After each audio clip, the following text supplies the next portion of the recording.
Our story begins with the return of Sakurako, the conqueror of the Bal Dungeon, and everyone is excited to see her.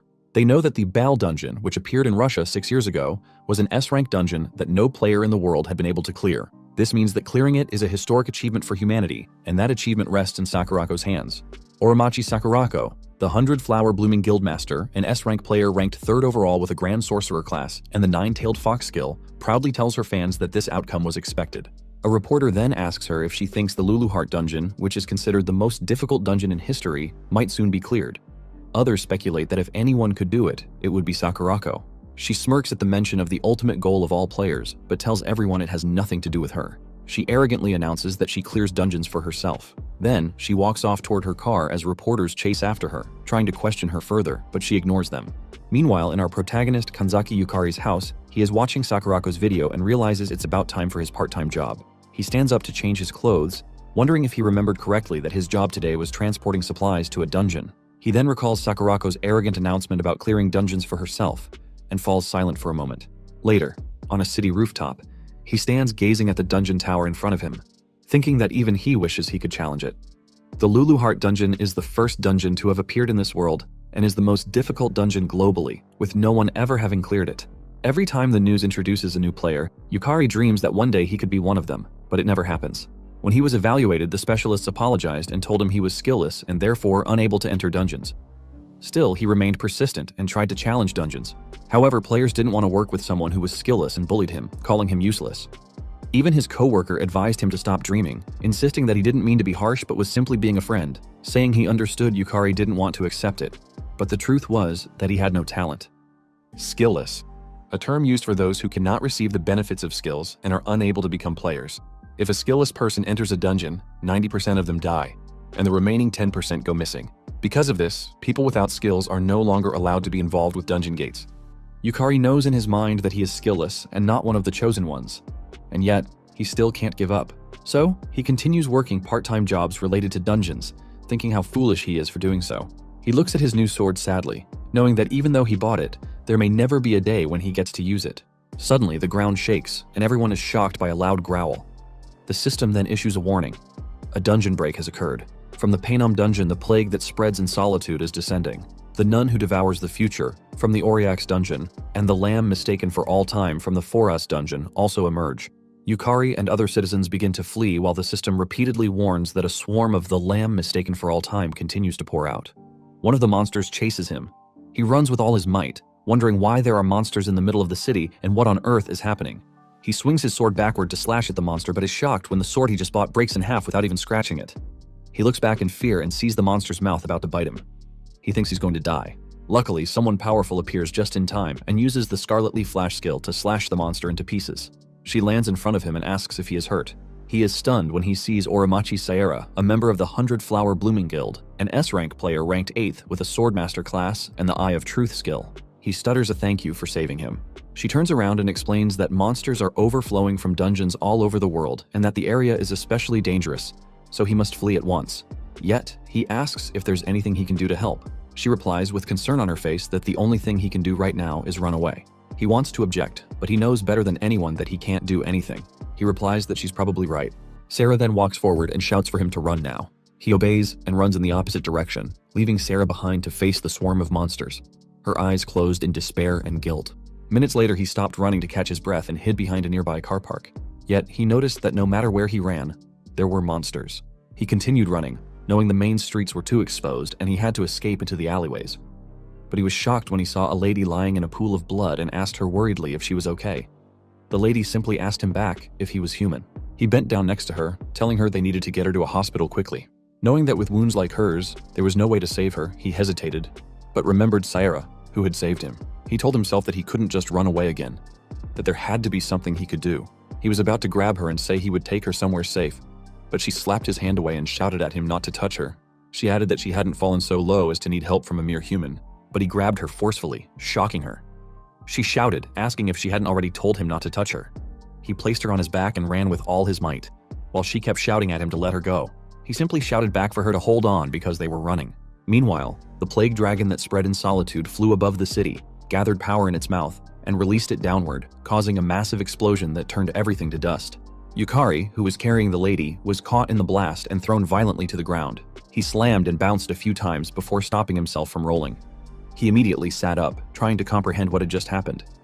But when he looked back, he was shocked to see the dragon's eyes staring directly at him. He froze in fear but grew confused when the dragon looked past him and began scanning the area, showing no interest in him. He wondered why it wasn't attacking. Perhaps it was searching for something. Snapping out of it, he realized he needed to help the lady. He frantically searched and found her lying on the ground nearby. He lifted her back onto his back and began running again. She looked at him and calmly asked why he kept resisting so much. She explained that even if they kept running, both of them would die anyway, and asked if that wasn't obvious. But he kept running and replied that she was absolutely right, yet even so, that wasn't a reason to do nothing. He said he would simply do what he could right now, which surprised her. She then asked him if, in other words, he wanted to change the situation. He replied that he did, and added that if he could, he'd even save the world, but he knew he couldn't. That was why, at the very least, he just wanted to save her. This surprised her even more. She calmly responded by saying, "Is that so?" and told him that their interests aligned. She pushed him away slightly, admitting she hated the idea of relying on a fragile human, but since he was the only vessel available, she had no choice. She offered him the chance to save the world in exchange for his soul. He asked how she could even do that, and she answered that it would be by going back to the past and starting over. She then ordered him to state his name, and he replied that his name was Kanzaki Yukari. She cast a magic circle with overwhelming dark power, which shocked him. She introduced herself as Lulu Heart, the soul-devouring demon lord and ruler of the Lulu Heart dungeon. He couldn't believe he was seeing a demon lord. He then saw her take out a bright star and heard her say that the Lulu Heart dungeon was a golden memory that must never be lost. She squeezed the star and told him she was entrusting its fate to him. Suddenly, a strong force dragged him away, and the system displayed a message stating that although his life was empty, he had risked it to save the girl and the world. In recognition of his deed, the Round Table granted him a skill. However, the system encountered an error. It detected that he lacked talent and causality. The system began reviewing his status, and the Round Table created a skill suitable for him as a special exception. The system then generated a skill and revealed that he had been granted the skill Lost Man, a skill that loses oneself, with an unknown rank. The system expressed respect and bestowed a blessing for his resolve to lose everything. A moment later, he opened his eyes and sat up in shock. He looked at his tablet and saw news about a new BAL dungeon appearing in Russia. He couldn't believe it, knowing that was a story from 6 years ago. He was even more shocked when he saw the date on his phone, wondering why it showed a date from 6 years ago. Suddenly, a lady with a sharp horn spoke, telling him that he had finally woken up.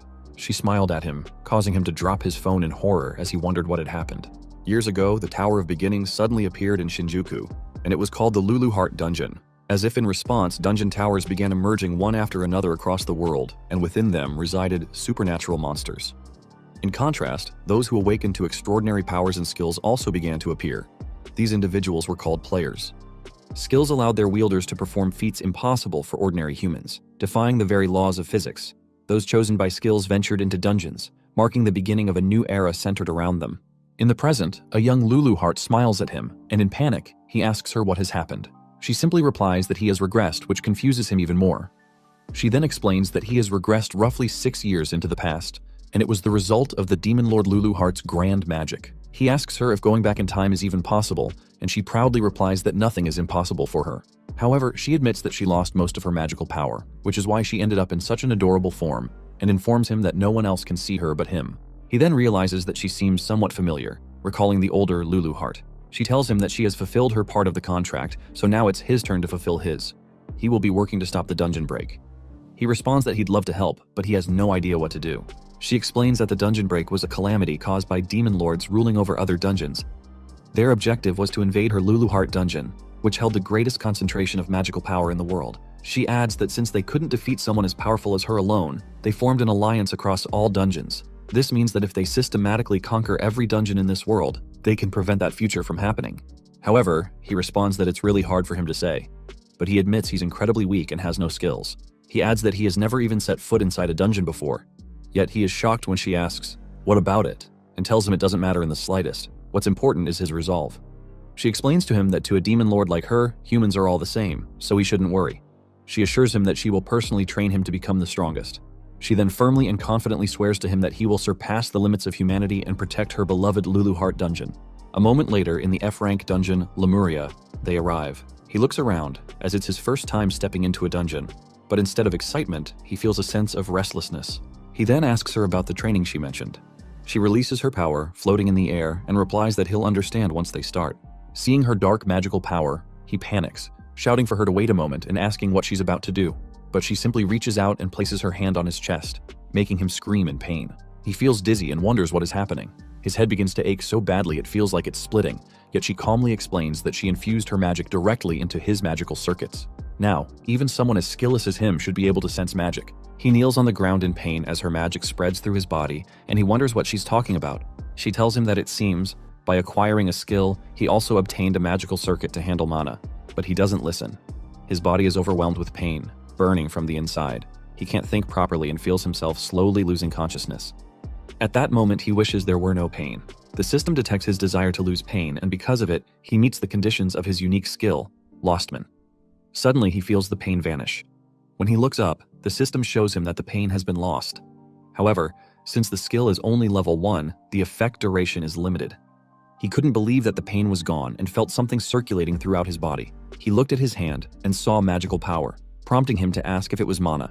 He knew that mana was essential for using skills and class magic and remembered that, in the world before his regression, he couldn't even sense it. He clenched his hand, overjoyed to see magical power flowing from his body. Luluheart, who saw his system as well, asked him if she was right in saying that his skill was a pretty convenient ability. She remarked that humans had too many unnecessary things. Then she decided to begin their training and instructed him to try gathering the mana flowing through his body into his legs. She infused her mana into his legs while explaining that if he could control mana well enough, he could move beyond human limits.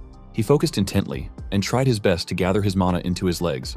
For a second, he managed to channel some mana there, but it quickly spread back through his body. He told her that he couldn't control it properly. Whenever he tried to gather mana into his legs, it dispersed midway. She responded that she hadn't expected him to succeed from the start, which surprised him. He commented that she was kinder than he expected, admitting that he thought she would push him to get it right immediately. However, she smirked and laughingly told him that his will and ability didn't matter in the slightest. Confused, he asked what the hell that was supposed to mean. Then, he noticed a sound around them and asked her if she heard it too. Suddenly, a monster appeared, rushing toward him. He froze for a second, then snapped to attention when he realized it was an orc. The orc chased after him as he ran, shouting in panic, asking what was happening and why there was an orc at the entrance. Floating beside him, she reminded him that, even weakened, he had absorbed the Demon Lord.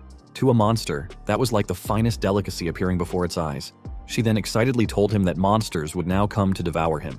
Meanwhile, she gracefully floated around with tea and cake while he ran for his life, shouting that he had never fought before. She calmly sat down midair and explained that if he infused mana into his legs and accelerated, he should be able to escape. He shouted back that was exactly what he couldn't do, which was why he was in trouble.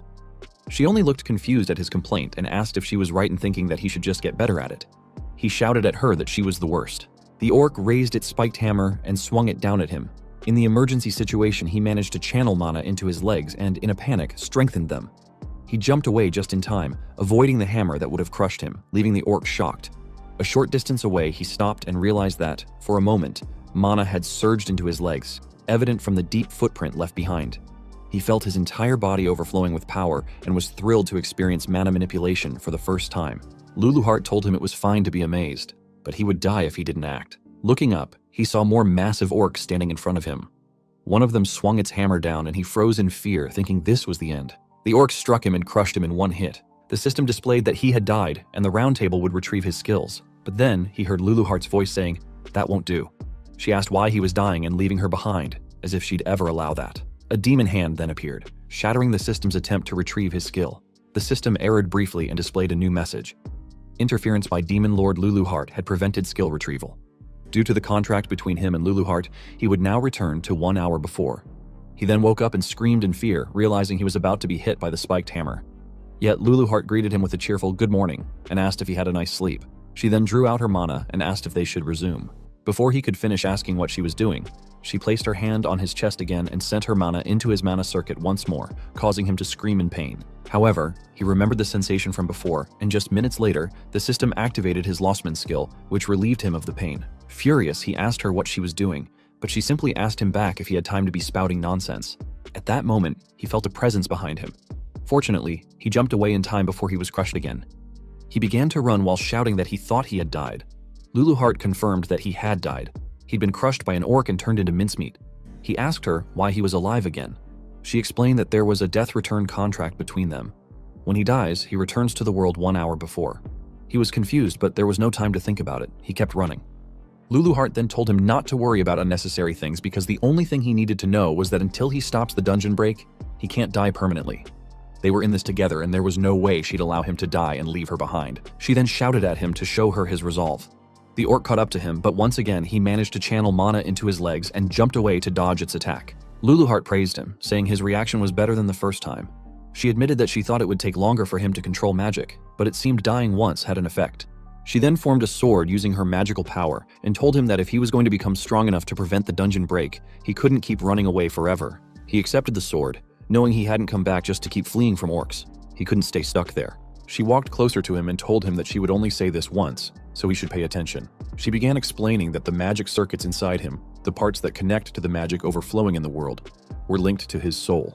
In other words, with a strong will, he could control magic. But to do that, he needed a strong desire, which could be a passionate wish to grow stronger, or even the arrogance of wanting to save the world. She then asked him what exactly he desired. He remembered the dragon that had effortlessly destroyed the city and replied that he wanted to stop the dungeon, and he wanted to become strong. The orc raised its hammer and swung it at him, but he bent his body low to dodge it. He immediately sat up and dashed toward the orc, driven by his new determination. Raising his sword, he channeled his mana into the blade, which allowed him to slice the orc cleanly in half with a single swing. He then caught his breath in exhaustion, but he was glad. He had done it.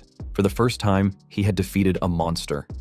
Luluheart reminded him that she had told him he could do it if he tried, and admitted that she was planning to have him die about 100 times to get his body used to magic. But thanks to his Lostman skill, it had saved them both some trouble, making him realize once again that Luluheart was really the worst. They suddenly heard footsteps rushing toward them and saw a large group of orcs charging forward. Luluheart excitedly shouted to him that the next wave was coming.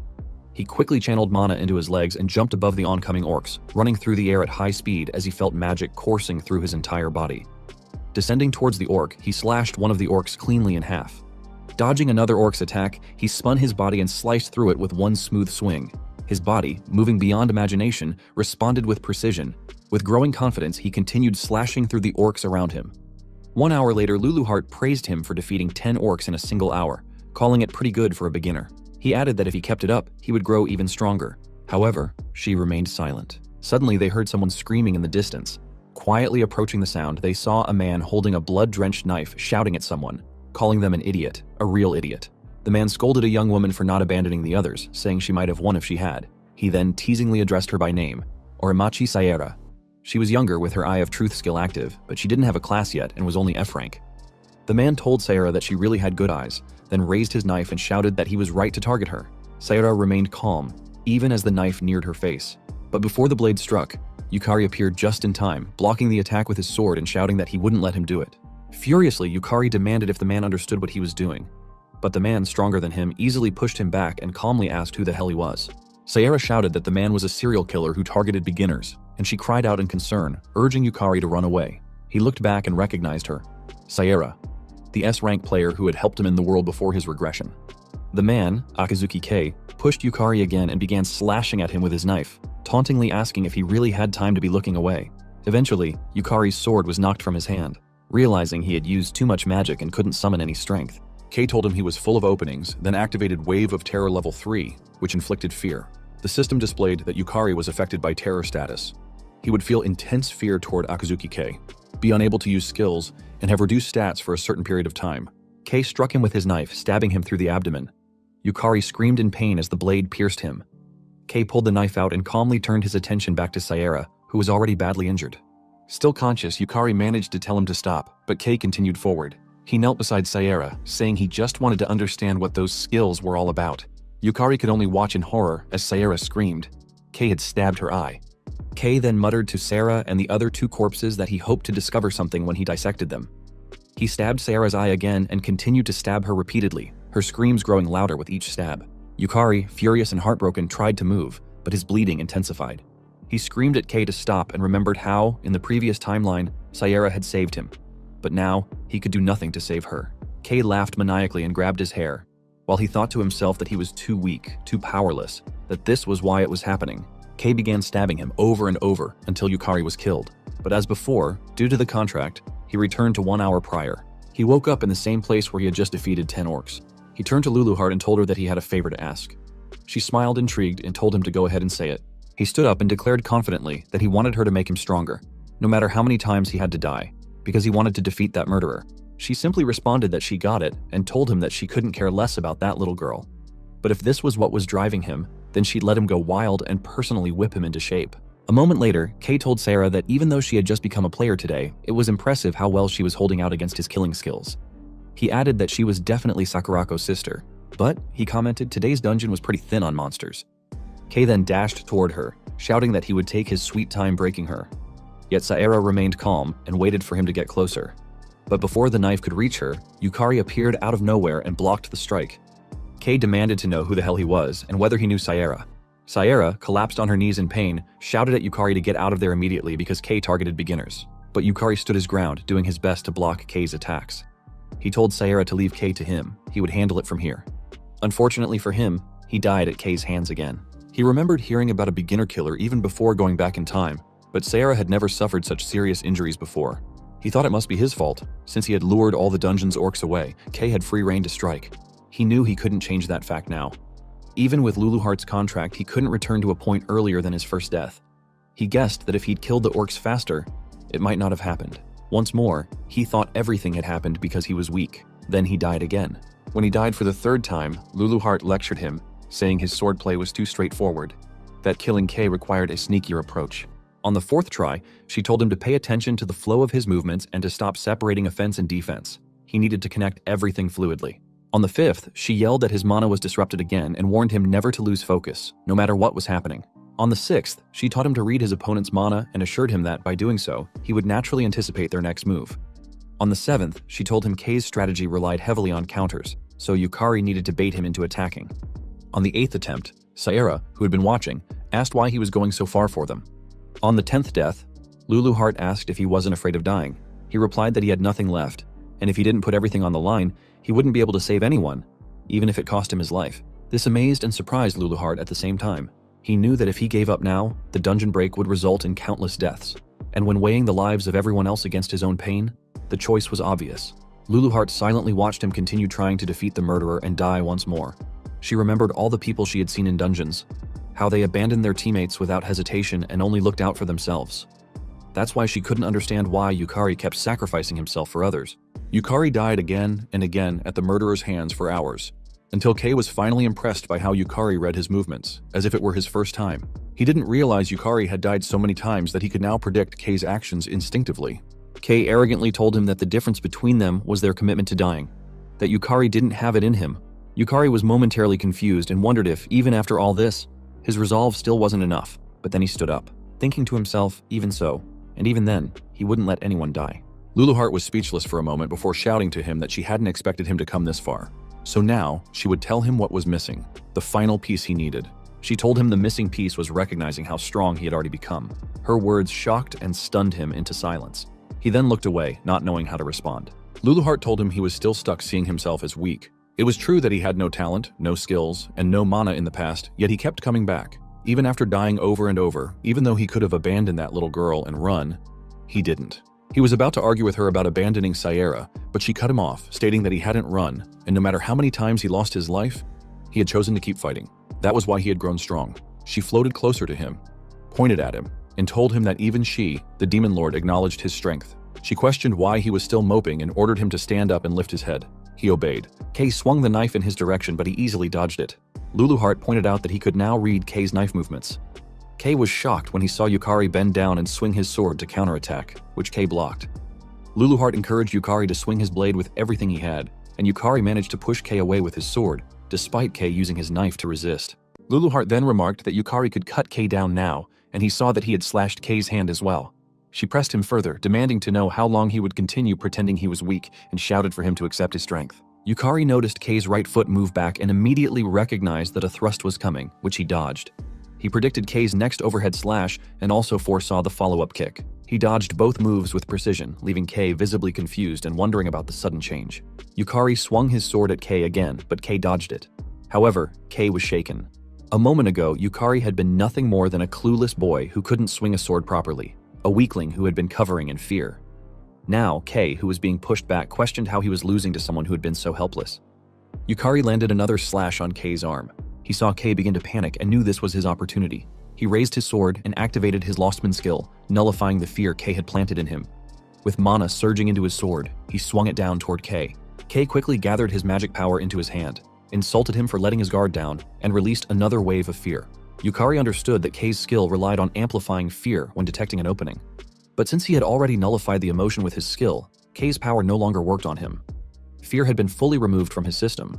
The fear amplification failed. Kay was stunned. He couldn't believe his skill had been cancelled.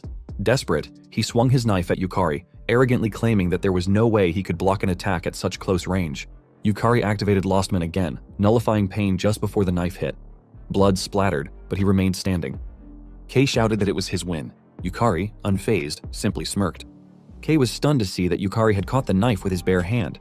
He questioned how Yukari was reading all of his moves and why none of his skills were working. Yukari exhaled and told Kay that at last he had caught up to him. Kay, overwhelmed with fear, asked who on earth he was. Yukari didn't answer, and instead slashed at Kay's abdomen, declaring that it was over.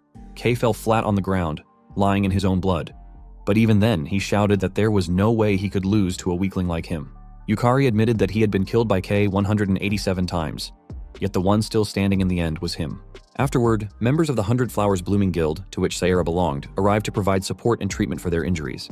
Sayera approached him, sincerely apologizing and swearing that she would make amends. But he simply told her that no one had died, and that was enough. His words surprised her. Sayera and the others then bowed to him and thanked him with all their hearts. A moment later, as he stepped out of the F-rank dungeon, Luluheart reminded him that it had taken quite some time after returning from his previous death. Even so, she smiled at him and praised him for doing a great job. He remained silent for a moment, until his tears began to fall, and he quietly thanked her. She smiled at his reaction and teasingly asked why he was crying over something like that. She then reminded him that their goal was to stop the dungeon break, and in order to do that, they would have to surpass the so-called S-rank players. Luluheart raised her finger and declared that if she had to say, he would become a Demon Lord level player. He laughed and asked her what that even meant, but admitted that Demon Lord level didn't sound so bad. He then swore to her that he would become as strong as she was. Luluheart floated into the air excitedly and warned him that her training would be tough. He responded that he would do his best, and then he would change that future. The next day, he arrived at the Japan Player Association's Shinjuku branch and followed an employee inside. The staff member informed him that he had just been registered as a player, but with his current battle record, ranking up should be possible very soon. He reached out to touch the large globe in the center and replied that he understood. The woman couldn't believe that he had not only hunted orcs, but also defeated the wanted murderer, Kay, and all on his first day of player registration. She wondered if it was really possible. Though there were suspicions that Kay had falsely reported his rank to enter beginner dungeons, Kay had still been strong enough to pose a serious threat. The globe activated, and Yukari was shocked when the system displayed that his contribution had exceeded the required threshold. He was awarded the title of E-rank player. The system applied a correction to his status, increasing his overall stats, magic circuits by 2, and mana capacity. Additionally, his skill Lostman leveled up to level 2, which increased the effect duration by 3 and expanded the range of targets that could be lost. He knew that with this, he had finally become an E-rank player. At last, he could choose his class. Later, he was waiting inside a building when a woman entered, thanking him for waiting and apologizing for calling him there on such short notice. He looked back and was surprised to see the elegant Sayera approaching him. She noticed him staring and asked if something was the matter. He awkwardly replied that it was nothing, but in that moment, he realized that he had forgotten, because of everything that had happened, that Sayera was the daughter of the Oromachi conglomerate, meaning she was a true high-class lady. He remembered that before his regression, Sayera had become an S-rank player who rose to 8th place in the world. A super genius, she stood beside her sister, Sakurako, another prodigy, and together they reigned at the top of Japan. Sayera wielded a powerful mental type skill, one of the highest tier skills in the pre-regression world. It was a skill that could see through falsehoods. Not only could it detect lies and deception, but it also exposed feints in battle. Sayera thanked him again for what had happened the day before and told him that the reason she was alive was entirely because of him.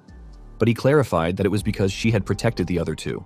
Yukari later discovered that Sayera had never attempted a dungeon raid before, and yet she managed to keep fighting Kay while protecting 2 injured people, something he could hardly believe. She then held his hand and told him that hearing those words made her feel a little better, causing him to blush as she stood a little too close. They then entered a small cafe where Sayera informed him that she would explain about classes as they had discussed the day before. She asked if they should proceed with the class selection, admitting that it might be a bit pushy of her. She went on to explain that a job class was something a player could choose upon reaching E rank.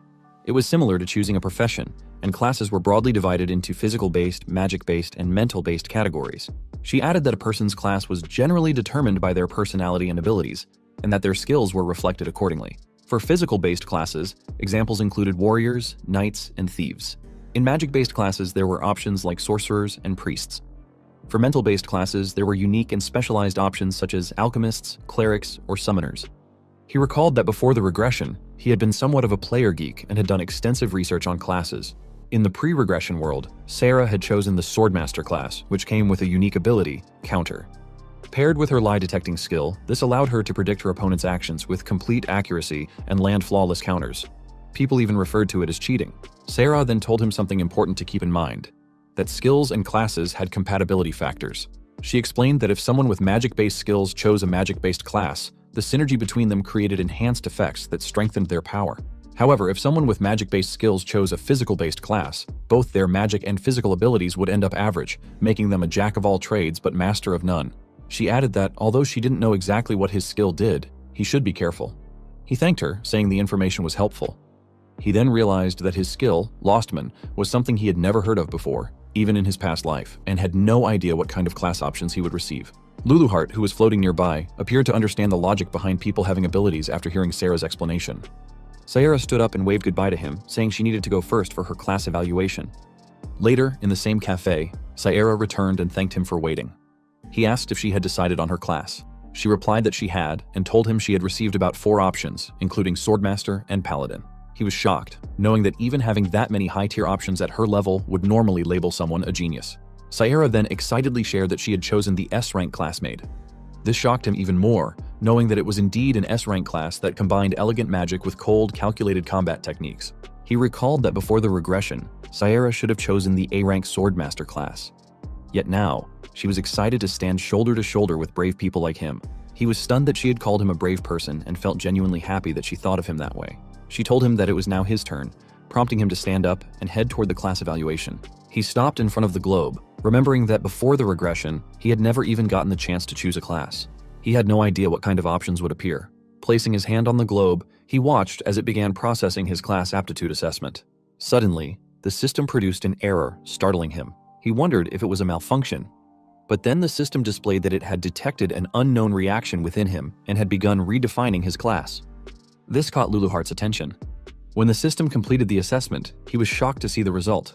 His class was identified as Soul Eater, marked as rank EX++. It wielded the power of the soul-devouring demon lord. The system explained that Soul Eaters could sometimes devour their enemies to absorb their strength, while at other times they commanded the subdued souls to dominate the battlefield. He was completely confused, as this class had never even appeared as an option before. Then, several class-specific skills unlocked before him: Soul Loss, Soul Trial, Soul Devour, and Soul Harvest. Overwhelmed, he shouted that he had never heard of any of this, not even before the regression, and frantically asked what it all meant. Luluheart grabbed his shoulder and shouted back that it was her ability. They examined his new class carefully, and Luluheart wondered aloud if the ghosts of the Round Table system had judged her as part of the darkness. The system then proceeded to explain every class skill he had unlocked. A moment later, he returned to the cafe where Luluheart was waiting. She asked him if he had chosen a class, and he confirmed that he had, revealing that it was a class called Soul Eater. Luluheart responded that she had never heard of such a class before and appeared confused, noting that both of them had ended up with unprecedented, unique classes. Suddenly appearing beside him, Luluheart shouted that it was perfect timing. She ordered him to challenge Sarah to a mock battle, instructing him to fight using his power and test out his class. She added that they would talk afterward, which startled him.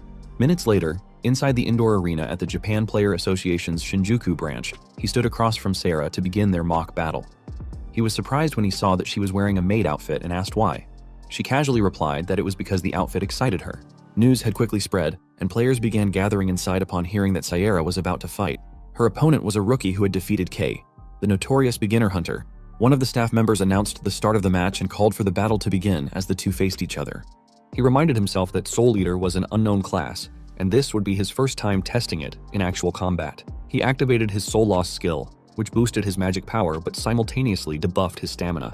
He was shocked by the debuff. Before he could fully process what was happening, the system indicated that his Lostman skill had activated and had nullified the emotion of hatred. Luluheart then appeared above him, teasingly noting that she had forgotten to mention that her power was incredibly strong, but came with drawbacks. He quickly figured out that she had likely left that part out on purpose. Snapping him back to the moment, Sarah asked if he was finished testing his class. He assured her that he was ready. Sarah smiled briefly at his answer, but within a second, her expression grew serious. She warned that she was coming. He focused his gaze as she dashed forward. She was fast. The system displayed that Maid's work tools had been activated, a class skill that manifested exclusive tools used by maids. Various weapons appeared as part of the summoning. She threw several kitchen knives at him, which he managed to deflect. Despite this, Saera continued closing the distance. She drew the sword at her waist and swung it at him. Fortunately, he blocked it with his own sword. He quickly realized that Saera's lie detection ability also allowed her to see through combat feints, meaning he had no choice but to confront her head-on. Saera questioned whether he really had time to think, then threw another knife at him. He bent backward just in time to dodge it. Immediately, he straightened his posture and looked toward her. She was already summoning additional weapons. Knowing she was preparing for another attack, he activated his Lost Man skill again, nullifying fear. She threw several more knives at once, but he blocked, dodged, and evaded them effortlessly as he dashed toward her. She was shocked and asked if what she was seeing was real. She was even more stunned when he appeared in front of her with incredible speed, ready to swing his sword. Saera managed to block the attack, but she felt the overwhelming force behind it. He then forcefully pushed her back, stunning the watching players around the arena. He felt magical power overflowing through his body thanks to the effects of soul loss, and the sensation excited him. For the first time, he was truly experiencing the full potential of his class skill. On the other hand, Saera landed on the floor with her foot and thought to herself that his straightforward fighting style was something else. Unlike Kay, it would have been easier if he had used feints. She was then shocked when she saw him charging toward her at high speed. She did her best to block every swing of his sword, noticing that his attacks surged like a tsunami. Despite having about as much player experience as she did, she wondered how he had become so skilled in combat. He jumped and swung his sword downward, knowing he needed to push through. However, he was caught off guard when he saw Saera smiling. She then activated her maid's cooking technique and released a strong flame around her, which shocked him further. He attempted to extinguish the flames near him by stepping into them and questioned whether the maid class could even use fire magic. Saera responded proudly that no one handled fire better than a maid and declared that she would cook him too. She then released even stronger flames around him. He sprinted away at speed, dodging the inferno while shouting in disbelief that it didn't make any sense. Saera hurled even hotter flames at him and dashed forward with her sword, reminding him that a maid's job included cooking, and cooking meant fire. He covered his face to shield his head and swung his sword to counterattack, successfully deflecting her blade, although he struggled against the searing heat. In that moment, he realized this was Saera's true power that would one day elevate her to S rank. He thought to himself that if Saera had a proper team, even Kay wouldn't have stood a chance. She summoned another barrage of knives and declared that she wasn't done yet. He remained silent and simply stared at her, impressed by the determination in her eyes. Despite everything, there was no sign she was giving up. She threw the knives at him and he tried his best to deflect them. However, one slipped through his defense and struck him in the arm. Suddenly, Saera appeared in front of him and declared the battle over. Anticipating her move, he immediately controlled his mana internally and released it outward while swinging his sword upward. He activated his Lost Man skill, nullifying the pain just before her kick landed. Because of it, he felt nothing and remained standing firmly, which shocked her. She couldn't believe it. Despite delivering a direct hit, he showed no reaction. He then swung his sword forward, and she managed to block it. The system displayed that his health had dropped below 50%, meeting the activation condition for the Soul Loss skill. This triggered Abyss Soul, further increasing his magic power. He launched another strike at her, and Saera couldn't believe his magic output was rising even under such conditions. He continued his assault. She blocked once again with her daggers, but they began to crack under the sheer weight of his attacks. He pressed forward, swinging at her relentlessly, and she realized that she wouldn't be able to block them all. He noticed her beginning to struggle and recognized that the end was near. He positioned himself for the final blow and declared that it would be the finishing strike. Imbuing mana in his sword, he swung his sword at her, sending her flying across the arena and ending the match. The announcer declared him the winner. Saera stood up calmly and acknowledged that she had expected that result from Yukari. She then extended her hand to him, admitting that it was a complete defeat for her. He shook her hand and responded that it was just luck, adding that if they fought again, she would likely win. She asked him seriously if he really meant it, to which he replied yes, telling her that he believed she would become the best player. But then, he heard her make an unpleasant sound. Looking at her with confusion, he asked her why. Suddenly she screamed in frustration, shocking him. She began shouting, demanding to know what that movement was and why he had jumped straight into a barrage of throwing knives. Trembling slightly, she asked if the screws in his head were completely loose. He could only laugh awkwardly in response. He realized then that Saera was far more expressive than he had initially thought. She yelled that she had been so sure she'd win with that spinning kick, and her own inexperience was absolutely infuriating. Then she pointed at him, startling him, and swore that she wouldn't lose the next time. He was taken aback for a moment, but then smiled and told her that he would win again next time. The following day, in front of the E-rank dungeon known as Realm Gate, he asked Luluheart to confirm if this was the correct dungeon. She affirmed that it was and explained that it should be the perfect place to test the Soul Eater's abilities. She informed him that she had picked an easy dungeon so he could take it easy, and he agreed.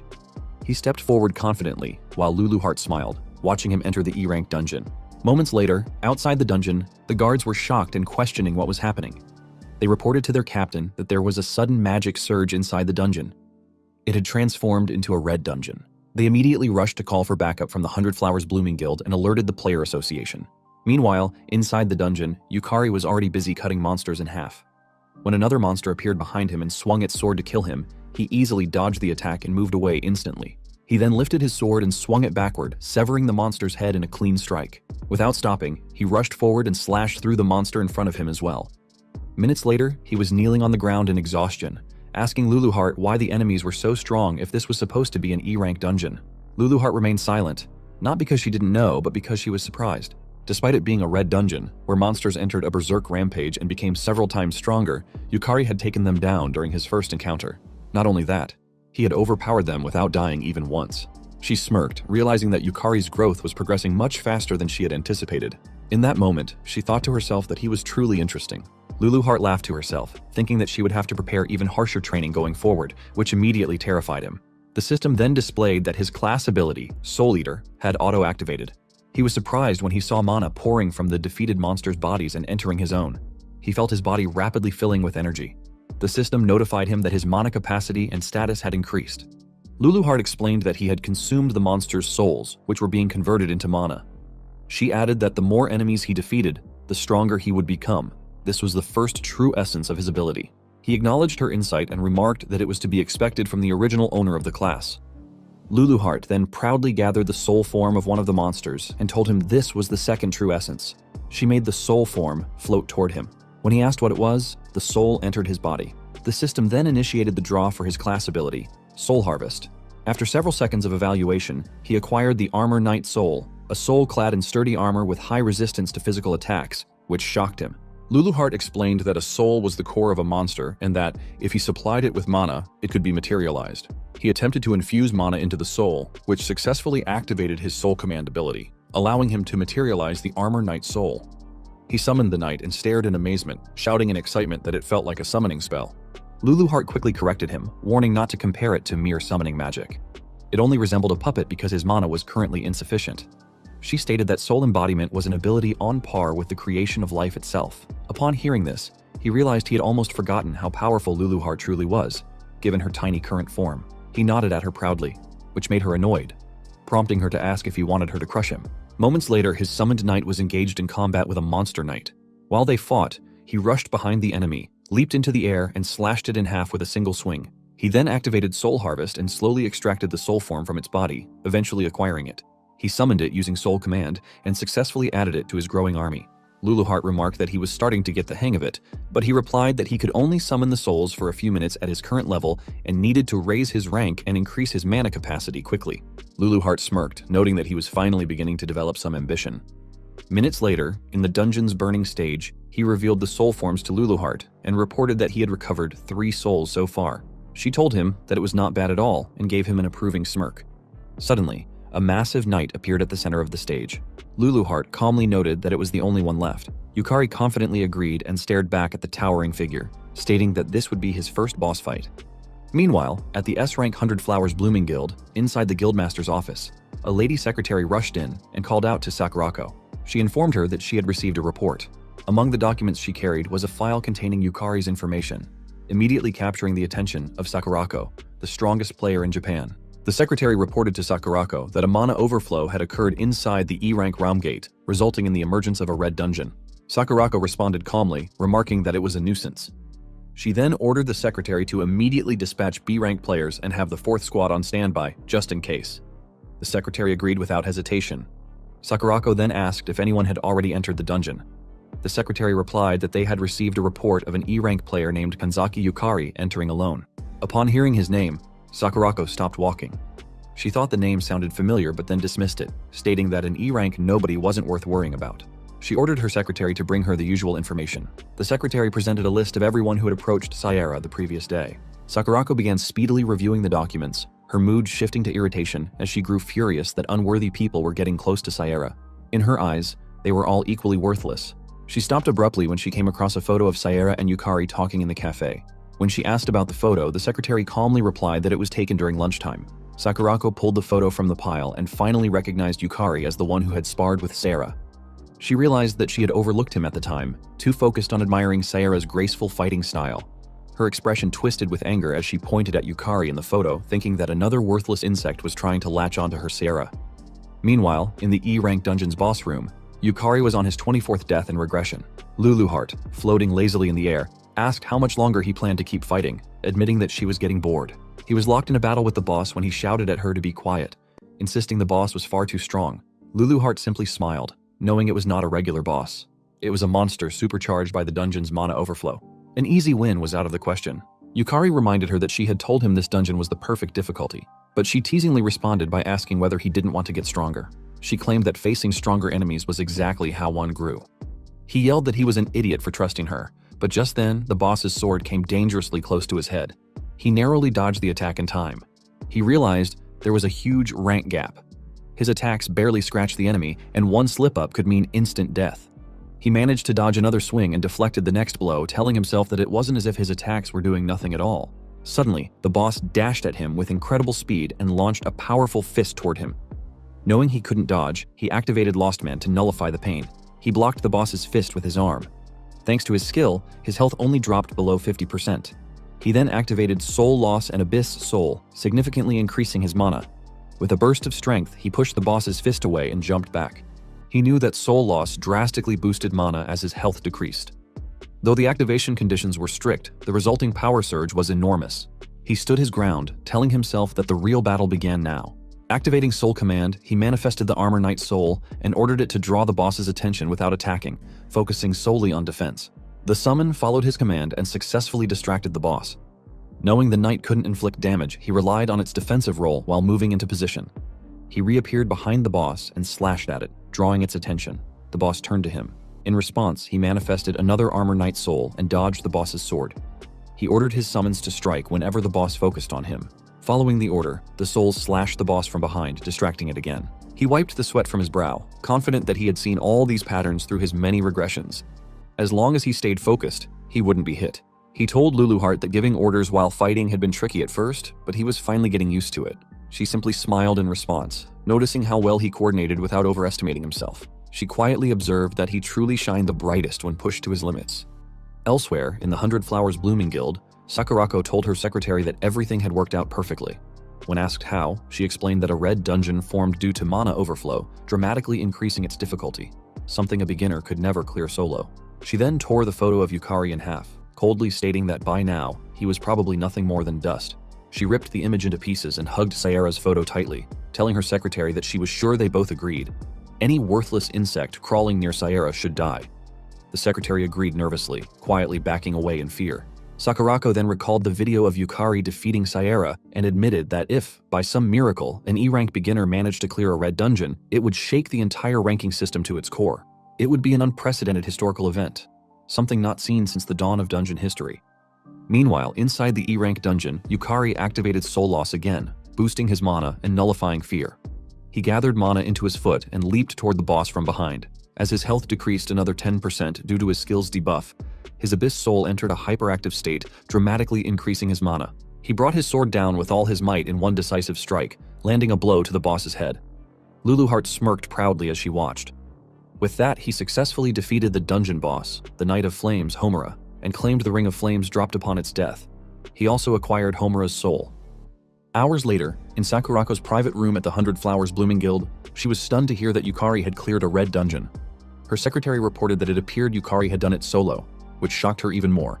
Knowing that red dungeons featured drastically higher monster strength and overall difficulty, she found it unthinkable that a total novice could manage such a feat after just a few days as a player. The secretary added that Yukari was also the one who had taken down the wanted criminal K. Sakurako recalled watching Yukari's mock battle with Sarah. His skills were clearly amateurish, yet he showed no fear of death, and his eyes were filled with madness. She smirked, thinking things were getting interesting. She then ordered the guild to dig up everything they could on Yukari, and declared that if he turned out to be the real deal, they would recruit him into their guild. She also announced that Shikamura Kazuki would hand over command of his C-rank squad to Yukari. This announcement shocked the secretary and another woman present, who both turned their attention to Kazuki. Kazuki couldn't believe what he was hearing and asked her to confirm if she had really said his squad. She coldly warned him not to make her repeat herself, stating she hated repeating things. Her tone startled and irritated Kazuki at the same time. She leaned closer to him and told him that if he was dissatisfied, he should prove that he was more capable than Yukari. She then turned and walked away, stating that she would entrust the full investigation of Yukari to him. Kazuki, furiously holding back his frustration, responded that he understood. Sakurako smirked and glanced back at him, thinking Kazuki was an easy man to manipulate. He couldn't even hide his killing intent, but she also thought that if Kazuki managed to kill Yukari, then that would be the extent of Yukari's potential. Regardless, she was looking forward to some interesting results. 1 week later, players gathered outside the Vine Gate, a D-rank dungeon. Sarah addressed the group, informing them that they would be tackling the dungeon that day, and that 3 members from the 100 Flowers Blooming Guild would be joining the raid. Shikamura Kazuki, a C-rank player with a gladiator class and a strength multiplier skill, introduced himself as the appointed leader of the party. He extended his hand to Yukari, who shook it and introduced himself in return. Suzumura Ayaka, a C-rank player with a Sage class, a mana cost reduction skill, and a member of the 100 Flowers Blooming Guild, nodded in greeting. Kaito Sho, a D-rank player with a sorcerer class and a combo bonus skill, also nodded. He was affiliated with the Hayaka Ryoran Guild. Sarah proudly told everyone that Yukari had cleared the recent red dungeon entirely on his own. Yukari modestly responded that it was just luck. Sarah, however, told him that it was just like him to be modest and that he should be proud of his accomplishments. Senzaki Yumeko, a C-rank player with an assassin class and the class genius skill from the Sakuraryu Guild, interrupted to ask if he was the rumored rookie. Ishibashi Yuka, a D-rank player with an enchanter class and a wide area effect skill, nodded silently in greeting to the group. Yamamoto Taiyo, a D-rank player with a warrior class and a hardening skill, laughed and said that solo clearing a red dungeon was awesome. He admitted he was jealous, having been stuck at D-rank for ages. Sarah responded that it was nonsense and praised Taiyo's top-tier tanking ability. The party continued their cheerful introductions, unaware that Kazuki was silently glaring at Yukari from the side. Later, the entire group was inside the Vine Gate of the D-rank dungeon, where they encountered a swarm of undead. As the battle unfolded, Sho shouted that there were far too many monsters, but Kazuki barked at them to stay in formation. In frustration, Yumeko yelled that this wasn't the time for textbook tactics. Meanwhile, Yuka was attacking with all her might at the side, thinking it would be a walk in the park teaming up with the famous 100 Flowers Blooming Guild. She couldn't understand why they were struggling so much. One of the undead released a breath of decay, and Taiyo, positioned at the front, tried to maintain the formation, but the spreading poison was weakening their front line. He failed to notice an undead sneaking up behind him. Taiyo was shocked when he saw the undead's sword about to strike, realizing it was too late to block the attack. He feared they were about to be wiped out. Fortunately, Yukari appeared just in time, slashing down the undead before it could land the fatal blow. He quickly helped Taiyo back to his feet and asked if he was alright. Taiyo, still stunned, stuttered that Yukari had saved him, but Yukari rushed off again, telling him he would draw the monsters from behind and for Taiyo to cover the front while he did so. Kazuki saw them acting independently and furiously reminded everyone that he had ordered them not to disobey his commands. Yukari ignored him, knowing that it wasn't the time for rigid hierarchy. He activated his Lost Man skill to nullify pain and called out to Lulu Heart, referring to her as Lulu for short, who was floating nearby snacking on popcorn while watching the battle unfold. He asked her to pour her mana into him and draw the monster's attention. She agreed immediately, raised her hand, and infused him with mana, which successfully attracted the undead. Mid-cast, she realized what he had called her and shouted, demanding to know what was with the Lulu nickname. He ignored her and dashed toward the horde of undead now rushing in his direction. He tilted his foot and leapt above the enemies. Lulu Heart shouted in frustration, offended that he would give her, of all people, a nickname. Again, he ignored her. Activating Soul Loss, he boosted his mana and nullified the emotion of hatred. He swung his sword backward, then forward in a wide arc, striking multiple undead in front of him. Suddenly, an undead appeared from behind and released a breath of decay. He cursed under his breath, knowing that although the undead were slow, their poison was incredibly troublesome. The system then notified him that his desire to nullify the poison had been confirmed, triggering Lost Man, which purged the poison from his body. Shocked, he felt the sickness vanish completely, and theorized that status effects applied to him were recognized by the system as part of himself. With renewed energy, he spun his sword with greater force, realizing he could push even harder now. Compared to the monsters in the red dungeon, the undead were slow and lacked strong willpower. He continued swinging, cutting down the swarm almost entirely on his own. Yumeko watched in disbelief and asked what was up with him, wondering if he was really just an E-rank. Taiyo watched with a smile, thinking to himself that this was the skill of someone who had cleared a red dungeon solo. Elsewhere on the battlefield, Yukari infused a large amount of mana into his blade and swung it with full strength toward the last remaining undead, cleanly severing its head. He declared that the fight was over. Everyone stood stunned at what they had just witnessed. He simply asked if everyone was okay. Yumeko replied that okay was an understatement, given that he had essentially defeated everything himself. He responded that it was only possible because everyone had his back. He then cheerfully approached Yumeko, unaware that Kazuki was watching from the side, fuming. Kazuki silently raged, thinking Yukari was making him look like a fool. He remembered Sakurako's words, her command to prove he was more capable than Yukari. Clenching his fists, Kazuki swore to himself that he would show everyone he was the better player. Kazuki then approached Yukari in anger, reminding him that he had told them not to act on their own. Yukari calmly replied that if they had stayed in that formation, the rear guard would have collapsed. Kazuki shouted back that it had already been accounted for. He then glared at Yukari, wondering how he dared to go against orders, thinking that he was acting all high and mighty. Yumeko then shouted at Kazuki not to mess with her, saying the rear guard were the ones suffering the consequences. Kazuki snapped back, telling her not to blame him and claiming that just because she was a famous model didn't mean she could act superior. This angered Yumeko even more, and she shouted that her being a model had nothing to do with the current situation.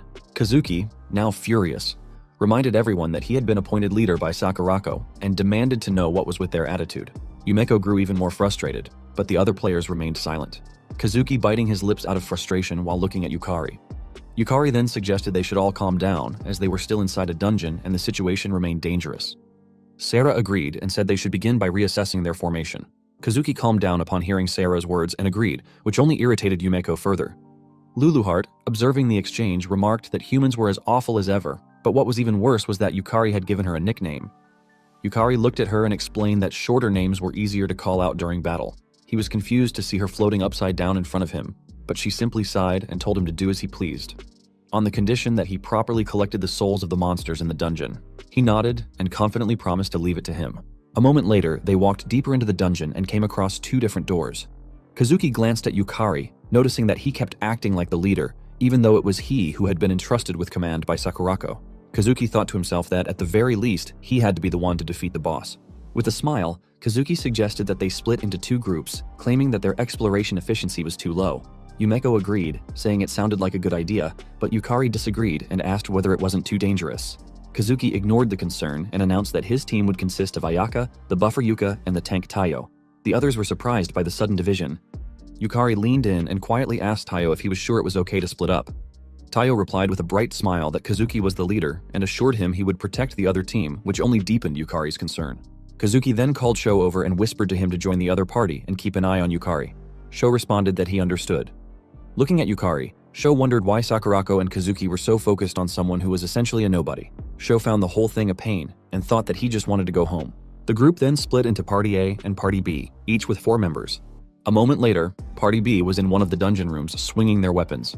Yukari called out that enemies were also coming from the right and that he would draw their aggro while the others followed up with attacks. He activated Lostman to nullify the pain and dashed forward at high speed, telling Luluheart he was counting on her.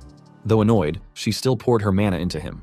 A group of undead appeared in front of him, but he swiftly swung his sword and pushed them back. Sierra activated her maid's cooking ability and incinerated the knights in her path. Yumeko unleashed her sonic blow skill to destroy enemies on her side and excitedly praised the frontline's performance. Suddenly, an undead released a breath of decay near Yukari.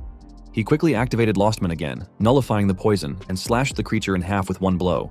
Sho, who was positioned in the rear to protect them, couldn't believe what he was seeing. Yukari was undeniably strong. Sho also noticed that the monsters weren't even targeting Yukari, wondering if his aggro control was that perfect. Sho activated his Cold Bolt ability, launching sharp ice spikes that struck the monsters from behind. He observed how wide Yukari's field of vision was and how sharp his decision-making had become. He couldn't understand how Yukari remained so calm under pressure. While Sho supported from behind, Yukari landed the finishing blow on the last undead in his path and acquired the Skull Guardian's soul. He was relieved that a soul had finally dropped and noted that it came from the resurrected remains of a knight from ancient times. Its pupil-less eyes still glimmered faintly with light. Yumeko shouted excitedly that everything had gone so much smoother and praised his spot-on commands. She winked at him and teasingly said he was pretty good. Sho agreed, noting how smooth the entire battle had been. Sierra added that it was a well-coordinated team effort.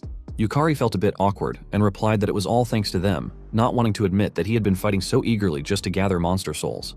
Sierra then suggested they take a break, mentioning they had been fighting for over 2 hours. He agreed, but was quickly confused when Kazuki and Ayaka suddenly entered the room, both severely injured. Sarah asked them why they were alone, and Yukari questioned what they were doing in a place like that.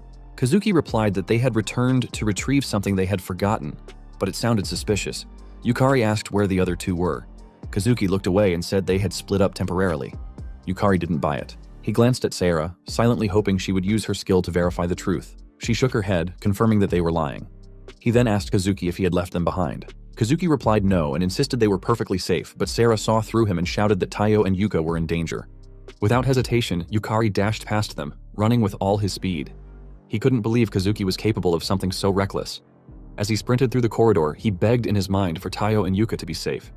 Yukari then asked Luluheart if she could tell where Taiyo and Yuka were. She replied that her magical power was too weak to pinpoint their exact location, but the direction should be ahead of them. He immediately sprinted forward, blaming himself for not being more cautious of Kazuki. As he ran, he encountered two undead blocking his path, but he didn't stop.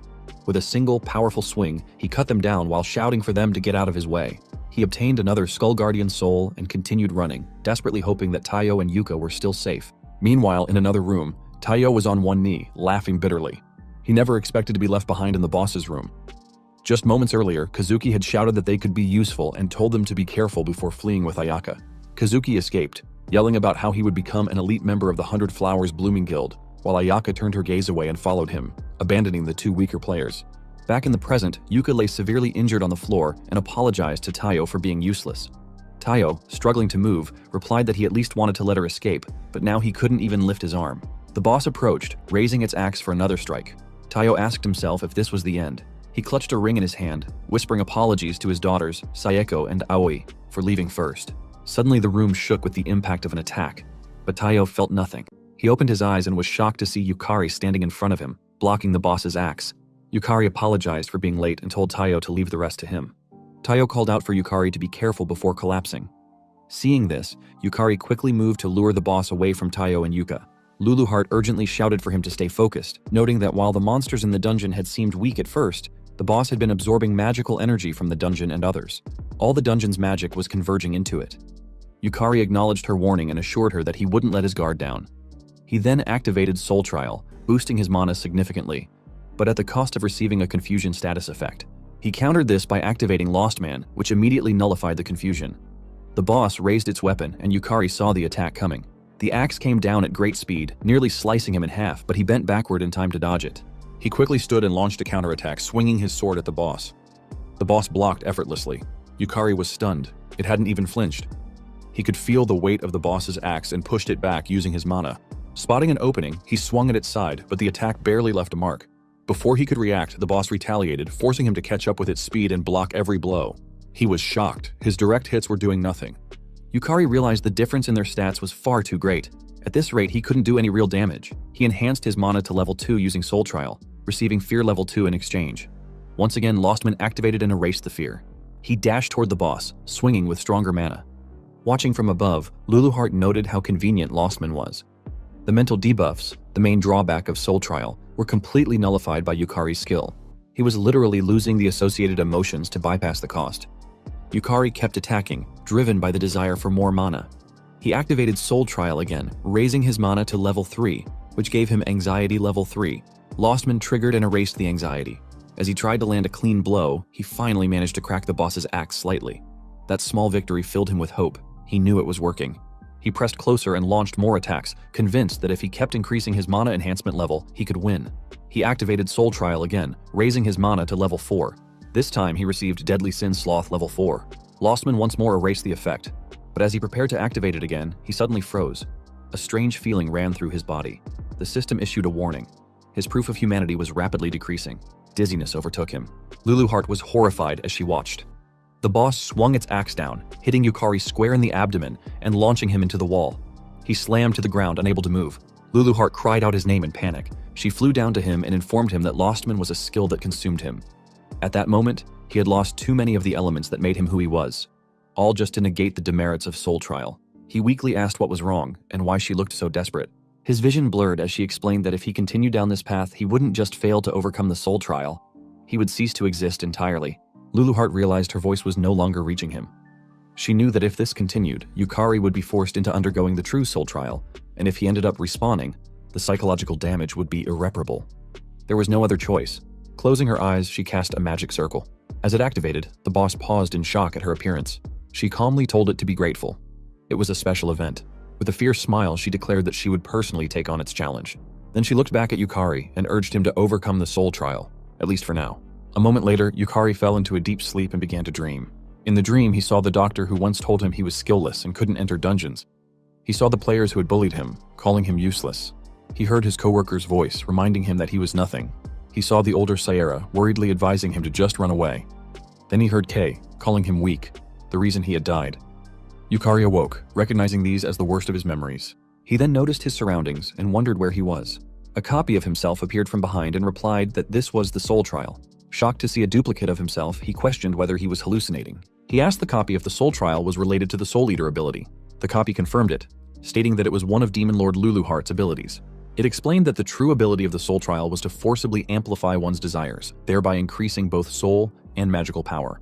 However, Yukari had been neglecting it too much due to the Lost Man's skill. Thus, he now had to confront it.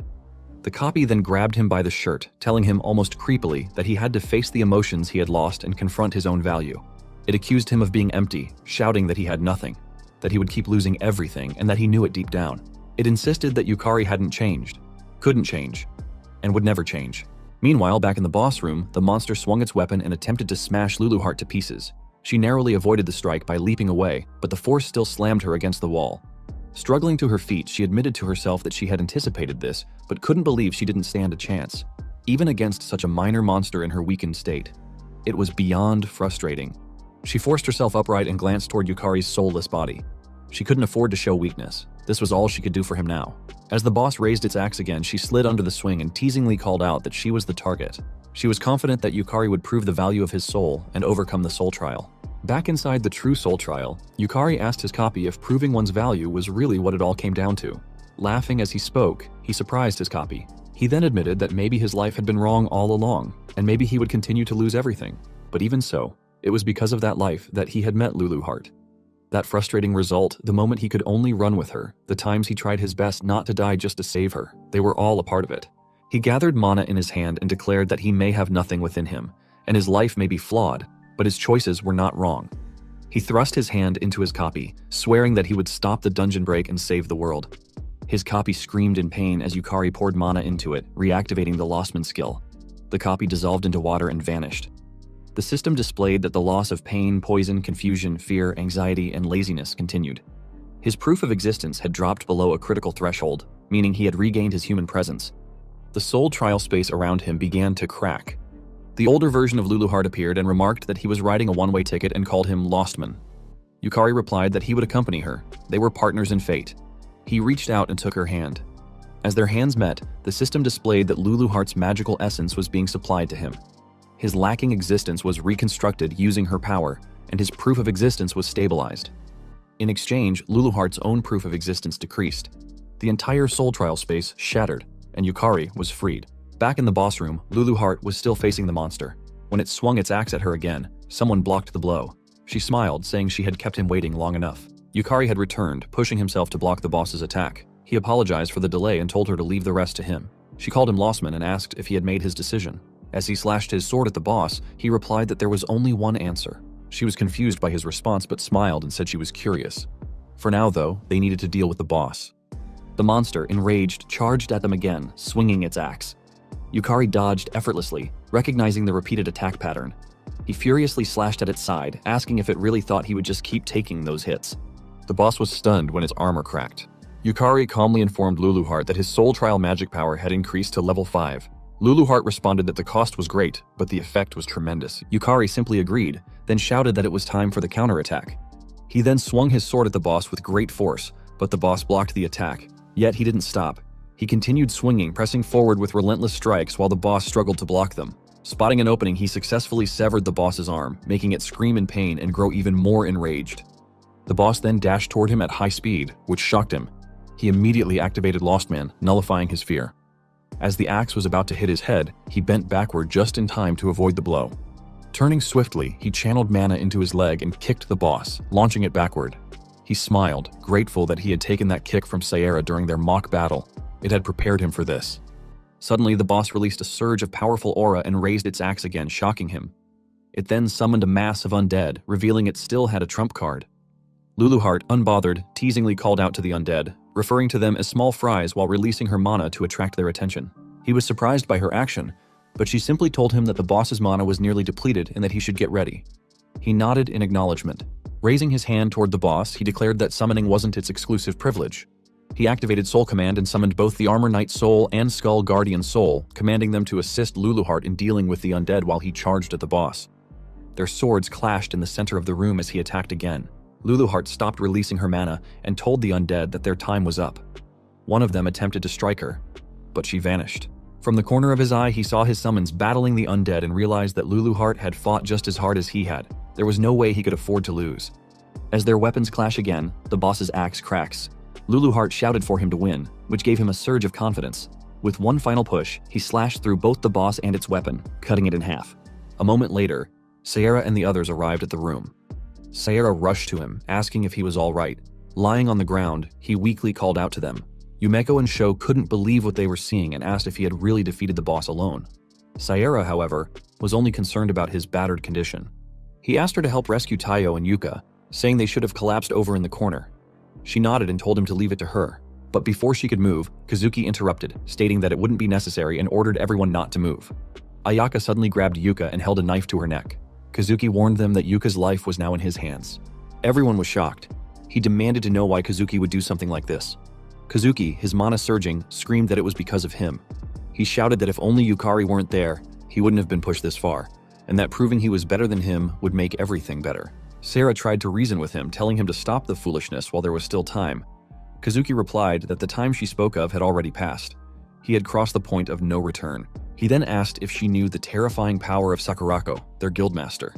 Sierra assured him that she would speak with her sister herself, but Kazuki scoffed and asked if she truly believed Sakurako would ever forgive failure. Sierra couldn't respond. She knew the truth. Kazuki then pointed at Yukari and challenged him to a one-on-one fight. Yumeko shouted that Yukari wasn't in any condition to fight, but Yukari accepted the challenge. Sho approached, worried, telling him that it was insane in his state. Yukari thanked Sho for his concern, but stood up and said it had to be him. Kazuki, furious, charged at him, shouting that he would kill him. Yukari blocked his sword, but Kazuki, overwhelmed with anger, swung again and again, believing that if he could just defeat Yukari, Sakurako would acknowledge him. Though Yukari was barely standing, he continued to block each blow. Kazuki reminded himself that he was C rank and believed the gap in their stats was absolute. Yet Yukari wouldn't go down. The system displayed that Yukari's health had dropped below 10%. Despite that, he smirked. His Abyss Soul had entered hyperactivation mode, increasing his mana drastically and restoring everything he had lost. Recalling Kei, he told Kazuki that he had known someone even crueler and that he didn't fear death anymore. Raising his hand, he activated Soul Command, shocking Kazuki. Yukari then summoned the Skull Lich Lord, and to everyone's disbelief, the soul of the boss responded to the call. Kazuki stood stunned in fear and confusion as the spirit of the boss knelt before Yukari. No one could believe what they were witnessing. Kazuki demanded to know whether Yukari was a summoner or a necromancer. Even Ayaka stood frozen, gripped by fear. Yukari simply aimed his sword at Kazuki and declared that it was time to end it. The Skull Lich Lord then swung its axe at Kazuki. Though Kazuki managed to block the attack, the force caused his sword to slip from his hands, and all he could do was curse loudly. He turned, seeing the Skull Lich Lord looming behind him with immense power. Yukari commanded the Skull Lich Lord to move closer, and Kazuki froze in fear and horror. The undead entity raised its axe and brought it down toward Kazuki, who lay helpless. Just seconds later, Kazuki was sprawled on the ground. Sho excitedly rushed over, asking what had just happened and confirming if that summon was really the boss of the dungeon. Yumeko joined him, still unable to believe that someone with such combat strength was also capable of summoning a boss-class entity. Yukari replied that he wasn't a summoner, but he could do something similar. Sho then helped him to his feet. Taiyo, regaining consciousness, expressed his gratitude for being saved. Yuka added that Yukari was their savior, but he humbly replied that it was because they both had endured the boss's fierce attacks. As the group began walking out of the boss's chamber, Sierra followed behind silently. She reflected on how, once again, Yukari had taken on an overwhelming burden. She wished he would take better care of himself. Yet, knowing she lacked the strength to stand beside him, she felt she had no right to say anything. Watching him talk casually with Sho, she felt a strong determination rise within her. She must become stronger. Meanwhile, Luluheart watched Ayaka, who was now helping the collapsed Kazuki, and smirked knowingly. The next day, at the Japan Player Association's Shinjuku branch, an employee informed Yukari that all procedures for his promotion to D rank were now complete. He thanked her for her assistance, but the lady noted that he didn't seem very happy about it, which surprised and confused him. She went on to explain that reaching D rank was considered the first real hurdle for a player. It required both solo and team dungeon clears, and it entitled players to government subsidies and tuition exemptions. She remarked that he should be more excited. Yukari responded by asking if she believed a D-rank player could clear an S-rank dungeon. Puzzled by the question, she replied honestly that it would be impossible. He simply stated that that was the reason. He had to become stronger than even S-rank players. Luluheart, proudly floating beside him, nodded in agreement. The lady, understanding his ambition, acknowledged that for him, D-rank was just a passing point. She wasn't sure whether he was joking or being serious, but then smiled, saying that if anyone could do it, maybe it really was him. She told him she looked forward to the day he stood at the top of the world. A moment later, as Yukari stepped outside the association building, someone called out to him. A man approached, asking if he was Kanzaki Yukari. Confused, Yukari confirmed his identity. The man lit up with excitement and handed him a business card, identifying himself as Makoto Fujita, the recruitment manager for the Sakuraryu Guild. Before Fujita could say more, another man rushed forward and shoved him aside, shouting that they had their eyes on Yukari first. Yet another man pushed them both away, yelling that the Kansai Guild Union had been first. Yukari, bewildered, asked why they even knew who he was. One of them replied that there was no way anyone wouldn't know about the rookie who had risen from F rank to D rank in a record-breaking 2 weeks. It finally dawned on him. Though he had experienced what felt like months of trials and deaths through regression, only 2 weeks had passed in the real world. Watching the recruitment managers argue fiercely over him, he told them he'd think about it. Then, taking advantage of the chaos, he sprinted away at lightning speed while the recruiters continued bickering over who would get to sign him. Later, in Yukari's apartment, Luluheart told him that she thought he was going to join a guild, asking if she was right that humans like to gather in groups. He replied that he had considered it, then asked if he was also right in thinking he would grow stronger by learning from her rather than joining a guild. She confidently agreed and cheerfully told him that he finally understood. She then informed him that they would soon challenge the Luluheart dungeon. Yukari immediately dropped his dumbbells and stared at her in fear. She looked back at him in confusion. He shouted at her, asking if she wasn't skipping way too many steps and if she had any idea how many S-rank players had failed to clear that dungeon before. Luluheart calmly reminded him that the Luluheart dungeon was her home and assured him she had a special secret plan. She told him to leave it to her. Despite her confidence, Yukari couldn't shake the bad feeling growing in his chest. Meanwhile, in the 100 Flowers Blooming Guild, Sakurako sat silently while Kazuki knelt before her, desperately explaining that he had been set up by Yukari's despicable trap. Sakurako, however, informed him that the other players had all reported that he had made an insane decision. Kazuki swore in panic and insisted it was a false report. But then Sakurako reached out, grabbed him by the hair, and furiously asked if he was saying that Sayara was lying. Terrified, Kazuki shouted that it was true, claiming it was unfortunate but Sayara was not in her right mind. Her anger intensified. Without another word, she activated her two-tail ability, Hakumen Konmu Kyubi, a skill derived from her nine-tailed fox power that summoned the essence of the white-faced, golden-furred fox. A flurry of butterflies emerged from her mana. Fox ears appeared atop her head, and two glowing tails extended from behind her. Sakurako looked down at Kazuki and told him she had already intended to punish him, even if he had managed to kill Yukari. But insulting her Sayara just to protect himself had sealed his fate. Anyone who insulted Sayara would die. Kazuki trembled, admitting in fear that he was wrong and trying again to shift the blame onto Yukari. But Sakurako ignored his pleas. She cast 1,000 colors and 10,000 blossoms, dual barrier, encasing Kazuki in a magical prison. As he screamed and begged for mercy, she remained silent.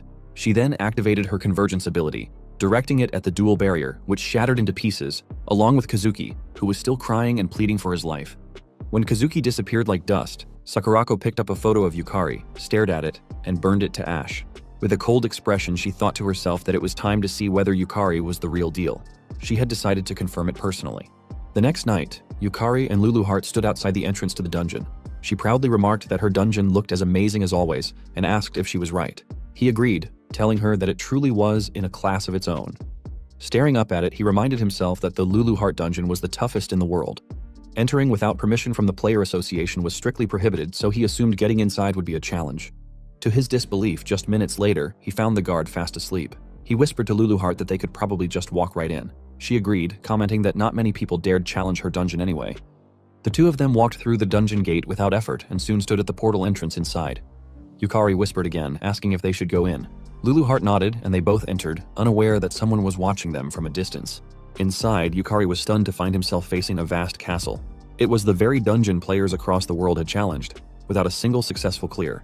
He asked if it was just a corridor, and Luluheart replied that this was called the Infinite Corridor. She explained that the first floor of the Luluheart dungeon was a massive castle the size of an entire country. Without following the correct path, a person would wander endlessly, never reaching the boss room. She added that typically, players would start in the forest outside the castle, but she had arranged a special shortcut for him. Yukari was relieved to hear that, admitting he was terrible at mazes. Luluheart proudly pulled out a stack of documents and told him that was exactly why she had prepared this for him. Surprised, he asked what they were. She replied that it was a handmade map of the labyrinth, with the correct path already marked. He realized that was what she had been drawing the whole time. Amazed, he told her he couldn't believe she remembered such a detailed route. She responded with a smirk, saying that when one has lived somewhere for thousands of years, they just know. Yukari was surprised to hear that she had lived for thousands of years and began to wonder what she had been doing before the dungeon appeared. Luluheart pointed to a nearby wall and directed him to turn right at the dead end. They followed her instructions. Another right, then straight ahead. As they walked, Yukari asked if there weren't any monsters in this dungeon. She replied that she was deliberately leading him through monster-free paths, adding that at his current level, he wouldn't stand a chance. Shocked, he asked if that meant he could reach the boss room without fighting. She told him no, he would have plenty of fighting to do soon enough. Exhausted just by the thought, he muttered that he knew it was coming. Eventually, they arrived at the end of the first floor path and peeked around the corner to see the monster guarding the area. Luluheart explained that Harbel's body was extremely fragile, so he should be able to defeat her easily. Encouraged, Yukari immediately leapt out from hiding and charged toward Harbel with his sword. But Luluheart called out that, from his perspective, Harbel was still very strong. Unfortunately, it was too late to retreat. Harbel activated her Wave of Exhaustion ability, sending a blast of energy toward him. Yukari was stunned as the ability inflicted apathy, sapping his motivation and rendering him temporarily unable to move. His body froze in place. Panicking, he realized he couldn't move at all. Harbel launched forward, her sharp claws slashing clean through his neck in one swift motion, killing him instantly. Yukari regressed 1 hour back. Trembling, he shouted at Luluheart that she could have mentioned that earlier. Calmly, she explained that she was in the middle of explaining when he ran off on his own. Defeated by her logic, Yukari admitted it was his fault and accepted responsibility. He shouted that Harbel was insanely strong. Luluheart clarified that while Harbel's body was fragile, she wielded powerful mental magic. He asked what that meant, and she explained that her magic inflicted level 7 apathy, equivalent to 7th tier magic. Finding someone who could resist it was nearly impossible, not just among humans, but even among monsters. He asked if it was really that impressive. She replied that someone able to use 3rd tier magic would already be called a genius. Even S-rank humans could usually manage up to 6th tier magic at best. He couldn't believe that Harbel, who appeared so weak, was as powerful as an S-rank player. Luluheart simply responded that it didn't matter to someone with a lost man skill. They peeked at Harbel again, and Luluheart instructed him that all he needed to do was remove the emotion of sloth, which was the root of apathy's effect, and he'd be fine. Yukari finally understood what she meant. She then shouted that it was his chance, an opportunity to rapidly gain souls and mana while leveling up. Meanwhile, inside a church, Irugami knelt in prayer. Another nun entered and reported that a new player had entered the Luluheart dungeon. Irugami stood, solemnly replying that to challenge such a sacred dungeon meant the person carried a sinful soul. Yoriko Beatrice Irugami, ranked 1 in the Holy Dungeon Church, was the 6th strongest player in Japan. A Saintess class S-rank player with the Design Desire skill, she turned to her fellow nun and said that the challenger would most likely become an offering to the dungeon. But, she added, if by some miracle he returned from that place, they must offer him their blessing. She asked if she was right, without Yukari knowing that yet another powerful force now had its eyes on him. Meanwhile, at the S-rank guild Sakura Dragon headquarters known as Oryu, Yumeko excitedly told someone that just when she was in trouble, Yukari had come to her rescue. The man she was speaking to smiled and responded that Yukari was a true man. Senzaki Kira, an S-rank player ranked 15th in Japan with the Martial God class and Phoenix skill, and a member of the Sakura Dragon Guild, told Yumeko that he liked this Kanzaki Yukari. But, he added, if the 100 Flowers Blooming Guild was involved, it probably meant that the vixen Sakurako was too. Knowing Sakurako, whose pride was practically a wardrobe, meant Yukari might be heading into some dangerous encounters. Yumeko asked her brother if there was anything he could do to help. Smiling, he patted her head and told her to leave it to him. He swore that he would train Yukari thoroughly, after beating him to a pulp. Confused, she asked him to just protect Yukari normally, but Kira turned away, laughing as he walked off. She hurried after him, asking where Yukari was now. A moment later, his secretary whispered something into his ear. His expression changed to shock when he heard that Yukari had entered the Luluheart dungeon. Meanwhile, on the first floor of the Luluheart dungeon, Harbel swung her claw at Yukari. He blocked the attack with his sword, but the impact was so powerful he staggered. Despite Harbel's metal sealing magic being restricted, she was still immensely strong. Yukari activated his soul command ability and summoned the Armor Knight soul. He quickly coordinated with it, instructing it to attack from the opposite side. The summon obeyed and charged in from the other direction. Harbel immediately turned and struck with her claw, instantly vanishing the summoned knight. But Yukari used the opportunity, appearing behind her with a smile and slashing her back. The strike landed cleanly, making Harbel scream in pain. He quickly activated Soul Command again and summoned the Skull Guardian. He noticed that Harbel's curious nature caused her to chase anything unfamiliar. But after the second trick, she began to grow cautious. She glanced back and forth between the Skull Guardian and Yukari, visibly calculating her next move. He ordered his summon to attack again from the side, catching her attention. With her focus scattered, she left herself wide open. Yukari moved behind her without being noticed. Harble sensed something and swung back at him, but he dodged swiftly and slashed his sword across her neck while shouting that she was too slow. The blow was fatal. Harble's head was severed and she collapsed. Yukari then activated Soul Devour, absorbing her soul and converting it into magic, which he successfully did. He was stunned by the incredible surge of magic power that flowed into his body. Luluheart explained that Harble was a monster from the highest difficulty dungeon, so the mana gained would obviously be immense. Excited, Yukari noted that he managed to acquire her soul on the first attempt. He decided to summon Harble's soul immediately and activated Soul Command. When Harble's soul appeared, she had a surprisingly cute smile, which startled him. Looking closer, he admitted that Harble was actually kind of cute. Reaching out to pet her, he was caught off guard when she suddenly bit his hand. He quickly pulled his hand back, stunned that her soul had bitten him. Luluheart explained that Harble's soul was currently overpowering for him. Even as a soul, Harble would naturally exhibit resistance. He asked if that meant souls had their own will. She reminded him that of course they did. Souls were, at their core, will itself. He nodded, realizing it made perfect sense. Luluheart then added that the stronger a monster's magic power, the stronger its will. In Harble's case, both her personality and appearance were directly reflected in her manifested soul. So if Yukari wanted to fully control monsters with strong wills, he would first have to grow stronger himself. A moment later, they arrived at a fountain along the path. Yukari drank the water from it, and his magic power was instantly restored. He turned to Luluheart and commented that the magic power recovery spring was a lifesaver. With his current mana reserves, using Harble's abilities would drain him completely. She agreed. Luluheart then informed him that the spring was placed there by the first floor boss, who loved fair fights. Yet for some reason, humans never used it. Yukari glanced at the side of the spring and noted that, with such a suspicious sign saying it was a magic power recovery spring, most people would assume it was a trap. Still, he was glad for its existence. It allowed him to keep fighting. Luluheart told him that nullifying mental magic, retrieving Harble's soul, summoning her, and defeating the next monster was a special leveling up method that only he could achieve. After a few minutes of rest, Yukari summoned the Armor Knight soul and ordered it to stand still. Another Harble monster soon approached and was distracted by the knight. Yukari then ordered his Harble to use her Wave of Lethargy, a magic attack that inflicted lethargy, freezing the target's ability to use skills and rendering them completely incapacitated. His Harble cast the spell successfully, hitting the enemy Harble and leaving it immobile. Yukari dashed in alongside his own Harble and slashed the frozen enemy as Harble struck with her claw at the same time, instantly killing it. He harvested the soul immediately and, thrilled, high-fived the Armor Knight soul, cheering that he now had 2 Harble souls. However, Luluheart seemed dissatisfied. She criticized him for using one of his souls as a decoy and landing a sneak attack, asking whether he shouldn't be focusing more on improving his personal combat skills. He casually replied that decoy tactics were part of combat prowess too. As he tried to make a heart shape with Harble, she simply gave him a like, leaving Luluheart visibly frustrated. Suddenly, a golden key appeared in the air.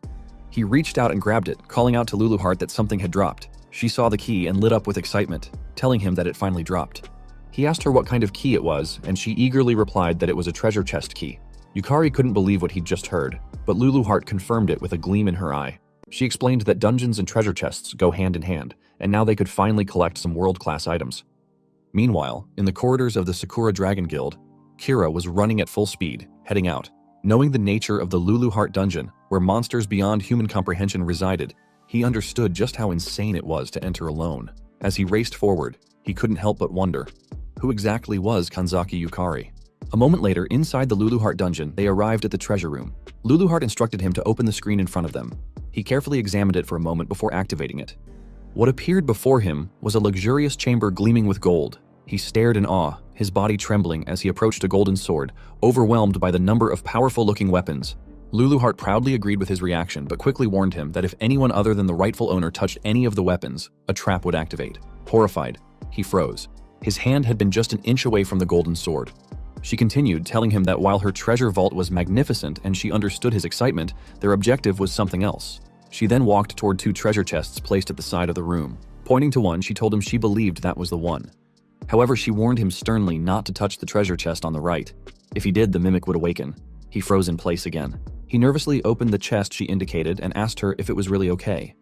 To his shock, the first item that emerged was the Last Elixir, an S-class rarity item that fully restored health and mana, cured all status ailments and diseases, and temporarily increased both maximum health and mana points.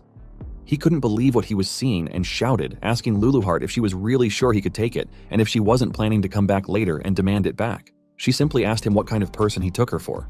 She urged him to continue. The next item was the Mana Diminual Ring, a world-class artifact, a rune-engraved ring that increased maximum mana capacity by 1.5 times. Then came the Infinitus Vault Pendulum, another world-class item. A magical storage device capable of storing up to 713,925 items.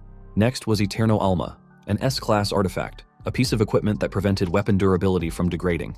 As long as it was equipped, any weapon would retain its form even after the most grueling battles. After that came the Ring della Lingua, a world-class ring that enabled communication across all human languages. It allowed the wearer to understand and speak any human language, though it didn't work on creatures without linguistic intelligence. Rare item after rare item poured out from the treasure chest, leaving him overwhelmed. Panic set in as he asked Luluheart again if he was really allowed to take all of these treasures. She replied casually that she'd love to explore the other treasure vaults too, but no matter what, they'd eventually run into monsters. So it was better to avoid them for now. Hugging his precious haul tightly, he trembled in joy, admitting that he was more worried about whether it was really okay to take all the treasures. Just then, Luluheart mentioned that she had almost forgotten something. She turned and walked upstairs. Curious, he followed her until they stood before a display of weapons mounted on the wall. She turned to him and said there was one last thing she needed to do. Reaching for one of the weapons, he asked her what she was doing, but she only laughed and took a weapon off the wall. Smiling mysteriously, she told him he'd find out later. It was a surprise. Hours later, in one of the dungeon's hallways, they were facing a monster imbued with thunder powers. Yukari ordered his equipment, which had taken on a human form, to defend against the monster's attack. The equipment obeyed and cast an aqua-based spell to prepare for impact. The monster then released a powerful burst of thunderlight in their direction, but the water-based magic blocked it effectively. Yukari then summoned Harbel's soul. Harbel instantly used her skill on the monster, immobilizing it. Seeing the opportunity, Yukari rushed forward and cut the monster in half with a single swing. He immediately used his soul harvest ability and obtained the lightning element soul. Before he could breathe, he sensed another monster approaching from behind. Exhausted, he turned around and shouted its presence. His equipment responded without hesitation. A flame monster released a searing wave of fire, but the equipment countered it with water magic, shielding Yukari from the flames. He dashed forward again and shouted to Harbel that it was time to move. She responded in agreement. The flame monster was caught off guard as they rushed it from both sides. Before it could react, Yukari and Harbel slashed it into 4 pieces. He then used Soul Harvest again and acquired the Flame Element Soul, an elemental entity of crimson fire that possessed overwhelming offensive power, capable of burning anything to ashes, and could also create a wall of fire as a defensive measure. Finally, Yukari collapsed to the floor in exhaustion, relieved that they had won. Luluheart praised their teamwork, but he told her that he had lost count of how many times he had died. He pointed to the equipment beside him and said that without it, there was no way they would have survived. It was the last elixir, an S-class rarity item shaped like a pendulum and engraved with ancient runes. It allowed physical attacks to affect intangible beings and granted special attack bonuses against element-type enemies. Luluheart asked if it wasn't incredibly convenient and explained that normally, physical attacks would have no effect on elemental-type monsters. Yukari asked if magic of the same attribute would be nullified, and she confirmed it, elaborating that with the last elixir, he could still land hits on elemental and spirit-type creatures. Yukari thought it would be great if he could use elemental spells too, but even casting a single one had completely drained his mana. Deciding to shift his focus, he told her he would collect as many souls as possible from now on. She questioned what he was talking about, and reminded him that they were about to enter a boss fight, which terrified him. He yelled out in frustration, pointing out how hard things had already been just to get to this point. If that was the difficulty of the path, he was sure the boss would be impossible to beat. At the very least, they should level up before continuing, because without ranking up, he couldn't even unlock additional class abilities. Luluheart remained silent for a moment. Then she explained seriously that the demon lord who ruled the dungeon, the one they were trying to defeat, was on an entirely different level from any monster they had encountered so far. It possessed absurd strength, terrifying power, and a nightmare-inducing fighting style that could break a person with sheer impossibility. To defeat it, he needed real experience that couldn't be borrowed or faked. And while she couldn't fight in his place, she could at least prepare him for the battle. She reminded him that up until now, he had obtained more items than he could even carry and absorbed an incredible number of powerful souls. Then she admitted that this was the extent of what she could offer. The rest would be up to him. He was the one who had to save the world. Looking straight into his eyes, she tells him that it was he who needed to push back against the overwhelming absurdity threatening their world. It would have to be him who thought for himself, fought against impossible odds, overcame adversity and seized victory because he had to become someone who could. Her words left him speechless. He responded with frustration that he had no reply worthy of them, then apologized. She told him there was no need. She had brought him here because she believed he could clear the first floor. Just then, the giant doors to the boss chamber began to open. Yukari stood before them with new determination. Luluheart gave him a push and shouted for him to pull himself together. He was going to save the world after all. He stepped forward into the boss room and declared his resolve to defeat the boss with his own strength. As he stood tall and faced the floating boss, he glanced at its peaceful, almost beautiful expression. Then he raised his sword, his heart steady, and with full resolve, he prepared to challenge it. No matter how many times he might die, he would save the world. The boss slowly descended from above, introducing herself as Serendiana, the one entrusted by the demon lord Luluheart to guard the first floor. She explained that any invader who dared disturb the peace of the demon lord would atone for their crime with their life. Calling upon the all-pervading source of light to pierce through the darkness in a single flash and become a radiant blade, she gathered the intense light into her staff and hurled a luminous ray in his direction. The beam of light shot toward him at incredible speed, shocking him, and before he could even react, the attack struck him and killed him instantly. Moments later, he regressed 1 hour prior and reappeared in front of the boss room, unable to believe he had died in an instant. He wondered if the light Serendiana had thrown was a form of magical light. Luluheart, appearing behind him, teased him and asked if he already needed her help, but he replied that he was fine. He realized that although the beam's speed was incredible, its trajectory had been a straight line, making it possible to predict. He concluded that if he kept his eyes on her staff's direction, he might be able to dodge it. Activating his soul abilities to boost his magic power, he stepped toward the boss room, deciding to initiate the soul trial first.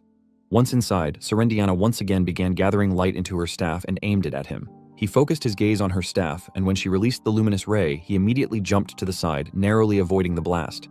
It was a close call, but he was relieved that he had managed to dodge it. Serendiana appeared surprised that he had evaded the attack on his first attempt and acknowledged that he had truly earned his way there. She then added that perhaps it was time she got a little serious, which caught him off guard. Calling upon the void-born flame, she summoned fire to scorch the earth without light and bring forth judgment that incinerated all creation. The crimson flame gathered in her staff as she activated her Dance Inferno skill, forming a massive magic circle. She then launched Empress Explosion in his direction. He saw the fire surging toward him and realized there was no way to dodge it. Serendiana appeared surprised that he hadn't attempted to escape, but he vowed to himself that he would burn the experience into his memory. The explosion engulfed him and his body was blown to pieces. Once again, he died and regressed. Now understanding that fire magic was typically a wide area attack, he took note that its activation time was roughly 3 seconds. Swearing to himself that he would make it next time, he stepped back into the fight with renewed determination. After dodging the luminous ray again, Serendiana prepared to strike with Empress Explosiona. As the flames rushed toward him, he immediately activated his soul command and summoned the fire element soul. The summon created a protective wall of flames that blocked the incoming attack and shielded him from the explosion. Serendiana, observing that he had survived, calmly noted that it was an interesting tactic. She recognized that the fire element he had summoned was born as a natural elemental and therefore possessed the innate ability to nullify magic of the same attribute. She acknowledged that he had used this property to cut through her magic. While she explained, he was barely staying upright, his body strained and mana nearly depleted. A light then emerged from Serendiana's forehead as she pointed out that he had full control over the surrounding magical energy, but his mana reserves were clearly exhausted, rendering him no match for her. Flames burst out around her as she told him he should have used his summon more efficiently. He knew the fire would consume him, but he still managed to express gratitude for her advice. Moments later, he was burned alive and died once more. He knew that at the moment, he didn't have enough mana to keep summoning high-rank elementals, so his timing had to be precise. For just an instant, he had perfectly read Serendiana's attack pattern and summoned the elemental only at the precise moment when the spell was unleashed. He reminded himself that until he could reach Serendiana, he had to keep hitting that perfect timing. He then died 3 more times before realizing that he still couldn't catch up to Serendiana, though he told himself that he only needed a little more time to analyze her. When she released a powerful wind spell, he was killed again.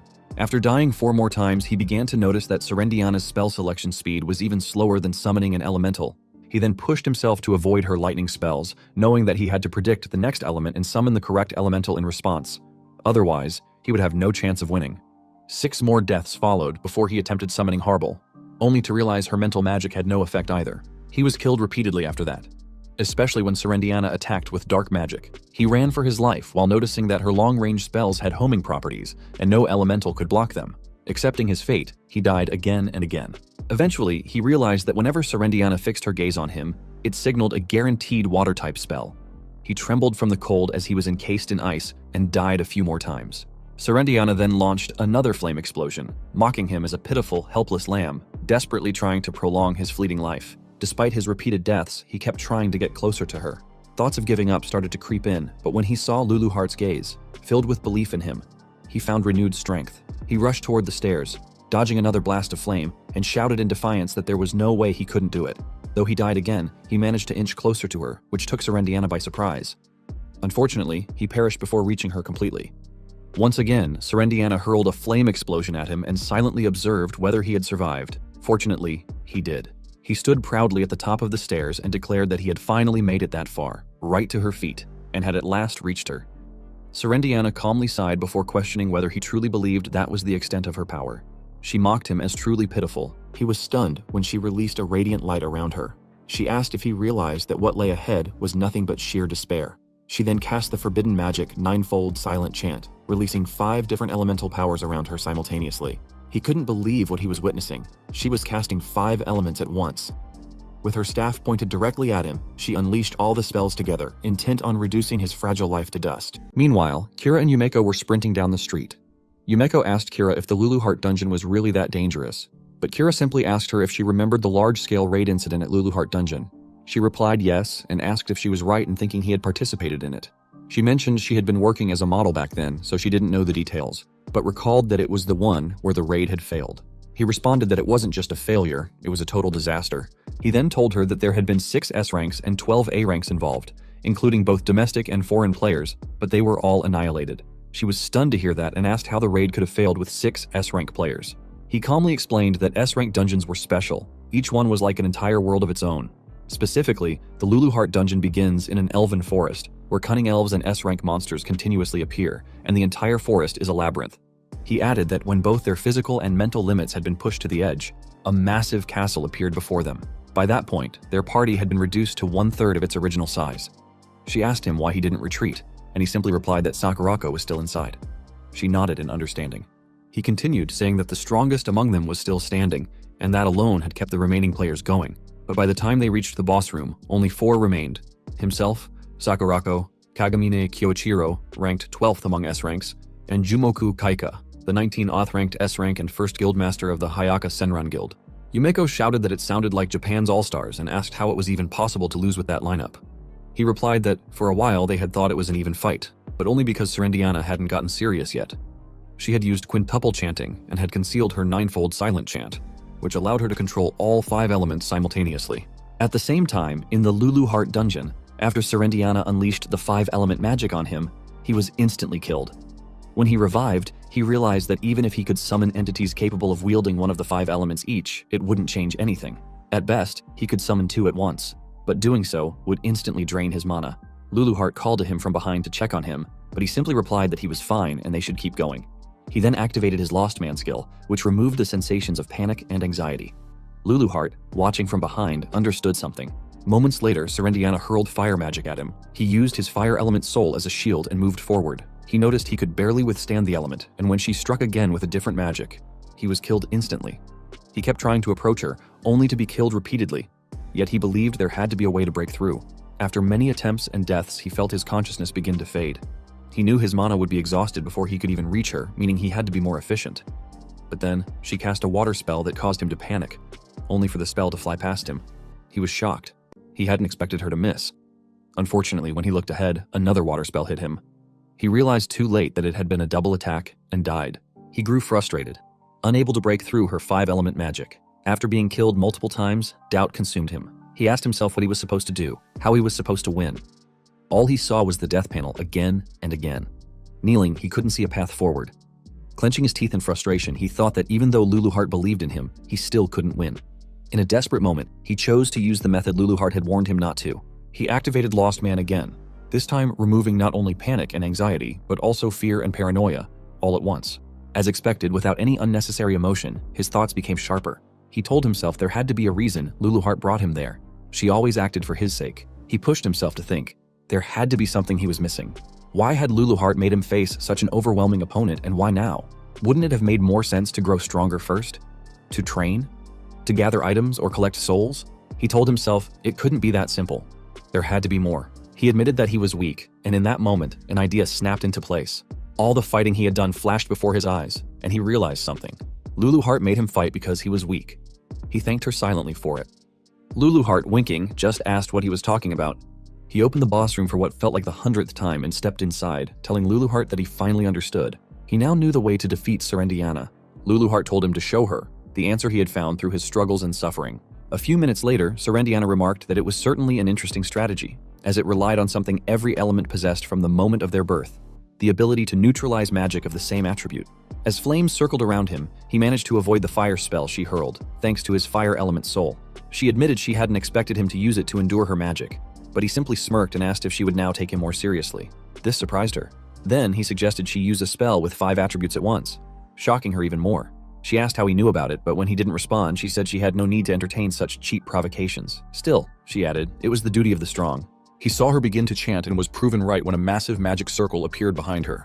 She told him she would bury him in a single strike, just as he had requested. He stood there for several seconds, then vanished. This startled Serendiana. She wondered whether it was perception obstruction or concealment magic, but she knew her mana detection couldn't be deceived by such simple tricks. She looked around, confident she should be able to detect his presence, no matter how weak his mana was. Calming herself, she reminded herself that no living thing in that world lacked mana. All she had to do was annihilate everything in the area. She unleashed her 5-element magic in a wide area attack. Minutes later, as the magic began to dissolve into the air, she still hadn't sensed him and grew angry at her inability to locate him. Suddenly, she heard the sound of footsteps sprinting and cast magic around her instinctively, still wondering how he had disappeared. What she didn't realize was that he was directly above her, perfectly positioned. He had figured out that Serendiana perceived the world entirely through mana. When he used Lost Man, which eliminated his mana signature, she could no longer perceive him. He raised his sword, knowing that once Lost Man expired, his mana would return. As the system displayed that the skill had ended and his mana was restored, he leapt down and activated his ultimate ability: Soul Absorption, Full Power, Soul Burst. Serendiana turned in shock, unable to believe the magnitude of the mana now emanating from him. She wondered where he could have gotten such overwhelming power. A few hours earlier, he had told Luluheart that, as expected of the most difficult dungeon, the number of souls he had obtained was incredible. He explained that Soul Absorption, which increased his stats and mana upon delivering the final blow, had been extremely useful. But Luluheart reminded him that that was only the beginning. He looked at her in confusion. She then explained that, if the Soul Eater class truly descended from her, the true power of Soul Absorption lay in the storage. Soul Absorption allowed Yukari to store the souls of defeated enemies, functioning like a reservoir. Just like a dam, it could release the stored energy all at once. His final attack was powered by every soul he had ever absorbed, and every life lost in regression. It was a strike containing everything he had. He knew it was an enormous risk, as it would use up all his collected souls. But he shouted at Serendiana, demanding to know how many times she thought he had died. He had observed her spells. He knew the length of her chance. And at this distance, his strike would land, no matter what. Serendiana remained calm, acknowledging that he was a splendid human. But she reminded herself that he wasn't the only one with a trump card. She knew that a magician's greatest weakness was chanting time. Did he really think she hadn't overcome that? She extended her hand into the air and opened her treasure vault, searching for a wand she had stocked, one that allowed casting without chant time. But she was stunned to find it missing. Panic set in. Had her vault been breached? Looking up, she knew she wouldn't make it in time. Yukari gave everything into his final attack, shouting that it would end there as he swung his sword down upon her. She raised a barrier in desperation, but she already knew it wouldn't hold. As expected, the barrier shattered within a second, and his final blow landed, triggering a powerful explosion. At the same time, the system broadcast a global announcement to all players. The first floor of the Rank 1 Luluheart dungeon has been cleared. Sakurako was infuriated. The system then showed the identity of the player who cleared it, and stated that this player had been rewarded with control authority over the first floor, as well as authorization to enter the second floor. The system congratulated all players and wished for the health and blessings of everyone in the world. Meanwhile, inside the Luluheart dungeon, Yukari and Luluheart celebrated in joy. The first floor of the Luluheart dungeon lit up, and a statue of Serendiana appeared at the center of the altar as the living Serendiana vanished.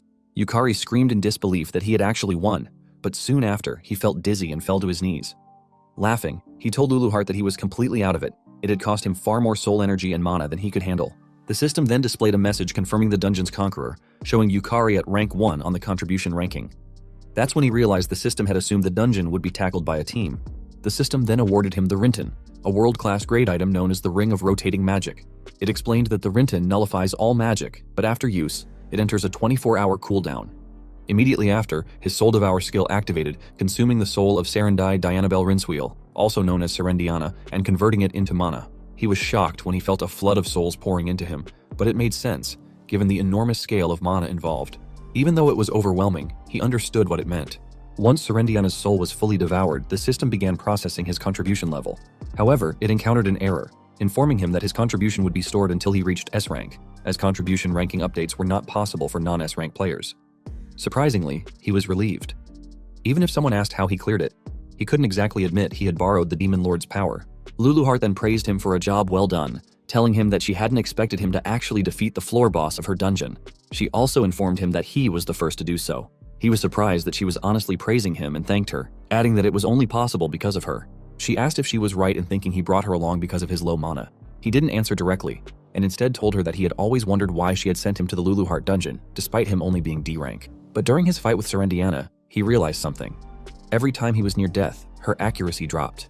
That's when he figured out it was because, when his mana ran out, Serendiana couldn't perceive his presence. He explained that at first, he had thought Serendiana was just a beautiful woman with sleepy eyes. But the truth was, she really couldn't see. If he had been stronger, with more mana, he might never have realized that Serendiana observed the world through mana. He would have fought her head-on over and over again, never understanding why he kept failing. He guessed that the real reason he was sent into that dungeon was because of his low mana, a trait that, ironically, turned out to be his greatest advantage. Luluheart didn't bother responding with pleasantries. Then Yukari asked if he was right that she had also recovered Serendiana's staff back then. He thought to himself that while he had managed to defeat both Harble and Serendiana somehow, he hadn't truly conquered the dungeon, and he hadn't stopped the ninefold silent chant either. He told himself that he had to get stronger, and when Luluheart saw his expression, she sighed and told him he was probably overthinking again. She then reassured him that he was the one who defeated Serendiana. But he asked if he was right in thinking that discovering Serendiana's weakness was thanks to the Lost Man's skill. She simply asked him why he was trying to separate it from himself, reminding him that the Lost Man's skill was his because he chose it. She went on to explain that Serendiana's hidden ability was called Elder Vision, which allowed her to perfectly perceive her enemy's mana and predict their actions. The higher her opponent's mana, the stronger she became, bordering on clairvoyance. However, because of that overwhelming perception, Serendiana had neglected to develop any other detection methods. Yukari had played his cards well, exploiting both her weakness and her arrogance. In the end, it was nothing more, nothing less. He looked at her, surprised by the explanation, and thanked her warmly for it. He then asked why his soul harvest ability hadn't activated when he delivered the final blow. She pointed ahead and told him that Serendiana's soul was sealed within the statue. When he looked, he told her there was nothing there. She explained that Serendiana's mana output was so massive, even among floor guardians, that he likely couldn't sense it in his current state. But if he kept improving, soul summoning would eventually become possible. Still, he responded that he couldn't even imagine summoning Serendiana. It had been far too intense. Luluheart then suggested that they come back another day. Even though he had absorbed Serendiana's mana and grown stronger, it had only increased his mana capacity, not replenished it. If he didn't take a break, he would remain completely drained. She then informed him about uncharted areas to explore, soul recovery tasks, and treasure collection opportunities, adding that there was still a lot left to do just on the first floor. He agreed with her and said he was already exhausted. They should just go home and take it easy. A moment later, they exited the Luluheart dungeon and Luluheart disappeared, saying she would update the supplemental map. Yukari stepped out of the dungeon, feeling like his joints were breaking apart. All he wanted was to go home and sleep. But suddenly a knife was pressed against his back. A woman's voice warned him that it was dangerous to walk alone on a moonlit night like this. She then activated her skill, Design Desire, and told her pet that it was time for its meal. Yukari turned his head slightly as he felt a powerful presence behind him and saw a monstrous eye. Before he could react, the monster attacked, sending him to the ground, coughing blood. Dark magic energy wrapped around him, trapping him in place. As pain overwhelmed him, he wondered what had just happened and activated Lost Man to dull the sensation. Irugami then approached him and remarked that the first floor of the Luluheart dungeon had been cleared today, and the only person nearby was him, so she'd like to ask a few questions. Seeing the knife in her hand and the massive monster beside her, he stammered out a question, asking who she was. With a warm smile, she introduced herself and told him to call her sister Yoriko. He struggled to stand and managed to move a little. She was impressed he could still move at all. Then she ordered her pet to attack again. However, it doesn't affect him. She was shocked to see that her Design Desire had been erased, and wondered how a D rank with no mana had done it. What she didn't know was that the Rinton, the boss drop from Serendiana, was still in Yukari's pocket. It had activated, nullifying the magic and saving his life. But Yukari knew it couldn't be used again for another 24 hours, and being restrained meant he couldn't access any other items. Panic set in. He had no mana, no strength left, and no idea what to do. Irugami then confirmed her suspicion. He was dangerous, and said she would now use a little of her true strength. Activating Design Desire again, she ordered her pet to tear off his limbs. The monster lunged with its claws while Irugami coldly said they would make him permanently disabled. But just before the claws reached him, someone appeared. shielding him in time. Sakura greeted Irugami, calling her trash while holding the monster's claw tightly. Sakura then turned to her and asked he was doing to Yukari. He couldn't believe his eyes. Sakura was standing before him. He wondered why Japan's top player had appeared there of all places. Sakura turned to Irugami, calling her a witch, and said she had heard someone had cleared the Lulu Heart dungeon, so she came to take a look. She hadn't expected to run into her there. Irugami responded with a warm smile, saying it was cruel for Sakura to call her a witch, and that she should instead call her sister Yoriko with a bit more affection. Sakura glared at her. She knew exactly who Irugami was, the holder of the Holy Attribute's strongest Saintess class, a so-called witch, who in truth governed the mysterious Holy Dungeon Church. Sakura accused her of always being good at hiding her tail, making it so no one would ever guess she was in Japan. But today must be her lucky day, she said, because she finally had the chance to erase her. Irugami, however, smiled sweetly and told Sakura not to bear her hostility so openly. She claimed that she merely revered the dungeons, the monsters, and the one who ruled them all, the Demon King. Irugami added with excitement that it was simply an act of faith. That angered Sakura even more. She told Irugami she didn't care what she believed in, but messing with her guild had been a mistake. Irugami just feigned confusion and replied that she had no idea what Sakura might be referring to. Her only target, she claimed, was Yukari. Irugami then explained that today, the first floor of the Lulu Heart dungeon had been cleared, and Yukari was the key individual responsible. Sakura froze for a second, then asked incredulously if Irugami meant Yukari had cleared the Lulu Heart dungeon's first floor. But then she burst out laughing and told Irugami to say it again. With a smirk, Sakura told her she'd make an exception and let her repeat herself, since it had been ages since she'd laughed that hard, and honestly, Irugami was quite amusing. Irugami chuckled too and asked if, perhaps, she had a hidden talent for making people smile. As the two women exchanged laughs and banter, Yukari sat silently, watching them with a mix of fear and confusion. Sakura's tone then shifted. She smiled coldly and acknowledged that Yukari had defeated Kei and even subdued Kazuki, who was more than 2 ranks above him. But she also knew that the Lulu Heart dungeon wasn't something one could just conquer so easily. Turning back to Irugami, Sakura stated that, as expected, entertaining a witch's delusions was a waste of time. She declared that she would kill Irugami right there and then. Sakura activated her 5-tailed skill and launched her Foxfire Half-Blood ability at Irugami. Calmly, Irugami activated her Albion Veil to defend herself. When the Foxfire struck, it triggered a massive explosion of energy around them, but not a single scratch appeared on Irugami. Irugami turned to Sakura and said she expected her to have that much firepower even without using her full strength. Then she asked if it was really the time to be holding back. Irugami's monster launched its claws at Sakura, but Sakura only smirked. She released a magical shield to block the attack and coldly told Irugami not to get cocky, if that was all the power she had. Irugami then ordered her pet to activate corrosion. Its claw spread corrosion, allowing it to pierce through Sakura's barrier and shatter it completely. However, this only excited Sakura further. She unleashed her Black Flame Butterfly, Half-Blood ability in retaliation. As the floating butterflies landed on the monster's claw, they ignited into powerful black flames, burning the creature to death. Meanwhile, Lulu Heart appeared beside Yukari, telling him that those women possessed an extraordinary amount of magic power. Since he was out of mana and stamina and unable to move, she advised him to simply watch for now, because what he was witnessing was the wall he would one day have to overcome. He nodded in response, understanding fully. It was a battle between S-class entities, and he planned to burn every detail into his memory. Irugami then released her sacred spears, holy lances of light summoned from the sacred castle. Their divine energy was particularly effective against evildoers and mortal beings. She aimed them all at Sakura and launched them simultaneously, saying that people were too obsessed with preserving what they deemed normal. Sakura activated her double barrier ability, blocking the spears trying to pierce her, but Irugami wasn't done. She cast an even stronger magic circle and spoke again, proclaiming that Earth had been chosen as the land of God and that humans should gratefully accept skills, classes, and dungeons as miracles. She hurled more sacred spears, provoking Sakura further.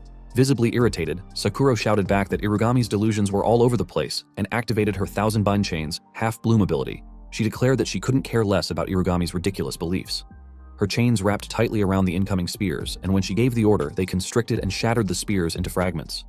Irugami responded by releasing even more powerful magic. Realizing her previous level wouldn't be enough, she deployed her Holy Sword, a radiant blade imbued with divine energy, particularly effective against evil and beings that exist between realms. Without hesitation, she swung down the sword at Sakura. Sakura binds it midair, wrapping the sword tightly. Irugami teased her, asking if she truly believed her 5 tails could restrain such a holy weapon. Sakura acknowledged it as a cheap provocation but said she would play along, just for a bit. She promised to show Irugami the vast difference between their powers. With that, Sakura released her 6 tails and activated Ritual Fox Cry Barrier, Demon Heaven Curse, a technique that filled the area around the battlefield with the curse of the Demon Fox, rendering any target within its range immobile. A claw from the Demon Fox emerged from the rift in space. Irugami was stunned, and asked if Sakura really intended to summon the demon fox itself. Was she planning to blow away all of Shinjuku? Sakura coldly replied that if it meant erasing Irugami, then sacrificing a city or two was a small price to pay. Yukari was horrified to hear that Sakura was willing to destroy an entire city. He noticed the serious expression on her face, and knew he had to act. That's when he saw one of Sakura's bind holding a holy spear now aimed directly at him. Irugami, meanwhile, released another holy sword and aimed it at Sakura, shouting that the pure and vicious power of magic made her heart race. She declared they should surrender fully to their skill's power and drown in it. She then hurled the holy swords at Sakura.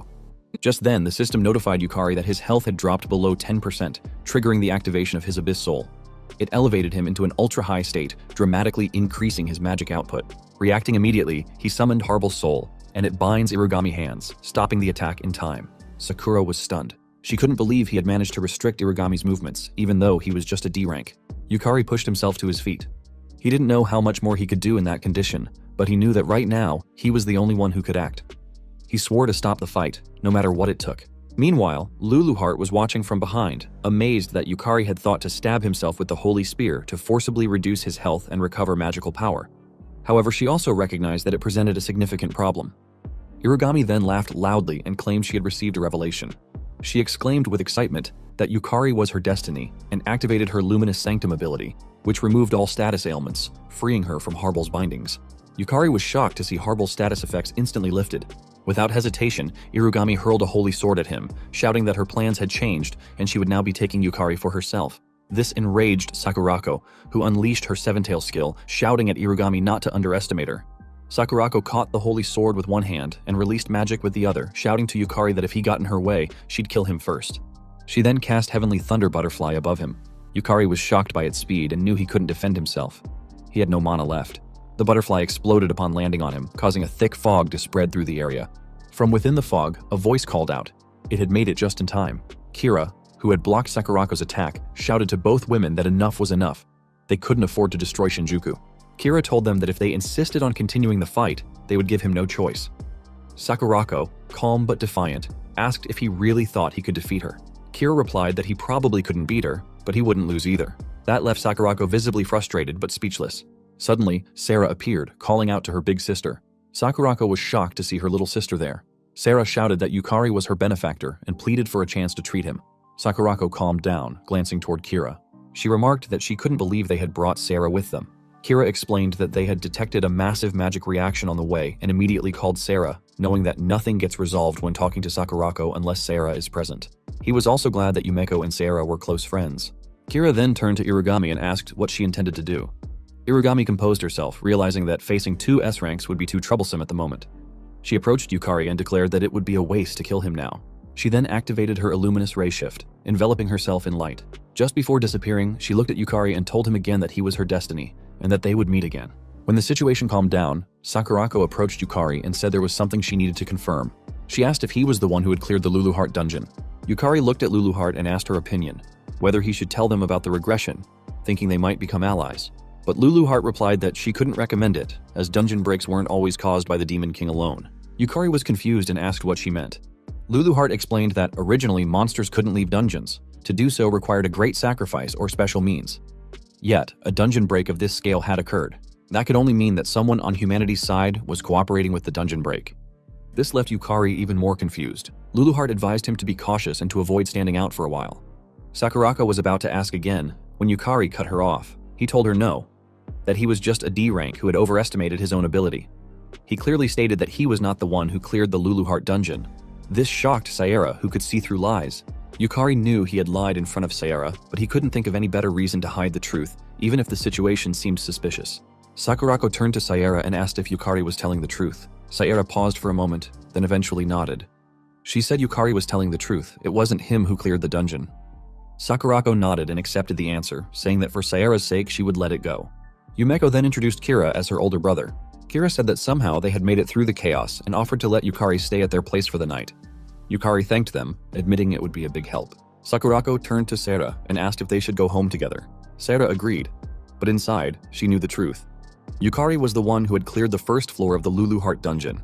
Sarah felt a pang of sadness, realizing he was always one step ahead of her. But more than that, she was confused about why he had chosen to hide the truth. Was there some secret he couldn't yet share?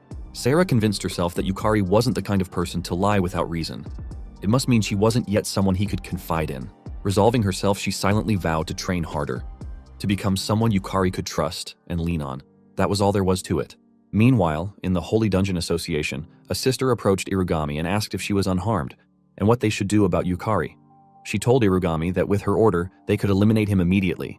Irugami, however, replied that it wouldn't be necessary. She had sensed it. Harble, the entity Yukari summoned, carried the unmistakable magical signature of the Lulu Heart Dungeon. That was enough to confirm it. Irugami smiled and told the sister that Yukari was their light, their hope, for dungeons to overtake the world. She then whispered her thanks to her lord, utterly confident that Yukari was the one destined to be her partner. 3 days after clearing the first floor of the Lulu Heart Dungeon at the Japan Dungeon Association, Tokyo branch, a female staff member was looking at her tablet and noticed that the news about the first floor of the Lulu Heart Dungeon being cleared was everywhere. She couldn't believe a player had actually managed to clear that dungeon. She also noted that a popular online theory claimed Sakurako was the one who cleared it, but she didn't think it was Sakurako. Just then, Yukari approached and politely excused himself, asking if he could request a rank-up procedure. The woman immediately apologized, saying she hadn't noticed him while distracted. He replied it was no problem and informed her that he'd like to confirm his promotion to C rank.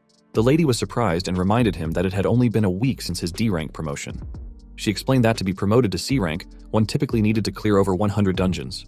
Yukari understood her reaction. It was common knowledge that while the rank-up mechanism wasn't fully understood, it was believed that defeating monsters and clearing dungeons accumulated contribution points. He glanced at the massive globe-like stone in the room, knowing that touching it would automatically determine whether a player was eligible to rank up. The Player Association managed the system. He assured the lady that it was all right. He had cleared the necessary dungeons. In truth, he had exceeded the standard contribution requirement. Upon clearing the first floor of the Lulu Heart Dungeon, he had been granted the title of C-rank player, his mana circuits had increased to 8, his stats and mana quality had risen, and he had unlocked a new class ability, Soul Resonance. He knew that, now as a C-rank, his mana circuits had doubled, and he could summon souls more reliably, no longer just for an instant.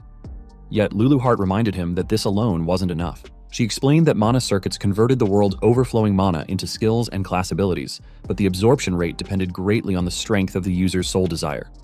Even with increased circuits without a strong soul, the enhancement was incomplete. She added that the reason he grew stronger under pressure was precisely because of that, making him realize why she had pushed him so hard. Yukari replied that he'd thought pushing him to his limits was just her hobby, but when she stayed silent, he curiously asked why she had suddenly gone quiet.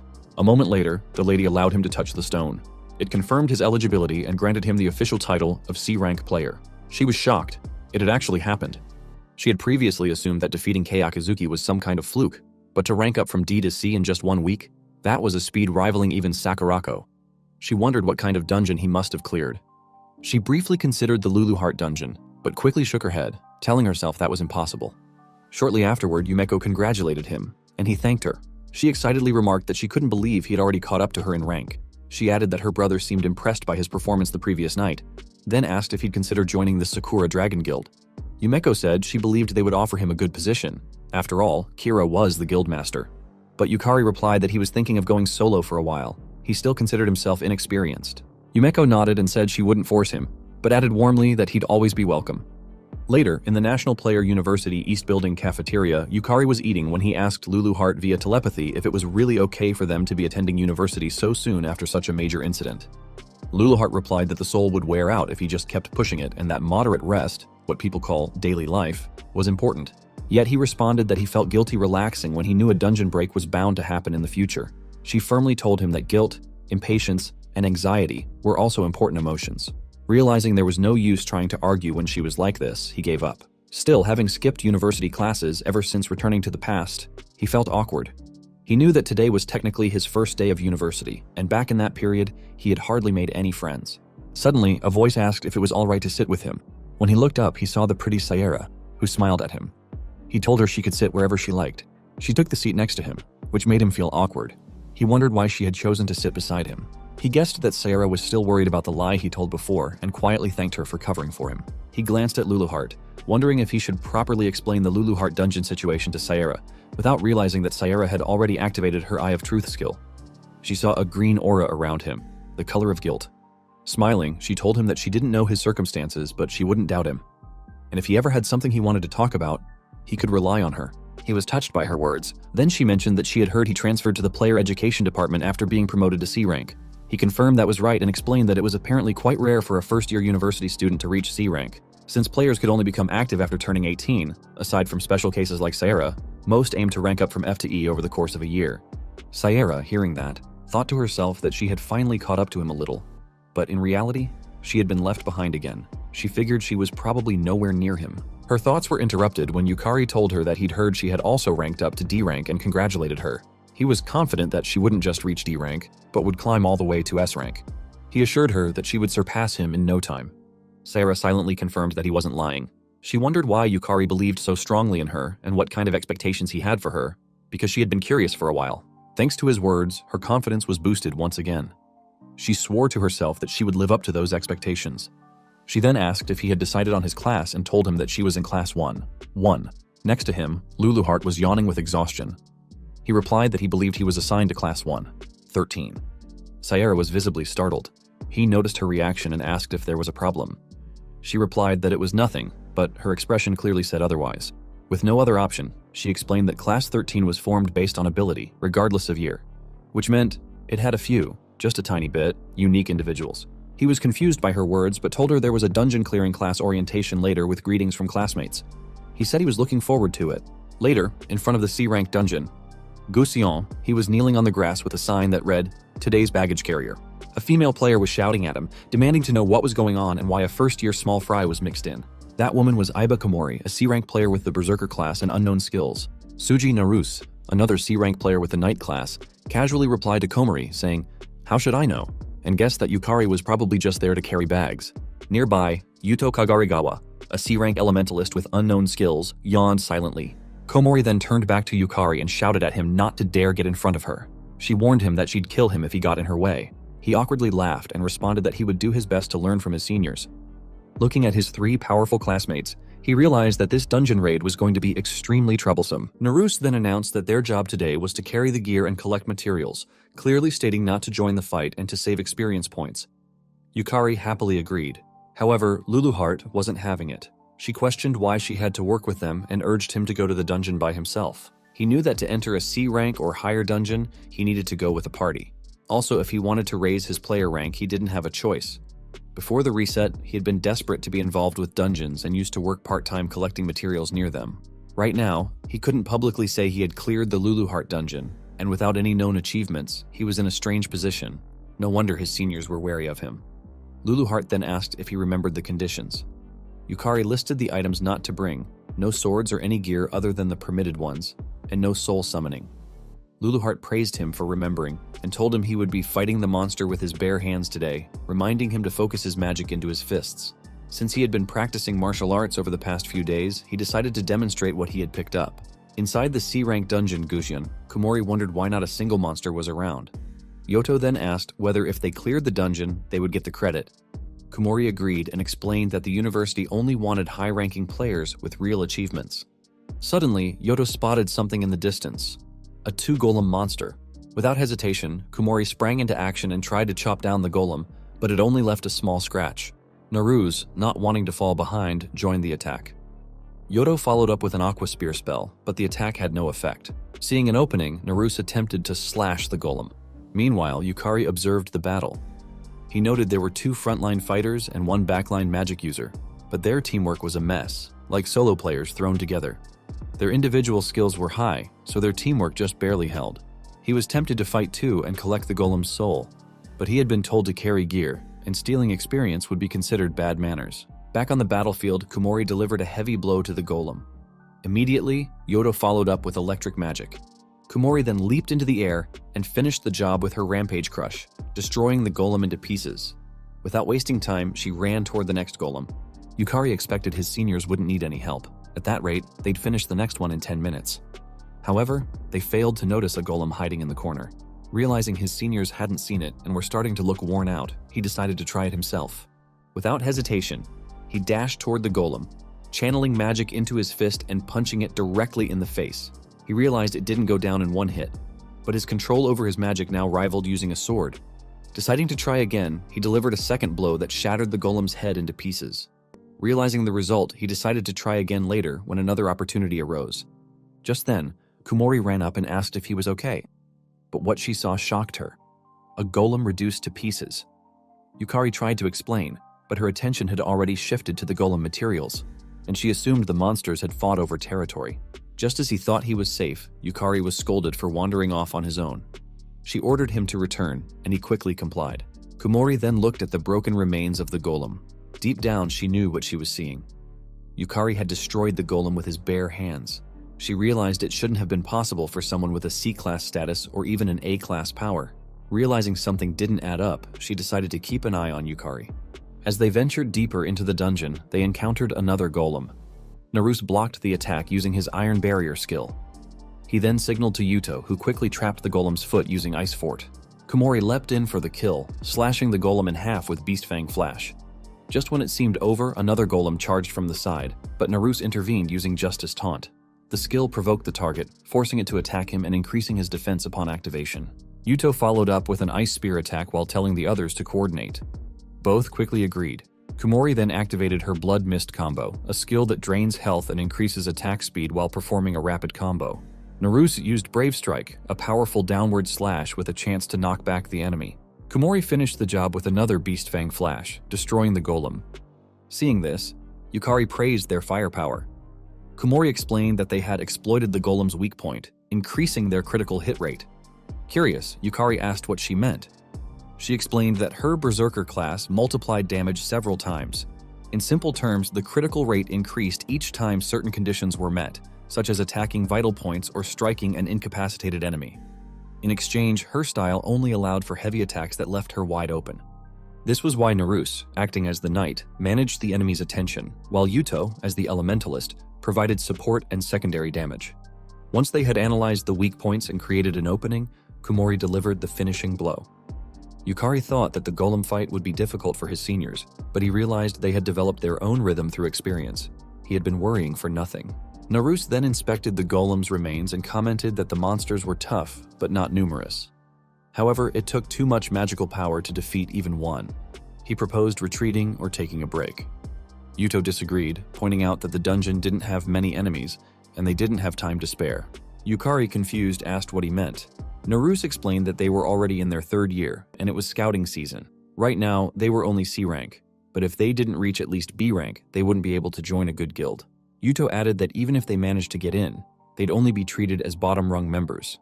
This surprised Yukari. From his perspective, just being able to make a living as a player was amazing. Even Sakurako, who was from the same university, had already reached S rank by the time she graduated. Naruse wasn't surprised, having heard rumors that she had cleared the Luluheart dungeon. Yukari was shocked and asked for clarification. Naruse explained that it was just a rumor, but when it came to clearing that dungeon, he couldn't think of anyone else. Yukari realized that this was what the public believed, and he didn't want to stand out until he solved the mystery of the dungeon break. In that sense, this misunderstanding worked in his favor. Suddenly, Yuto became serious. He warned Yukari not to interfere in their battles and reminded him that he was only there to observe, not to do anything unnecessary. Yukari was surprised, but agreed. Later, as they walked, Yukari reflected on how he had been soloing monsters for a while. He decided he'd learn by observing how his seniors fought, though he badly wanted to collect golem souls. He was excited to see a different side of the monsters. Suddenly, he felt an ominous presence. He quickly turned around and shouted for everyone to run. But it was already too late. They were surrounded by golems. His seniors were shocked. They couldn't believe they were surrounded. Yukari had suspected something was wrong. There had been suspiciously few monsters. He now wondered if it was a trap designed to lure them deeper. If so, there might be an intelligent monster behind it. Komori, realizing that monsters were coming from all directions, decided they had no choice but to push forward. Yukari realized his seniors weren't suited for fighting multiple opponents and told them to leave it to him. He would hold the golems off. This confused Naruse, who shouted that they couldn't possibly win against that many and that they were retreating. Suddenly, a golem launched an attack between them. As Naruse struggled to stand up, Yuto ran past him, declaring that they were leaving Yukari behind. Naruse was stunned and asked if they were really abandoning him. Yuto, cold as ice, stated that Yukari was just a newcomer who had barely made C rank, and if he could buy them some time, that was enough. As Yukari dodged the monster's attack, he urged the others to go. He told them he was good at running away. Komori asked if he could really handle it. Yukari assured her to leave it to him. Komori saw it as a good opportunity to gauge his ability. She ran off, telling him she'd leave it in his hands. Naruse, with no other choice, turned and followed her. As Yukari assessed the situation, he counted around 30 golems. He realized that if he left his backpack on the ground, it would be crushed. So he tossed it into the air and called out to Luluheart, asking her to infuse him with magic while he drew the golem's attention. Luluheart agreed and remarked that he was as soft-hearted as ever.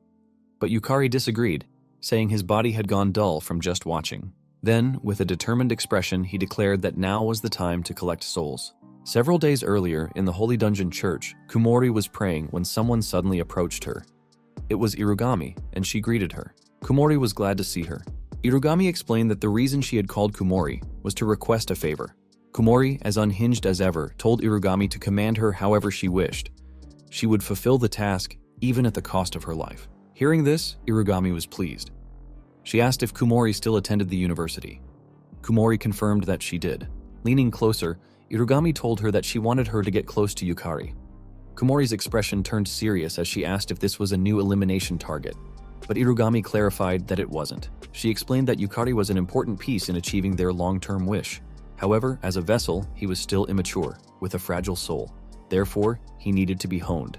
With a crazed smile, she instructed Kumori to push Yukari to his limit, strip away all the unnecessary parts, and sublimate him into something perfect. Kumori, confused, asked how she was supposed to do that.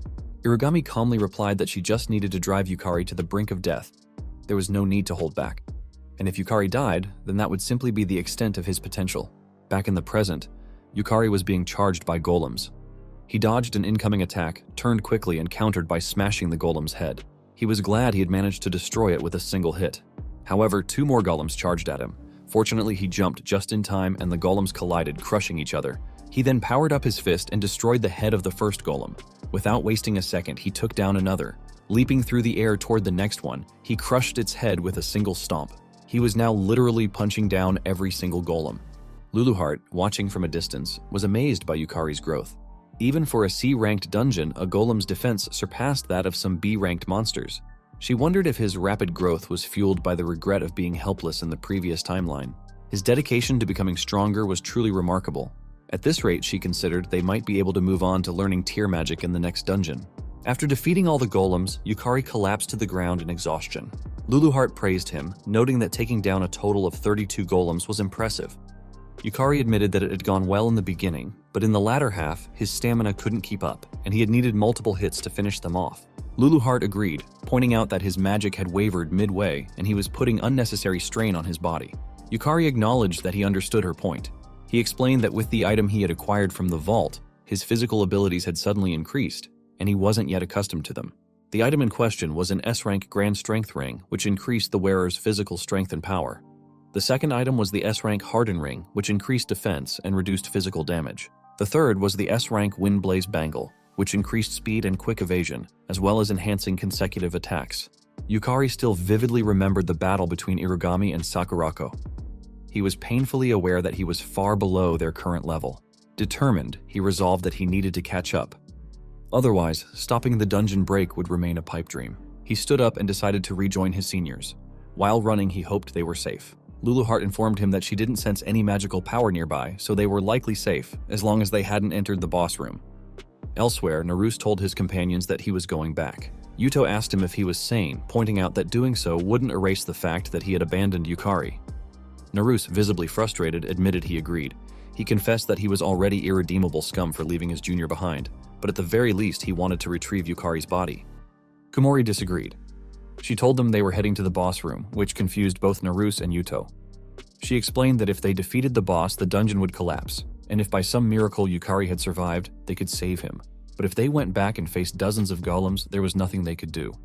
They were better off defeating one powerful boss. That was how they could prove their worth. In truth, Kumori remembered Irugami's order to push Yukari to the brink of death. Helping him would be inconvenient. Yuto agreed with her, telling Naruse that what they needed was results, not sentiment. Dwelling on the dead wouldn't help them. Naruse replied that he understood. As the two walked, he felt a growing sense of cowardice, realizing it was fear that had made him abandon Yukari. He was overwhelmed with guilt. Even so, he told himself that if he could defeat the boss, he could at least bring back Yukari's body. Suddenly, Yukari arrived and asked if they had been waiting for him. He was glad he had caught up. The two were shocked, but Kumori eyed him with suspicion. Naruse was shocked to see that Yukari was still alive. He had assumed Yukari would be dead. But Yukari simply told them that he was good at running and had survived by sheer luck. Not wanting to stand out, he kept quiet about defeating the golems. He also didn't want to believe that one of his seniors might be the traitor responsible for triggering the dungeon break. Still, he knew it was better to stay cautious. Naruse apologized and admitted that he had panicked. Yukari assured him it was fine, adding that he was the one who had given them the idea in the first place. Yuto then approached him, warning him not to turn into one of those thieves who run around collecting experience points. He called Yukari a brat who had just gotten lucky. Yukari responded that if all he wanted was experience points, he wouldn't have bothered to fight at all. Meanwhile, Komori silently watched Yukari. She wondered whether he had really escaped from the golem herd and if he belonged to a stealth class. But she dismissed the thought. No assassin or thief should have that much power. She considered what to do next, reminding herself that she had to fulfill Irugami's order, no matter what. Still, she didn't want to involve her teammates, so she concluded she had no choice but to isolate Yukari in the boss room. She was confident Naruse would follow her lead and decided to leave Yuto outside. Calmly, she asked how long they planned to keep arguing, then informed them that they should scout the boss room first if they wanted to win. She ordered Yuto to stay behind, claiming he was too on edge. Yuto protested, shouting that he could increase the casting speed of his spells. But she reminded him that his magic was already at its limit, rendering him speechless. She then stated that while Yukari still had stamina and backup items, he couldn't fight while protecting two people. She ordered Yuto to take a break and cool his head. Although irritated, Yuto knew she was right and sat down quietly while the others proceeded into the boss room. An hour later, after roaming around, Naruse finally asked where the boss room was. Komori noted that there hadn't been any monsters around either. Yukari looked toward Luluheart, asking if she noticed anything. Luluheart replied that there was a huge monster nearby, but the fog was blurring its presence, or it was in pieces. She added that it was close. That made Yukari wonder if monsters could move in groups, recalling that one of the golems he fought earlier had shown signs of intelligence. He started piecing the information together and was horrified by what he realized. Elsewhere in the dungeon, Yuto spotted a stray golem. Its body was damaged, alone, and on the verge of collapse. He wondered if Yukari had done it, but dismissed the idea. There was no way a first year like Yukari could have managed that. He approached the golem, thinking himself lucky. Confident he could take on a dying golem, Yuto gripped his key tag tightly. He was determined to gain some experience points. He needed the money. A few days earlier, in the hospital, Yuto had been furious when he saw the bills. The doctor warned him that without treatment, his sister only had 3 more years to live. It terrified him. But when he checked his bank passbook, the money he had saved for her surgery had been withdrawn. He had a strong suspicion who had taken it. He rushed to confront his father, who was lying around lazily. When questioned, his father casually replied that he had borrowed the money. Yuto shouted at him, saying the money was for Kanede's surgery, demanding to know what he had done with it. His father teasingly answered that he'd used it to buy alcohol and have a little fun. Enraged, Yuto punched the wall and shouted that even if his father had abandoned them, he could protect Kanade by himself. He told him to disappear from their lives. But his father didn't take him seriously. Laughing, he walked away, telling him to just work harder. Back in the present, Yuto knew he didn't have time. Killing one golem would be enough to push him to B rank. It wasn't much, but it was enough to qualify for a higher tier guild, with perks that could earn him the money he needed for Kanade's treatment. He despised the world, calling it garbage, and decided never to rely on anyone again. He activated his magic power and struck the golem with his hydro spike. It shattered into pieces with a single hit. He calmly approached the remains, confident that as an elementalist he could take on many attribute classes by exploiting their weaknesses. But he was stunned when he saw the shattered pieces begin to move. A wave of horror swept over him as he felt a powerful presence awaken. Just as he feared, the dungeon boss appeared before him. That's when he realized why the boss had been so difficult to find. Yuto immediately tried to retreat, but before he could, the boss swung its massive fist and punched him across the room. He slammed into the wall and couldn't believe the boss's speed. It had grown much faster. He tried to stand, but his leg was severely injured. As the boss approached, he watched helplessly, thinking bitterly that nothing ever went right in this world, that everyone and everything was trash. The boss raised its fist to finish him. Powerless, Yuto lifted the key tag his sister had given him, trying to call out to Kanade as his vision faded. Fortunately, Yukari arrived in time and caught the golem's fist with one hand. He tells Yuto that he understood. He wanted to rank up and gain experience. But Yukari asked him just once to let him help. Yukari then realized that each of the golems he had fought earlier was a fragment of the boss golem. He snapped back to attention when Yuto shouted at him to be careful, making him notice the boss's other fist coming toward him.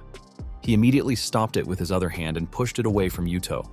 Shifting his weight onto his back legs and lowering his hips, he struck the golem with full force, shattering one of its arms and pushing it back.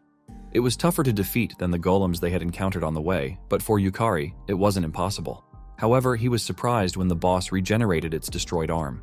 Luluheart informed him that since the boss golem was formed by combining golems, regeneration was not unusual, but that didn't make it invincible. He then activated his soul trial ability to increase his mana and applied debuffs to himself.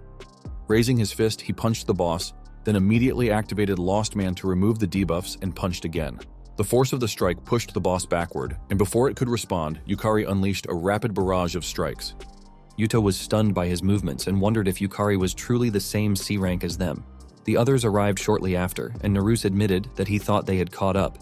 But if they joined the fight now, they'd only get in the way. They stood back and watched Yukari dominate the boss. Komori couldn't believe what she was witnessing. She observed that the efficiency of Yukari's mana circuits was on a completely different level than theirs. She was amazed at the amount of mana he was releasing and questioned what kind of mana absorption and circulation efficiency could produce such power, especially when the number of mana circuits should be the same among them. The boss growled in frustration and summoned its soldier golems. They realized the boss had mass summoned its golems and, once it finished, ordered them to attack Yukari's seniors. Yukari immediately looked back and summoned Harble, who responded with a wave of apathy, stunning all the golems.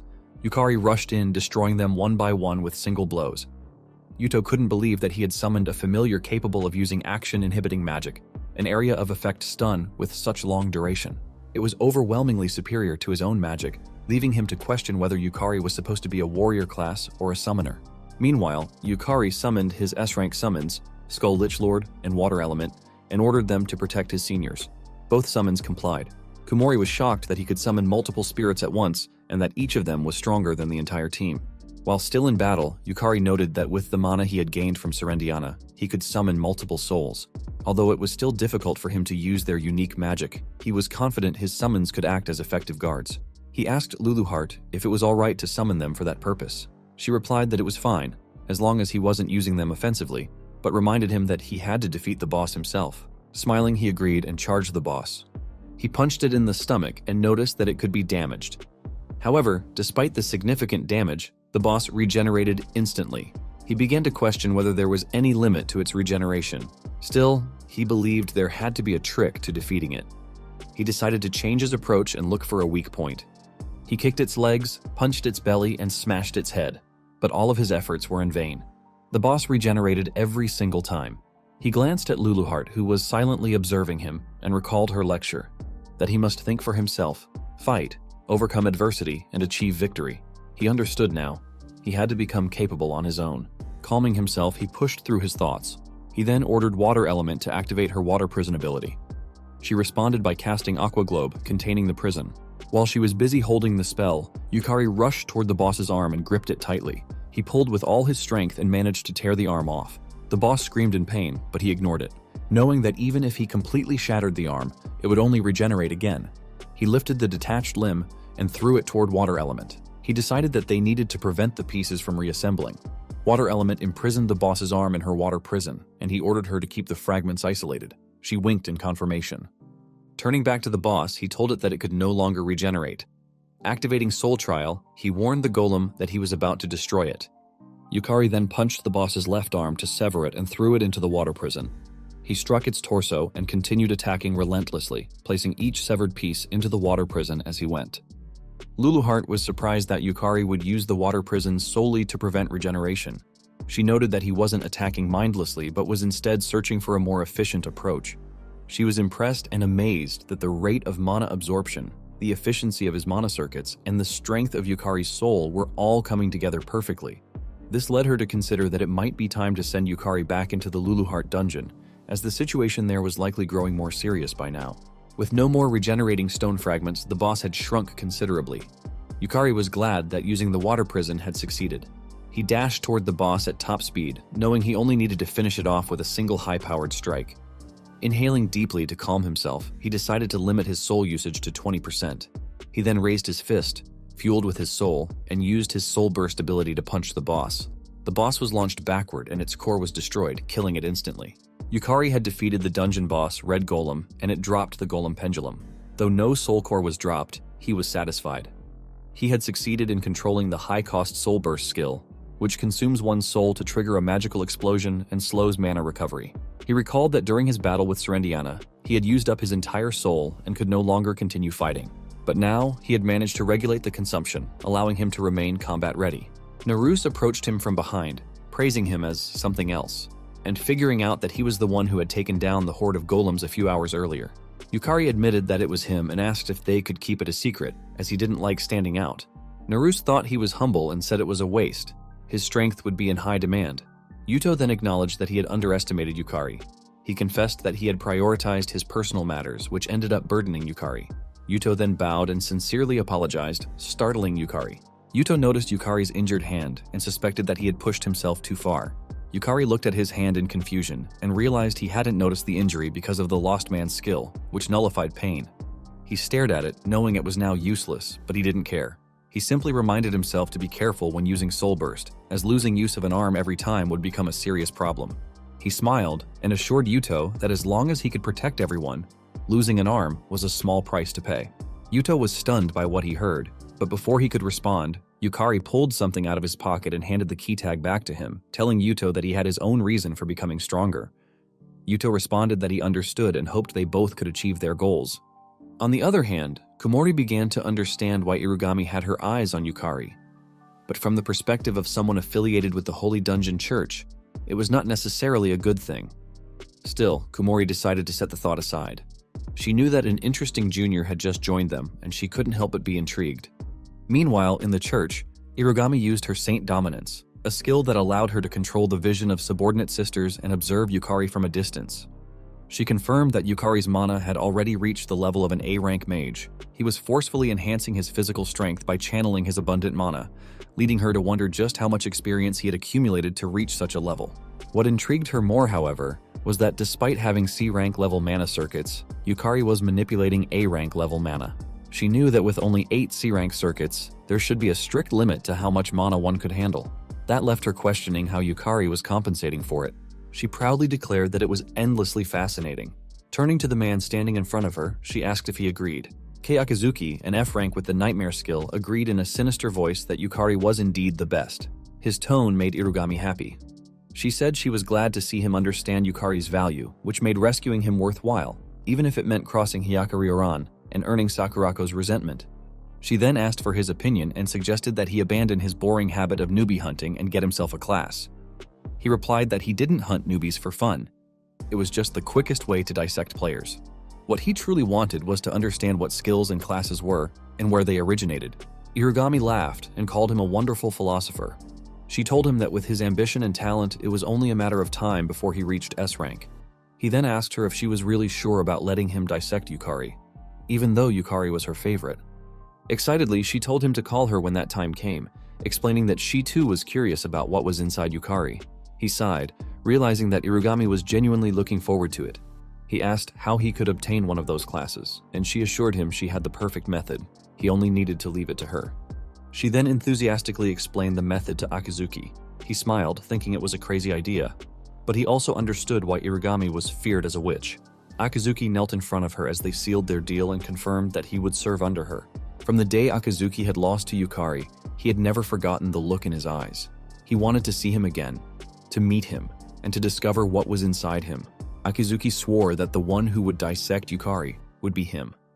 The next morning, Kyusuke Fujimine, an F-class rank with the Mana Save skill, and Yukari's best friend, greeted him.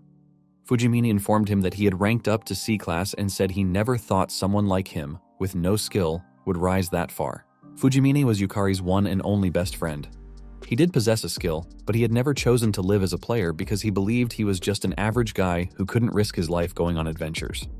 Because of that belief, in the world before regression, Fujimine had tried to stop Yukari from becoming a player and constantly reminded him that he had neither the talent nor a skill.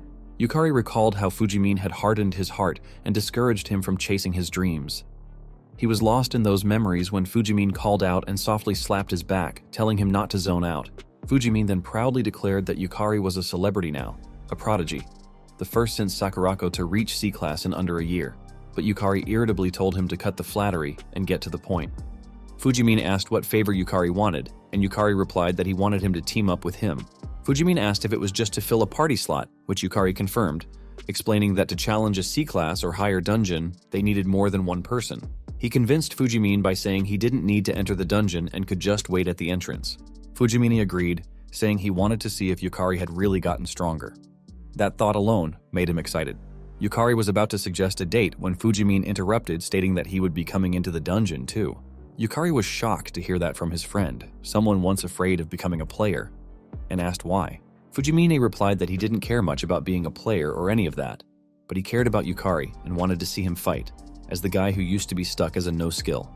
Yukari was stunned for a moment, but with no other choice he agreed.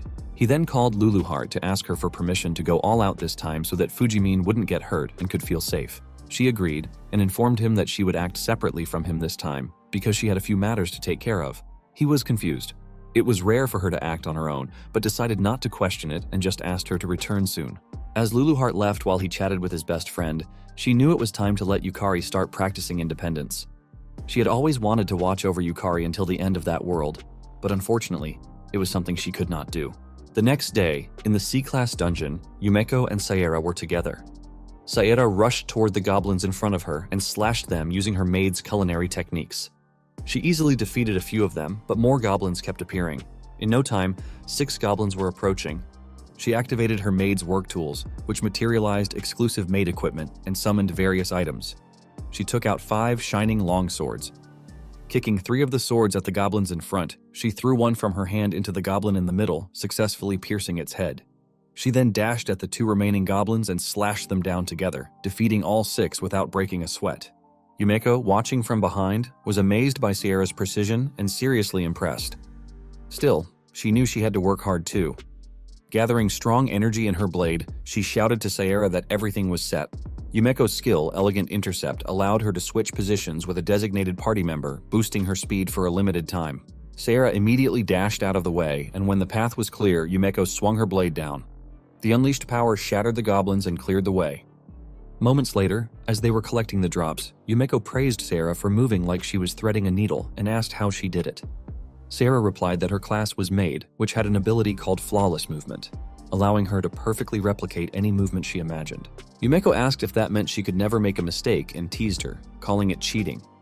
Sierra responded that Yumeko's skill was even more incredible. Yumeko then proudly asked if she meant her genius class and explained that as long as she met the requirements, she could learn any class, something that really helped with her short attention span. Sierra complimented her again, saying that her skill was insane. Yumeko, lacking any sense of humility, confidently agreed. She went on to say that there were limitations. For instance, she had tried out Assassin during the last expedition, but it didn't suit her. Then she tested the Ray Saber class, which felt better, but the charge time for attacks was too long, so she decided not to use it again. Sarah realized that Yumeko adapted her class depending on the dungeon, and her talent was the ability to instantly master any class. Without a doubt, she thought Yumeko was a genius with the potential to reach S rank someday. Yumeko then asked what Sierra thought Yukari's class might be. Sierra admitted she had been wondering the same thing but had no idea. Yumeko was surprised. Even Sierra didn't know? She recalled that just before entering the dungeon at Oryu Guild, Kira had informed her that the first floor of the Luluheart dungeon had been cleared. Based on what he sensed, over 20 guilds and factions had gathered there. She was shocked. She hadn't noticed anything at all, but Kira explained that was because they had advanced scouting and stealth abilities. He also informed her that all those forces were closely observing the battle between Sakurako and Irugami, and at the center of that battle was Yukari. She was horrified to hear this, realizing that it meant Yukari was in serious danger. Kira added that the reason so many strong players fought with him caught in the middle was because they were interested in him. That alone made Yukari a key figure in their world. Kira also explained that if he, as the master of the Oryu Guild, were to approach Yukari any further, it would be like publicly declaring Yukari as someone of importance. Yumeko understood what her brother was telling her and realized that this was where she came in. Kira agreed and said he wanted her to officially investigate Yukari on behalf of the Oryu Guild. Kira firmly ordered her to figure out who Yukari really was, what kind of skill and class he possessed, and, most importantly, the hidden secret that lay between Yukari and the Luluheart dungeon. At the same time, in the C-class dungeon, he warned Fujimine never to leave Harbel's side and told Harbel that he was counting on her to watch over Fujimine, to which Harbel agreed. Fujimine commented that Harbel was cute and assumed Yukari's class was a summoner. Yukari explained that he could do something similar and assured him that Harbel was incredibly strong, which meant staying close to her would keep him safer. Fujimine extended his hand to greet Harble respectfully, and before Harble could move, Yukari warned her not to bite Fujimine. A moment later, Yumeko and Sayara were hiding nearby when they felt a strong presence even from a distance and noticed that Harble's magical power was outrageous. Sayara also realized that Harble was not at a C rank level. It was far above, and she guessed it could be A rank or even S rank potential. Yumeko asked if Harble was communicating, noting that they had a summoner in their guild too, but summoned monsters usually acted like puppets. Sayara agreed with Yumeko, stating that was how summons should typically behave. At first, when Yumeko asked Sayara to help investigate Yukari, she felt uneasy about it. But now that she was witnessing Yukari's strength firsthand, she understood Yumeko and figured that from that day on, Yukari would become a target for many factions. Yumeko admitted that when her brother told her Yukari might have cleared the first level of the Lulu Heart dungeon, she thought it had to be a joke. But now, she believed it was true, and asked if they should head back to report to her brother. However, Sayara disagreed and told Yumeko they should watch just a little longer, as removing the dangers surrounding Yukari would require a clearer understanding of his true strength. Sayara knew she had been protected many times during dungeon raids. Even if her strength couldn't match Yukari's now, she still wanted to find a way to protect him and be someone brave enough to defend others as Yukari did. Yumeko agreed and informed her that the class she had chosen was Shadow Stalker, which had high stealth capabilities. But with a monster like Harble, who was stronger than both of them, getting any closer would definitely get them noticed. The two girls decided to continue observing from a distance for the time being. Meanwhile, Yukari knew they couldn't afford any mistakes in the dungeon ruin and decided to be extra cautious, prioritizing safety above all. He summoned Soul Servitude, Armored Knight Soul, Skull Guardian Soul, Flame Knight Soul, and Skull Lich Lord Soul all at once, and ordered them to explore the dungeon. He instructed them that if there were monsters, they should defeat them all. The summons agreed. Yukari was confident that his summons were stronger than ever due to his increased magical power. Before dismissing them, he added that if there were too many enemies, they should retreat immediately. Their goal was safe, consistent progress, and the summons acknowledged that as well. Fujimine, stunned by the terrifying appearance of the soul summons, told Yukari they looked horrifying. Yukari reassured him that the summons were loyal and actually pretty good guys, making Fujimine realize how much Yukari trusted them. It showed that Yukari had clearly been through many dungeons. A moment later, the summons began exploring. As they roamed the dungeon, they encountered a group of lizard monsters. The lizard men immediately attacked, but the summons blocked the attacks. Behind them, the Flame Knight appeared and charged at the lizard man. When it resisted, the Flame Knight ignited its blade with fire, startling the enemies. Before they could retreat, the Flame Knight beheaded them. One lizard man tried to escape, but was shocked to find the Skull Lich Lord blocking its path. The Lich Lord raised its axe and sliced the lizard man in half in a single swing, then decapitated the other escaping monsters. Meanwhile, the two girls watched from their hiding spot, noticing that Yukari's summons fought on their own. Yumeko asked Sayara to confirm that the Skull Lich Lord had once been a C-rank dungeon boss, which Sayara affirmed. However, she also noted that it was now even stronger than before. She wondered if Yukari's class could strengthen monsters and was surprised to see that the summons appeared to have their own will. Hours later, Yukari informed Fujimine that they had mostly cleared the surrounding area and could now proceed. Fujimine was confused, reminding him that he had just been standing around the whole time. Yukari explained that the summons had handled all the fighting. Fujimine was amazed to hear that and asked if Yukari didn't even have to fight directly. Yukari simply said that he still needed to confirm the kills and collect materials. As they walked, Fujimine asked how much C-rank monster materials were worth. Yukari replied that it depended on the type of monster and the condition of the materials. For every 10 monsters, the total value could reach several million yen if the materials were of high quality. Fujimine was shocked. Frustrated, Fujimine said that F-rank materials barely sold for over 10,000 yen. Yukari explained that although F-rank materials had more utility, materials from C-rank and higher dungeons could be used to craft powerful weapons and armor, or even generate rare items. Naturally, the rarer the materials, the more attention they attracted from collectors. He also informed Fujimine that while the current dungeon didn't seem to contain any, if they found magic stones, the value would skyrocket. That made Fujimine feel disheartened, realizing that his daily wage of 8,000 yen felt rather pitiful by comparison. He asked Yukari if he planned to keep farming C-rank dungeons to make money. Yukari responded that he didn't plan to stop at C-rank dungeons, which confused Fujimine even more. He asked if Yukari wasn't already strong enough. Yukari replied that he wasn't. He still considered himself weak and needed to become much stronger.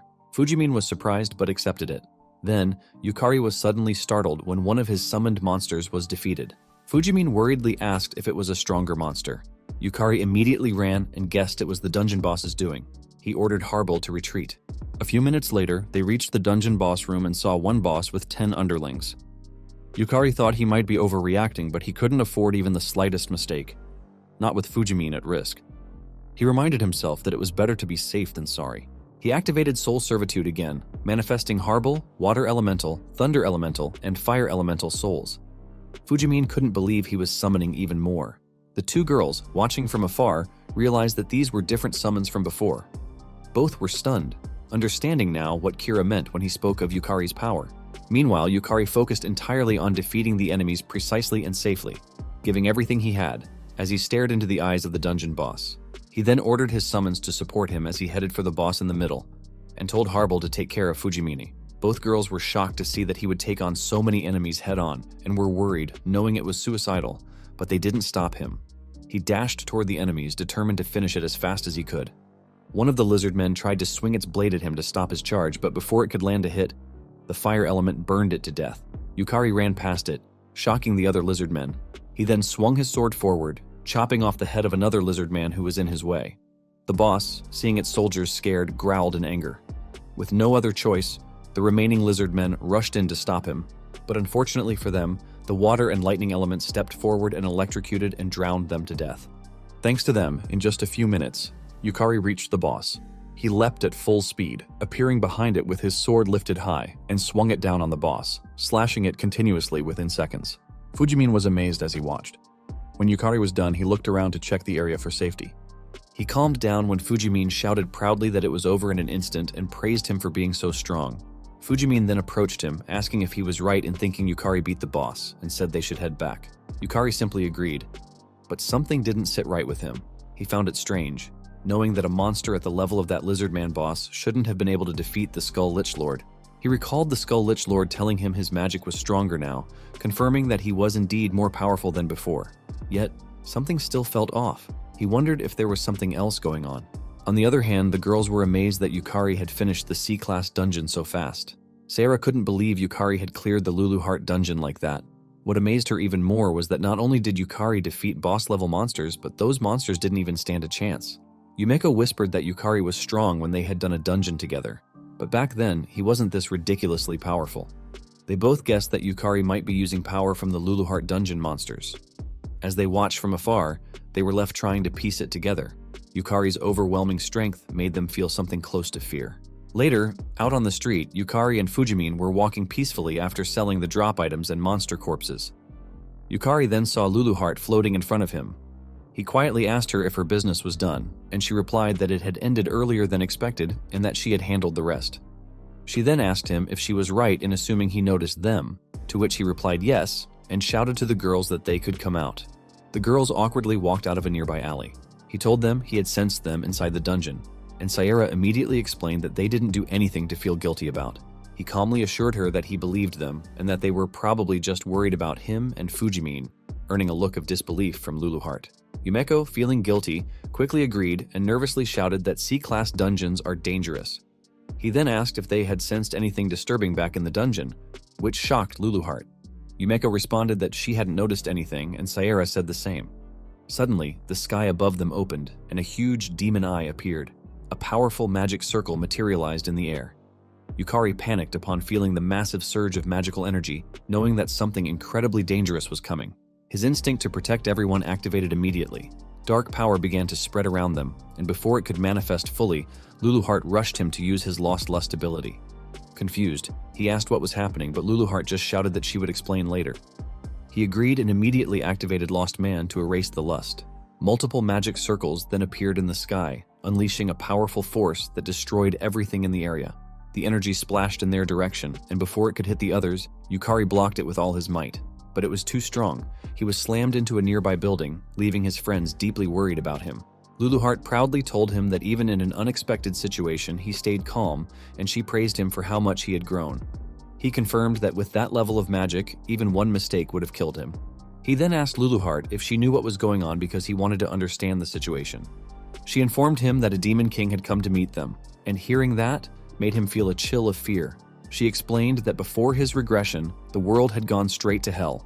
And the real cause behind all the dungeon breaks was the one who ruled the S-class dungeon, the pinnacle of Septim Maligny, corrupted by lust. She added that the disease that spread through solitude was the demon king of lust, and she had come for him. The demon lord of lust then introduced herself as Carmarian, the ruler of the dragonkin. Her race was a dragon succubus hybrid, and she was affiliated with Septim Magnus. She greeted both Luluheart and Yukari. Yukari was surprised that Carmarian could see Luluheart, but Luluheart calmly praised Carmarian's flashy entrance and asked if she wanted something from her. Carmarian replied that she had come to erase her, asking what other reason she could possibly have. Yukari realized that Carmarian's target was Luluheart and asked why she was after her, but Carmarian simply asked if she really needed to kindly and politely explain anything to someone about to die. Luluheart teasingly asked if she truly believed Yukari would lose to someone like her, which angered Carmarian. She snapped that Luluheart talked big for someone barely clinging to life. Carmarian then taunted them to take her hellfire and assured them that, if they survived, she would answer their questions. Luluheart informed Yukari that, among all the demon lords, the demon of lust was the strongest. However, forcing herself out of the dungeon must have limited her power. She assured Yukari that she would read Carmarian's movements and give him directions. She told him to focus on her thoughts and her voice, because they would defeat Carmarian together. He simply replied that he understood, trusting Luluheart more than anyone.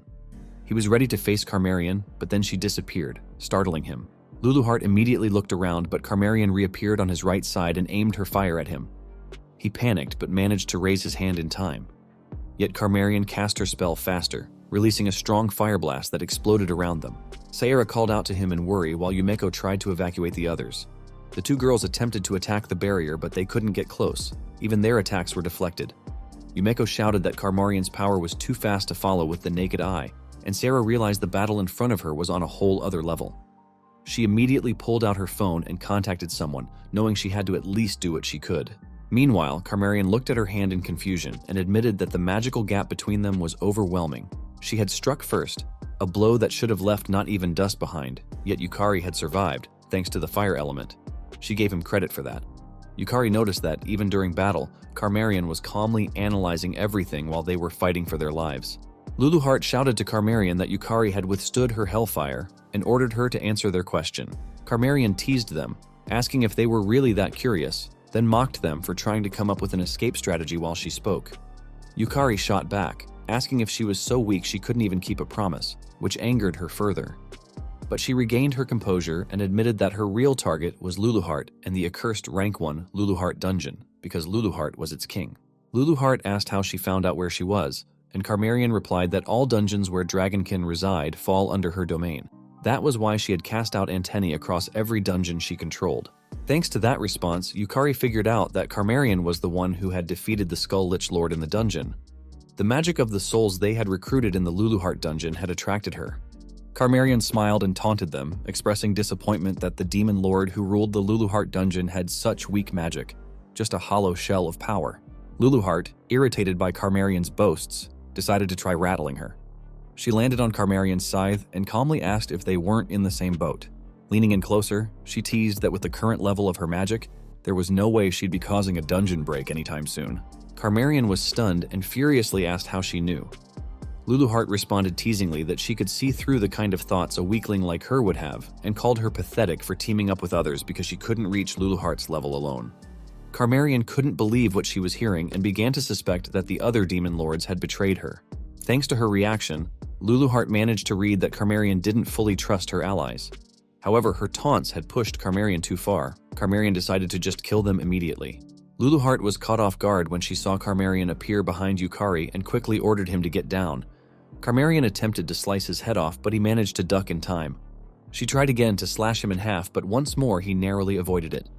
Luluheart shouted for him to jump, and he rushed to obey, avoiding being crushed. Carmarian activated a fire magic circle in the air and rained fireballs on him. He managed to summon the fire element to shield himself from the flames. Luluheart warned him that Carmarian was charging in, and when he looked up, he saw her closing in fast. She swung her scythe down at him, and he managed to block it with his sword, but she was far stronger than him, and he couldn't hold out long. He forcefully pushed her scythe away, which sent him stumbling backward. Before he could recover, Luluheart shouted for him to get up and dash forward, which he did immediately. But Carmarian appeared right in front of him again and mocked him for being too slow. However, Luluheart confidently told Carmarian that they had already won. Strong threads had wrapped around Carmarion's scythe and her body. Carmarion realized that this had been Lulu Heart's plan all along. She had initially thought Lulu Heart was just oddly chatty until she saw Sakurako calmly sitting on a rock, holding the threads that had trapped her. Ignoring Carmarion, Sakurako asked Yukari how many times she was going to have to save him. Just then, Kira approached, telling Sakurako not to say it like that. Being alive was already a miracle. Sera Kagurazaka, an S-rank player with an unknown class and skills who also worked as a player association receptionist, agreed. Sera reminded Sakurako that Yukari fought well against a Demon Lord class monster and deserved praise. Hiritaro Odachi, an S-rank player ranked 18th with the Swordmaster class and Bladespeak skill, also agreed, saying that he had heard rumors, but Yukari exceeded all expectations. Kyoichiro then appeared behind them and praised Yukari for moving like a pro against a Demon Lord. Kira approached Yukari and asked if he could still fight. Yukari confidently replied yes. Carmarion glared at them all in fury, but they remained calm. Together, they prepared to slay a Demon Lord. Kira was amazed to see the ruler of the S-rank dungeon and the strongest Demon Lord species, while beside him, Sera praised Yukari for being impressive earlier and for deflecting Carmarion's attacks all on his own, something most people couldn't do. However, she told him that they would take over and to leave it to them. Yet Yukari didn't agree and expressed his wish to fight alongside them. He explained to Sera that Carmarion uses powerful flame magic and teleportation, and that he has a way to detect her teleportation locations, which means he can be useful. Sera paused to consider and then replied that she couldn't believe he was just an F-rank not long ago. Fortunately, she agreed to let him join the fight. However, she warned him that even a single Demon Lord is enough to bring the world to ruin, and at the same time she assured him that, luckily, they had a gathering of S-rank players present. Sera then informed everyone of the formation. She and Kyoichiro would provide support. Kira and Kiritaro would take the front lines. Yumeko and Saera would guide civilians to safety, and Sakurako would prepare the Grand Barrier. Yukari forced himself to stay calm and reminded himself that everyone there was a higher rank than him. He then activated his Lost Man skill to suppress the feeling of panic and once more told himself that the reason he was able to fight in that situation was because he had already seen Carmarion's attacks. He pushed himself to use his head, predict everyone's movements, and make the best possible move. Meanwhile, Carmarion realized she had been played. The players had hidden their presence to lure her into that exact situation. Lulu Heart noticed Carmarion's reaction and could tell she was howling with her thoughts. She then teasingly showed the invitations and whispered to Carmarion that if she let her sneak into a dungeon belonging to lizardmen, a distant kin of dragonkind, she knew she'd come running, which is why she had gathered the S-ranks in advance. However, instead of being angry, Carmarion smiled and responded that the world would belong to her eventually. But for now, she would watch what kind of power native humans held. Carmarion threw her scythe away and taunted them, saying she wouldn't use her weapons or the power of dragons, and even then, she would snuff out every last one of them. She added that she would go easy on them and dared them to come at her with everything they had. Kira dashed forward and attacked Carmarion with his Crimson Lotus War Dance ability, but she easily blocked it with her arm. Kira shouted to Yukari to sync with him, and Yukari immediately responded by dashing forward and swinging his sword at Carmarion's other side. Kyoichiro, observing from a distance, noted that Yukari was even better than the rumors suggested and was keeping up with the movements of S-ranks just fine. Sera then released her Sparkle Starlight to support the front line, but before it could reach Carmarion, she cast a spell and burst the starlight apart. However, she overlooked Kiritaro behind her, who slashed her hand. Carmarion, at first confident it wouldn't damage her, was shocked when Kiritaro slashed her hand again, and it was cut off. Carmarion was amazed that a mere human had severed her arm. Kiritaro explained that her skill, Blade Whisper, can cut through anything, and not even a Demon Lord is an exception. Carmarion released magic at her severed arm and calmly stated that she had learned something new. Her arm regenerated, and within a second, a magic circle appeared beneath Kiritaro while Carmarion taunted that she had come too close. Yukari shouted to Kiritaro to jump, and she immediately acknowledged it, leaping into the air before a powerful flame, capable of incinerating someone in seconds, erupted from the magic circle. Thanks to Yukari's fire element summon, Kiritaro took no damage. She praised Yukari for his good battle instincts and swung her sword down to slash Carmarion's head, but Carmarion, now enraged, easily dodged it. Kira attempted to strike Carmarion's open side, yet she still managed to block it with her arm. The three of them tried to attack her simultaneously, but she disappeared. Lulu Heart warned Yukari that Carmarion was above them, and he immediately relayed the message to everyone. Kyoichiro was amazed that Yukari could actually read the Demon Lord's movements, and used his curse technique, Frozen Sky, to block Carmarion's fire blast from above. Lulu Heart warned him again. Carmarion was coming after the fuzzy guy. Yukari immediately shouted to Kira, but he was too late. Carmarian pierced her hand into Kira.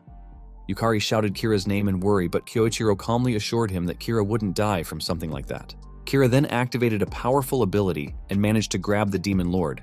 Carmarian realized that Kira was a regenerating phoenix, and before she could break free from his grip, Kiritaro and Yukari dashed toward her. As Kiritaro closed in, Carmarian hastily activated a magic circle to protect herself, overlooking Yukari. He rushed forward, aware that his physical ability was more than 2 levels below the S-rankers, which meant Carmarian would naturally prioritize Kiritaro's attack. In that moment, an opening would appear, for him. He activated his Soul Resonance ability, which synchronized with a soul under his control and allowed him to wield its power. By syncing with an S-rank monster, his stats would skyrocket, enabling him to use that powerful magic directly. Carmarian felt a strong danger approaching from her other side and turned in a rush, but what she saw shocked her. Yukari's magic power surging directly toward her. Unfortunately for him, she still managed to block his attack using her scythe, which startled him even more. He was sure he had boosted to S-rank status through his Soul Resonance, but even with the complex elemental magic memorized from the Serendiana battle, it still wasn't a fatal blow. Luluheart assured him that his spell was fine and explained that Carmarian was using over 90% of her power just to manifest in that world. Thanks to his defensive spell, they were able to severely drain her mana. Kira was amazed that Yukari could use 2-element magic too, but Yukari was frustrated that he couldn't finish Carmarian off and didn't have enough mana left to fight. Kira, however, boosted his confidence by pointing out that he managed to release that much power even with only 8 circuits in his C-rank mana flow, and that he had contributed more than enough. He added that Carmarian even panicked enough to pull out the weapon she said she wouldn't use. On the other hand, Carmarian realized she had been completely outplayed and looked at Yukari as unworthy of following in Luluheart's footsteps. Carmarian trembled in anger as she acknowledged she had disgracefully broken the rules she had set for herself by resorting to drawing her scythe. However, she suddenly began laughing uncontrollably, prompting Kira to ask the others if they had driven her mad from the pressure. Carmarian decided to reflect on her actions and floated into the air, opening a massive magic circle above her. She calmly warned them that she was going to get serious, startling everyone. Kira rushed to cover Yukari, and everyone gathered themselves to fight. Carmarian then calmly released Karma Catastrophe, and a tremendous force of power burst out from the magic circle, heading straight in their direction and destroying everything around them in just a second. When the power subsided and the destruction was laid bare, Yukari was lucky to still be alive. But he was horrified when he saw Kira standing in front of him, having taken the full damage for him. He panicked when Kira collapsed to the ground and could only ask him why he shielded him. Yukari rushed over and was relieved to find that Kira was still breathing. Meanwhile, Carmarian, watching from above, was frustrated that even her strongest humanoid form attack couldn't kill him.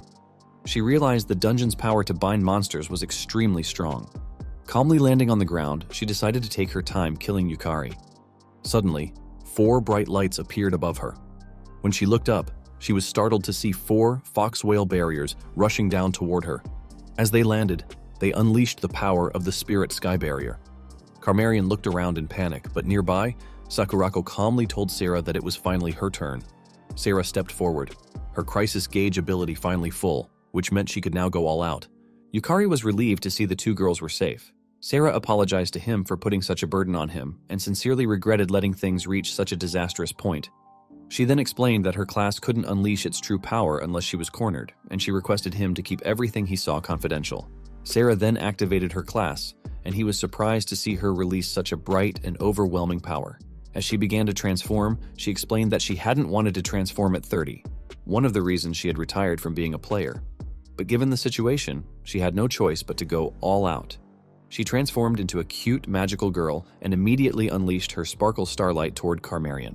Carmarian remained calm at first, thinking it was the same attack from before. However, Sarah teased her, asking whether she really thought she could block the attack that easily. When Sarah's starlight hit the barrier Carmarian had conjured to protect herself, the sheer power shocked her. She couldn't believe a human could wield that much magic. Then, Sakurako activated her Foxfire, 8/10 bloom ability.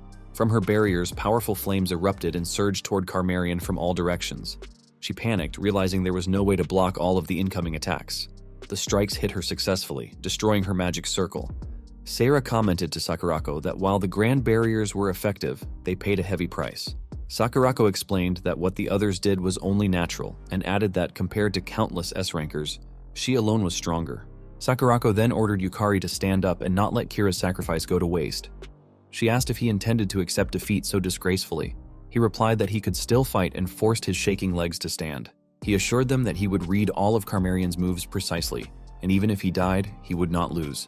Sarah released Shooting Stardust, and a strong, brilliant power surged toward Carmarian.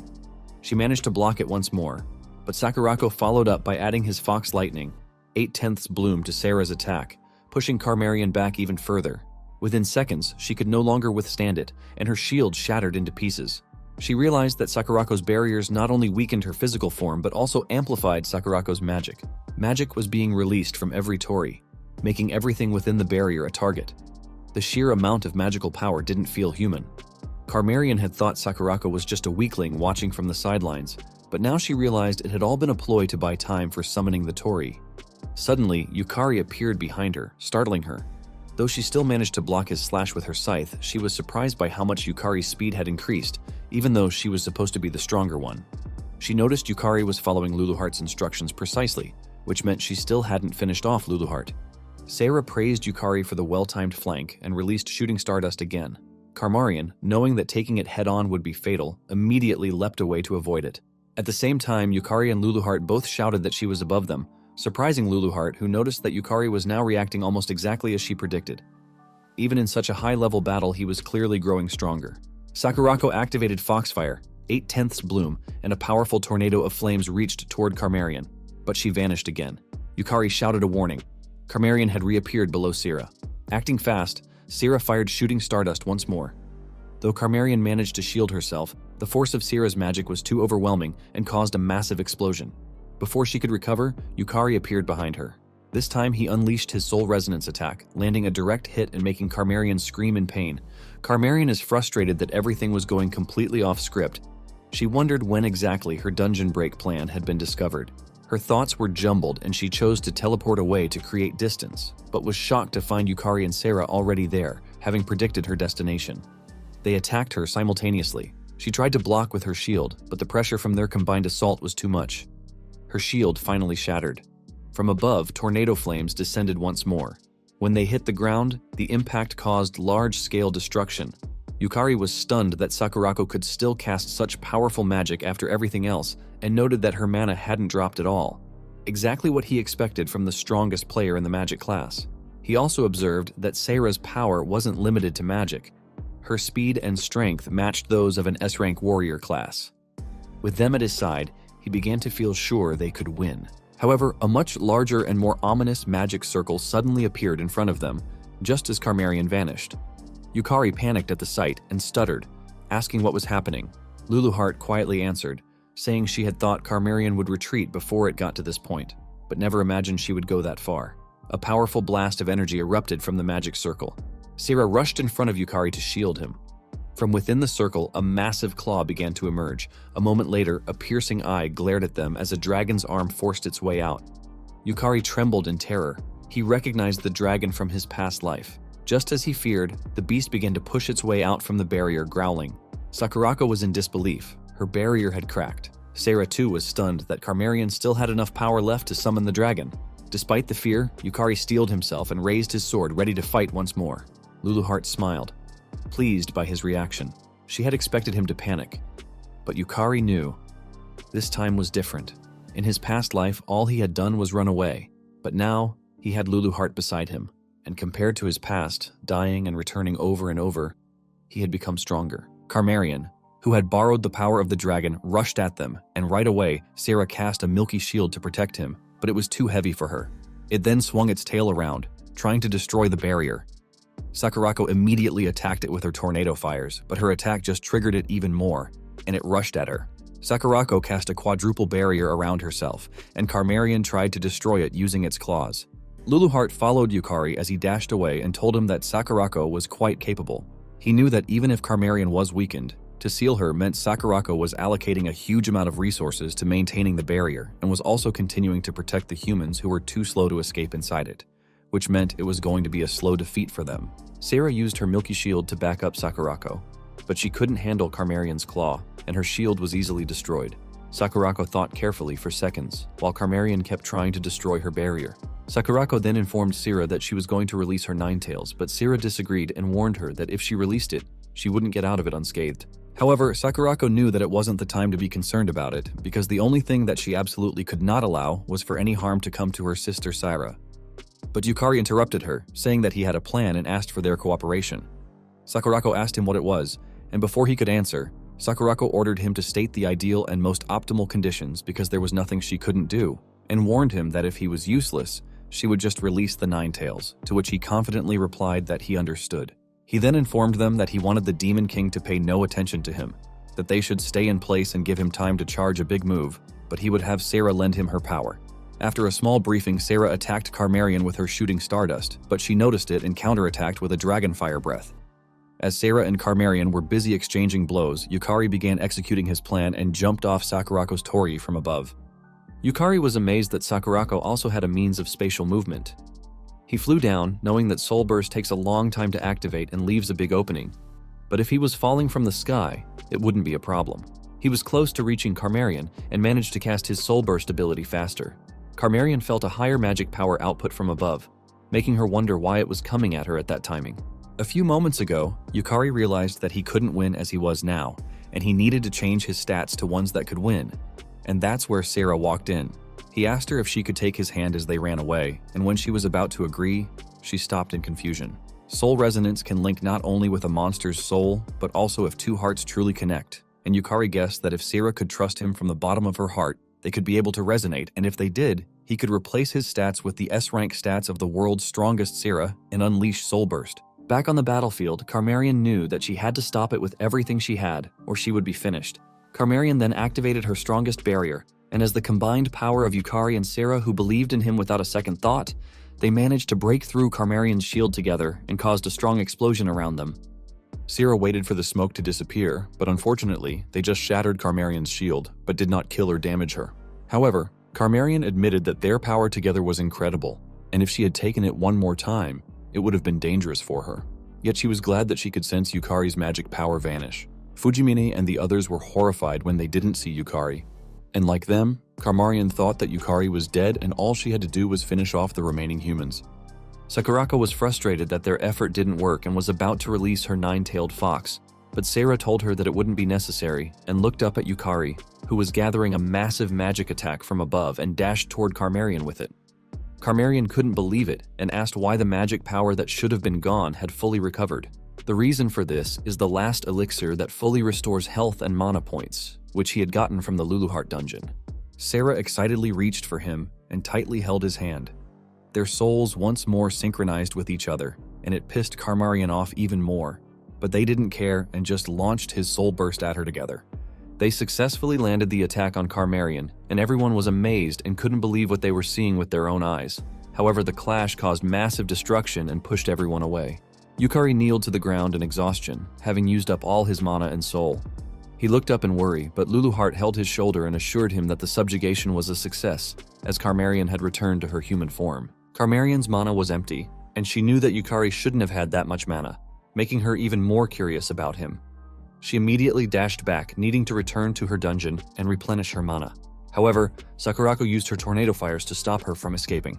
Carmarian panicked for a second, but then smiled as she called for the witch. Irugami appeared behind her instantly, and everyone was shocked to see her. Yukari couldn't believe it and figured out that the one connected to the dungeon monsters was Irugami, while Sakurako was furious at seeing her nemesis's face at the worst possible time. Carmarian ordered Irugami to retreat and was frustrated, thinking that her retreat was an utterly disgraceful route. Irugami reminded Carmarian that she had warned her many times that it was a trap. Still, Irugami knew nothing could be changed and activated a teleportation spell to escort Carmarian back to her dungeon. Sakurako and Saira both aimed their weapons at them, but Irugami only laughed at their reaction and released her huge blades, reminding them that they were both extremely exhausted, which meant they shouldn't resist. Irugami then warned them with a sweet smile that she had no interest in slaughtering the weak, which enraged Sakurako even more. She threw her flames at her. Sakurako was confident that exterminating a couple of trash bugs meant nothing to her.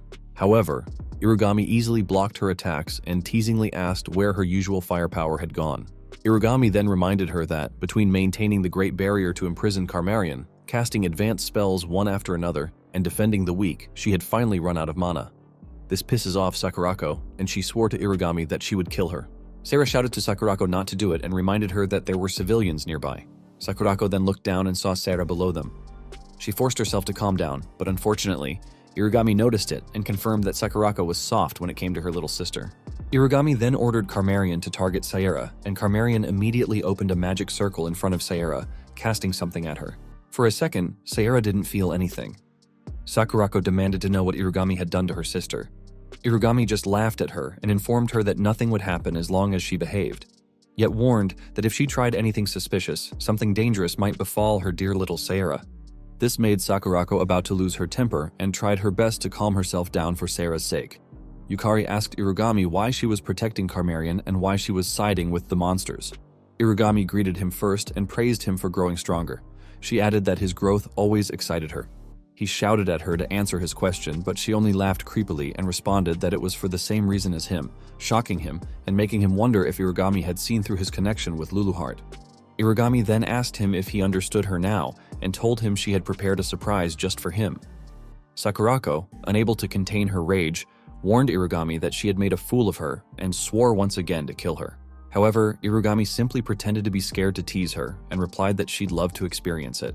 She then said her farewells to everyone and vanished with Carmarian, leaving Yukari frustrated that, in the end, Carmarian still escaped. Luluheart told him not to be so pessimistic because Carmarian's power had been greatly weakened and that she had achieved what she set out to do. She explained that she had deliberately leaked information causing discord among those plotting the dungeon break, which was a major step toward stopping it. A moment later, the rescuers arrived and healed everyone who was injured. Kira apologized to Yukari for forcing him to face a demon lord, but he disagreed and reminded Kira that he should be the one thanking him. Without his protection, he wouldn't have been able to fight. Kira was proud that his decision to protect him had been the right one and praised him for fighting well. He then raised his fist, which surprised him, but it made him feel good, and he accepted Kira's fist bump. Yumeko appeared, rushing to him and worriedly asking if he was hurt. He was glad Yumeko was safe as well. She informed him that Sayera had been taken somewhere by Sakurako, leaving him wondering if Carmarian had done something to Sayera. Fujimin also appeared, worrying about him. Yukari apologized for dragging him into the mess. Fujimin cried as he told him the battle had been so fierce along the way that he thought he might have died. He then showed him his phone. Yukari saw a video of himself on YouTube, with a swarm of comments amazed at his strength. Fujimin proudly told him he had broadcast his achievements to the whole world with tears in his eyes. However, it shocked Yukari, as he was someone who never wanted to be noticed. A few days later, Yukari headed to the association building for his B-rank promotion exam. Sarah informed him that there would be a practical combat test after the written exam, to which he agreed without hesitation. Sarah assured him that he would be fine. After all, he had even defeated a demon lord, and she sympathized with him for having a hard time after the Lust Demon Lord battle, especially since his fight had been broadcast worldwide and was still trending on social media. Yukari personally didn't like standing out. Rather, he wasn't good at handling the spotlight, which made him nervous. He just hoped the promotion exam would go peacefully. Yet Sarah informed him that it might be difficult, as she had heard Kira and his group were coming. That reminded him of when Kira and Kiritaro told him they'd be observing. Luluheart thought the exam was a hassle and asked if his mana would increase significantly once he reached B rank. He replied that from B rank onward, the growth in advanced player stats would be substantial, and that battles in the Luluheart dungeon would progress much more efficiently. Luluheart agreed without hesitation and ordered him to advance to B rank quickly. He glared at her, annoyed that she ordered him around like it would be easy, when in reality the B rank promotion test was much harder. Sarah then interrupted his thoughts when she suddenly remembered something. She shyly asked him to keep her magical girl class a secret. She explained that being 30 and still transforming was a little embarrassing. He told her that he thought it was cute, which made Sarah blush even more and stumble around in flustered shyness. A moment later in the waiting room, a girl asked him which rank's promotion exam he was taking. He replied that he was there for the B rank promotion exam. The girl told him she was there for it too and introduced herself as Sanagi Hiragizaka. Sanagi then spoke to a man named Ritsuki Kirishima, a B rank player, but he told her not to talk to him so casually, claiming she was distracting him. Yet Sanagi didn't back down and told him they should get along since they were taking the exam together. However, Ritsuki angrily warned her that he was there for the A-rank promotion exam and not to lump him in with C-rankers like them. Sanagi figured out that Ritsuki was a veteran and asked why he was so on edge.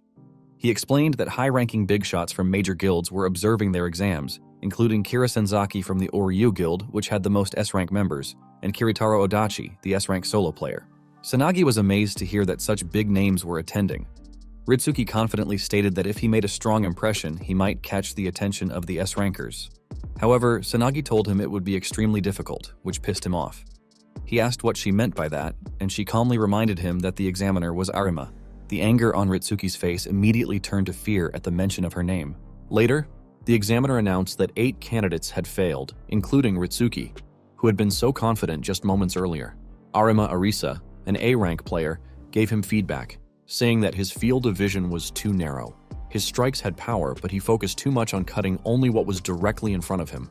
She added that he couldn't predict his opponent's movements and recommended he continue training at B rank for a while longer. Ritsuki walked out of the field cursing in frustration. Sanagi wasn't surprised. She had expected it, knowing Arima was far too strong for them. Ritsuki muttered bitterly, still questioning why she had to be the examiner. Arima then called Yukari, the last candidate, and ordered him to step onto the field. As he entered, Luluheart mentioned that if he summoned Harble, it would be over instantly. But he told her that would defeat the purpose, reminding her that it was a rare opportunity to reflect on his own abilities. Kira and Kiritara were watching from above. Arima explained that for the B-rank promotion test, he needed to fight her for 5 minutes without being knocked down. She then raised her blades and asked if he was ready. He confidently replied that he was ready anytime. Arima told him she had heard from Sarah that he was an exceptional player, then vanished in front of him. She reappeared close and informed him there was no need for her to hold back. She attacked with Shadow Step, but he managed to jump away in time. She was impressed by his quick reaction. She raised the pace and used her Windrunner technique to dash behind him. She swung her sword at his back, but he turned around in time to block the strikes. She noticed that he didn't even have a single breath out of rhythm and guessed that he had a great deal of combat experience. She activated her Scattering Sakura Slash and repeatedly slashed him with incredible speed, yet he blocked all of them. She wasn't fast enough, at least not compared to the Lust Demon Lord. Sanagi was amazed that he parried Arima's entire flurry of attacks, but Ritsuki arrogantly said he could do it too. He claimed that Yukari looked desperate and that there was no way he would block Arima's special technique. On the other hand, Arima saw an opening and assumed Yukari's agility was lower than hers. Yet with overwhelming foresight and adaptability, Yukari evaded everything. She grew frustrated at the tempo and decided to end the exam in a single strike. Leaping into the air, she used her clone technique. Ritsuki, annoyed by the sight, thought it was a cheat ability and wondered if Yukari could handle attacks coming from every direction at top speed. Yukari calmly locked eyes on Arima, surprising her. He stepped backward to dodge her blade, but she was confident he couldn't block the clones. However, Water Element was summoned just in time and dissolved the clones instantly. Arima couldn't believe he had cast a summoning spell while deflecting attacks. She was startled when he suddenly appeared in front of her, but fortunately for her, 5 minutes had passed. The match was over, and his blade stopped just inches from her forehead. He withdrew his sword and thanked her for the match. He added that he learned a lot from her use of misdirection and how she created openings. He said enthusiastically that he'd be happy to receive feedback as well, causing everyone to laugh. Arima replied that there was nothing left for her to say. She extended her hand and officially announced that he had passed the test. A few minutes later, Sanagi excitedly approached him and asked if he was really C rank. She then congratulated him on passing the exam. He thanked her but admitted he had mixed feelings. He explained that it was because he had seen other people's fights and already knew Arisa's fighting style, which meant that if he had seen the clone technique for the first time, he might not have been able to counter it. Arima responded that she didn't like it when people were humble and asked if she was right in assuming he could have defeated her with just his summoned beast. He looked away guiltily, but Arima could tell that the water element he summoned was on a level that wouldn't be out of place in an S-rank dungeon. Sanagi asked if that was for real, and Arima replied that she was dead serious. She added that this was why he had passed without any objections and congratulated him, admitting it was her complete defeat and his total victory. On the other hand, Ritsuki couldn't believe what he had just seen. He knew that Arima had taken her match with Yukari more seriously than when she fought him, yet Yukari had handled her with ease. Ritsuki realized it went beyond just skills or class levels and feared how a C rank could move as if predicting the future. Suddenly, Kira and Kiritara walked toward them, praising Yukari for a good fight. Sanagi was shocked to see 2 powerful S-rankers knew Yukari and was about to ask, but then realized that he was Yukari, the real deal. She recalled watching his last battle on YouTube. He explained to her that it was all thanks to the support of S-class members. However, Kira added fuel to the fire by announcing that Yukari was the player who defeated the Demon Lord, making Yukari even more uncomfortable as he never wanted to stand out. Suddenly, Kira noticed someone mysterious walking out from behind the benches but laughed when Kiritaro told him not to trouble a promising young man of the future. Kiritaro praised Yukari as well and told him that his situational judgment was truly remarkable. She advised him to hone it even further and said they would be waiting for him in the S rank. He was surprised to hear it and recalled that, in his past, becoming S-rank had been a far-off dream. But thanks to Kiritaro's praise, he began to believe he could really reach it. Luluheart reminded him that it shouldn't be a guess, because he can reach it. She also reminded him that S-rank alone wasn't enough to stop a dungeon break. What he should aim for was beyond that. Someone like a Demon Lord class player. He agreed with her and apologized for having such a narrow perspective. He explained that he had only been focusing on what was right in front of him. She ordered him to get stronger quickly if he understood, because they had a goal to fulfill. He agreed, knowing that their next objective was a rematch in the Luluheart dungeon. Later, they returned to the Luluheart dungeon, and she guessed they would be able to enter smoothly. He assured her that his stats had increased after his promotion to B rank, which meant moving around undetected, even with heightened security, was now easy. Luluheart reminded him that they weren't starting from the castle like before. This time, they were beginning at the true starting point of the first stratum, the Eldrian Great Forest. After securing everything, they ran past the gate. He asked if this was for training. She replied that it was part of it, but that moving the dungeon consumed magical power. Yukari often forgot that Luluheart was so weakened she had taken the form of a small girl because she always acted so confidently. But in truth, she was just an empty shell with barely a speck of magical power left. He realized that he had to try harder so Luluheart wouldn't exhaust herself. When they reached the entrance, he asked if they just needed to head to the second stratum of the Luluheart dungeon from there. She agreed, but added that while the second stratum was their goal, there was something he had to do first. He was confused and asked what it was. She replied seriously, he must become king. Yukari couldn't believe what he was hearing, but before he could hear an explanation, the two of them entered the dungeon together. Meanwhile, they didn't notice that they were being watched from above. As expected, they had entered the Luluheart dungeon. Madoka Sayoji, an S-class player ranked 16th and affiliated with the Kakudaren Guild, told Toma Kagamagasi, an A-rank player from the same guild, that they should pursue them as the intelligence suggested. However, Toma responded that it was such a pain to have to chase after small fry.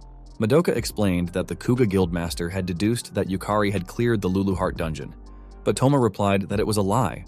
After all, Yukari had only recently reached C rank. Madoka also didn't fully believe Yukari had cleared the first floor of the Luluheart dungeon, but she was certain he held valuable information about it. Even the scouts had been warned off by the Oryu Guildmaster.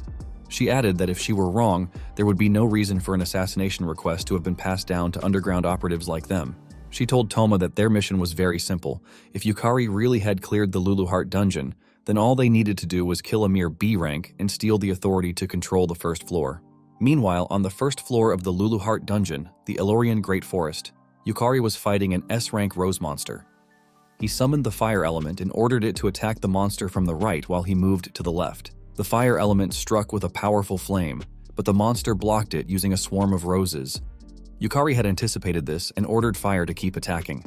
While the monster was focused on defending against fire element's attacks, Yukari rushed in from behind. However, the monster sensed his presence and released her Charm Bloom ability, which scattered rose petals that caused enemies within range to become charmed for a certain duration, rendering them unable to attack her. The Charm Bloom hit him, but it had no effect. He then used his Lost Man skill, which removed the charmed state from himself. He dashed forward and struck her, pushing her back. He immediately ordered Fire Element to finish her off. Fire Element unleashed a powerful flame, burning the rose monster to death. Luluheart praised him for doing a great job. He admitted that even though he had died 3 times, they managed to defeat the monster using just 1 soul summon while conserving mana, making the deaths worth it. Luluheart informed him that there would be continuous battles ahead, which would make for efficient training against S-class monsters. He thanked her for the information but warned that they needed to make it even more efficient. They had to reduce mana consumption further and end battles faster because they didn't have time. Moments later, he was horrified by Luluheart's confession. She explained that when Carmarian retreated, she had cast a Curse of Lust on Sarah and placed the Mark of Lewdness on her. Luluheart guessed that Sakurako had noticed it too. Yukari asked why she hadn't said anything and prepared to run to Saera, but Luluheart stopped him. She explained that confronting them directly would prompt Carmarian and Irugami to take additional countermeasures. She told him they had to pretend they hadn't noticed in order to lure Carmarian into carelessness and lift the Mark of Lewdness in the meantime. She added that the mark was a seed that bred lustful offspring. If it spread, Saera would transform into a succubus type and become Carmarian's puppet. That would give Carmarian a passageway into the living world. And if that happened, a dungeon break would arrive sooner, bringing disaster to the human world. He asked her what they needed to do to stop it. She replied that they must reach the World Tree, hidden in Serendiana's great castle, and obtain a drop of the World Tree. She explained that the drop of the World Tree was an almighty cure, and with it, they could break Sayera's curse. Luluheart didn't have the mana capacity to freely move around the first floor, and traversing the dungeon consumed mana. That's why Yukari was tasked with conquering the Elorian Great Forest by his own strength. He knew he couldn't rely on Luluheart forever. As they ran, Luluheart warned him to be careful. In her prime, she had designed each floor of the Luluheart dungeon as a world of its own, where countless races had established ecosystems and cultures. Yukari understood that meant facing all kinds of monsters. He assured her that no matter what appeared, he would handle it. However, she disagreed and explained that ever since Queen Serendiana had been defeated on the first floor, every race had been fighting for dominance. In other words, the first floor was now a war zone among all races, making security its weakest. Yukari was startled when he sensed a strong presence. He informed Luluheart that he could feel many monsters nearby. Luluheart quickly ordered him to attack and advised him to go all out, to which he agreed. He rushed into the battle and was surprised to see a child in the middle of a pack of wolves. He used Resonance of Soul to slash the wolves in his path, but one managed to sneak up behind him. Fortunately, he bent down in time to avoid the attack and decapitated the wolf with a single slash. He then summoned Harvel, who used her Wave of Despair to stun the incoming wolves. Yukari leapt forward at high speed and easily cuts down the wolves around him. He slowly approached the child and extended his hand, asking if she was all right. The child simply asked who he was. He introduced himself. The child glanced at his system and guessed he was the one who defeated Serendiana, though she sensed no malice in him. She smiled after examining him and thanked him for saving her. Then she stood up and introduced herself as Cecilia, the leader of the elves. He was surprised that she shared the same status as Serendiana. Unfortunately for him, Cecilia already knew that he was the player who had defeated Serendiana, and the reason their world was now falling into ruin. She then smiled eerily and told him to take responsibility. Suddenly, 2 more elves appeared behind him. However, Cecilia pleaded with him, not just to become the king of the elves, but the ruler of the first floor itself, and save their world. Yukari recalled that Luluheart had told him to become king, but she had never explained the details. Yet he knew that, since it was Luluheart, there must be meaning behind it. Cecilia assured him that she wouldn't harm him, and asked him to listen to her for a bit. Yukari didn't sense any hostility from her, but he glanced at Luluheart, wondering if he could trust them. Luluheart told him to answer and explained that the path to saving Sarah lay in Cecilia's hands. She assured him that she had secured Ring de la Ringva, a special ring that allowed communication beyond language. He nodded in agreement and extended his hand to Cecilia, asking her to tell her story. Cecilia called him bold for seeking friendship from an unfamiliar race and placing trust without hesitation, but said it gave her hope. She accepted his hand. Cecilia wanted to show him something and asked if he would allow it. He agreed. A moment later, they arrived at a sunflower field, but Cecilia informed him that it was not really a sunflower field. She explained that the sunflowers were once elves, confusing him further. She clarified that the flowers were actually elves transformed into sunflowers. He asked why something like that had happened, but was startled when Lusheld shouted at him in anger, accusing him of being the cause by defeating Serendiana. Cecilia ordered Lusheld to calm himself and reminded him that talking about it wouldn't change anything.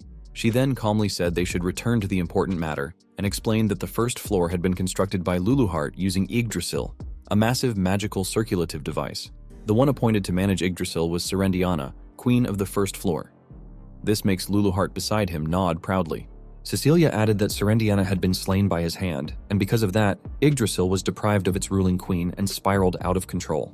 It began absorbing magical power from the monsters of their world, and the result was the sunflower field they now saw. However, the problem didn't end there. Various other races used the chaos as an excuse to rise in rebellion against the elves, who had managed Yggdrasil for generations. She reminded him that the wolf pack he had fought earlier was one such group. Cecilia assured him that she didn't condemn him for slaying Serendiana. After all, the strong preying on the weak was the law of nature. Yukari then asked if this was the true meaning behind her plea for him to become king. He understood now that Luluheart wanted him to resolve the situation, and beyond lifting Sayera's curse, he would have to reach Yggdrasil regardless. The more allies he had, the better. He immediately agreed to become king of the Luluheart dungeon. Cecilia was surprised. She had thought it would take more convincing. She warned him that there would be consequences reaching outside the dungeon, but he assured her that he already had business with Yggdrasil and couldn't turn his back on people in need. Cecilia was surprised that he was such a soft-hearted fool and was about to grant him the throne. However, Lusheld stopped them and aimed his arrow at Yukari. Lusheld couldn't believe Yukari was serious and didn't want to entrust the world's fate to a mere human. Yukari assured him that he had no intention of fighting, But Luluheart reminded him that sometimes the fastest way to put an impudent brat in his place was with force. This situation couldn't be solved through discussion. He sighed in frustration and raised his blade, asking Lusheld to allow him to face him. That only angered Lusheld further, who released a flaming arrow at him. Yukari noticed it was fast, but not so fast that he couldn't dodge it, until Lusheld activated his Divruga skill, causing the arrows to multiply as they surged toward Yukari. Lusheld was determined to kill him, but was startled when Yukari didn't move. He had activated Lost Man, eliminating fear and panic, and noticed that although there were many arrows, their trajectories were linear and easy to read. He forced himself to relax and activated Soul Trial, granting him increased magical power, though at the cost of emptiness, melancholy, and rage as penalties. Despite this, he easily deflected every arrow coming at him, shocking Lusheld. He then used Lost Man again to purge all debuffs and dashed forward toward the remaining 5 arrows. Lusheld couldn't believe he was charging straight through and wondered if he truly had no fear. Yukari pushed himself to stay calm and dodged one of the arrows. When 3 more approached, he slashed them in half. He then caught the last one and with great force, hurled it back at Lusheld. Luckily for Lusheld, he managed to dodge it in time. Lusheld thought Yukari was insane for grabbing the arrow and throwing it back. He tried to stand, needing to regain his posture, but before he could, a sharp blade was aimed at his head. With one move, he would be dead. Cecilia announced that Lusheld had lost. Though he couldn't accept it, Cecilia threatened him again and firmly repeated that the battle was over. Terrified of his leader, Lusheld finally admitted defeat. Cecilia then turned to Yukari and said that her people should now understand that his strength was real. She asked him if they should head to Yggdrasil. He confidently agreed.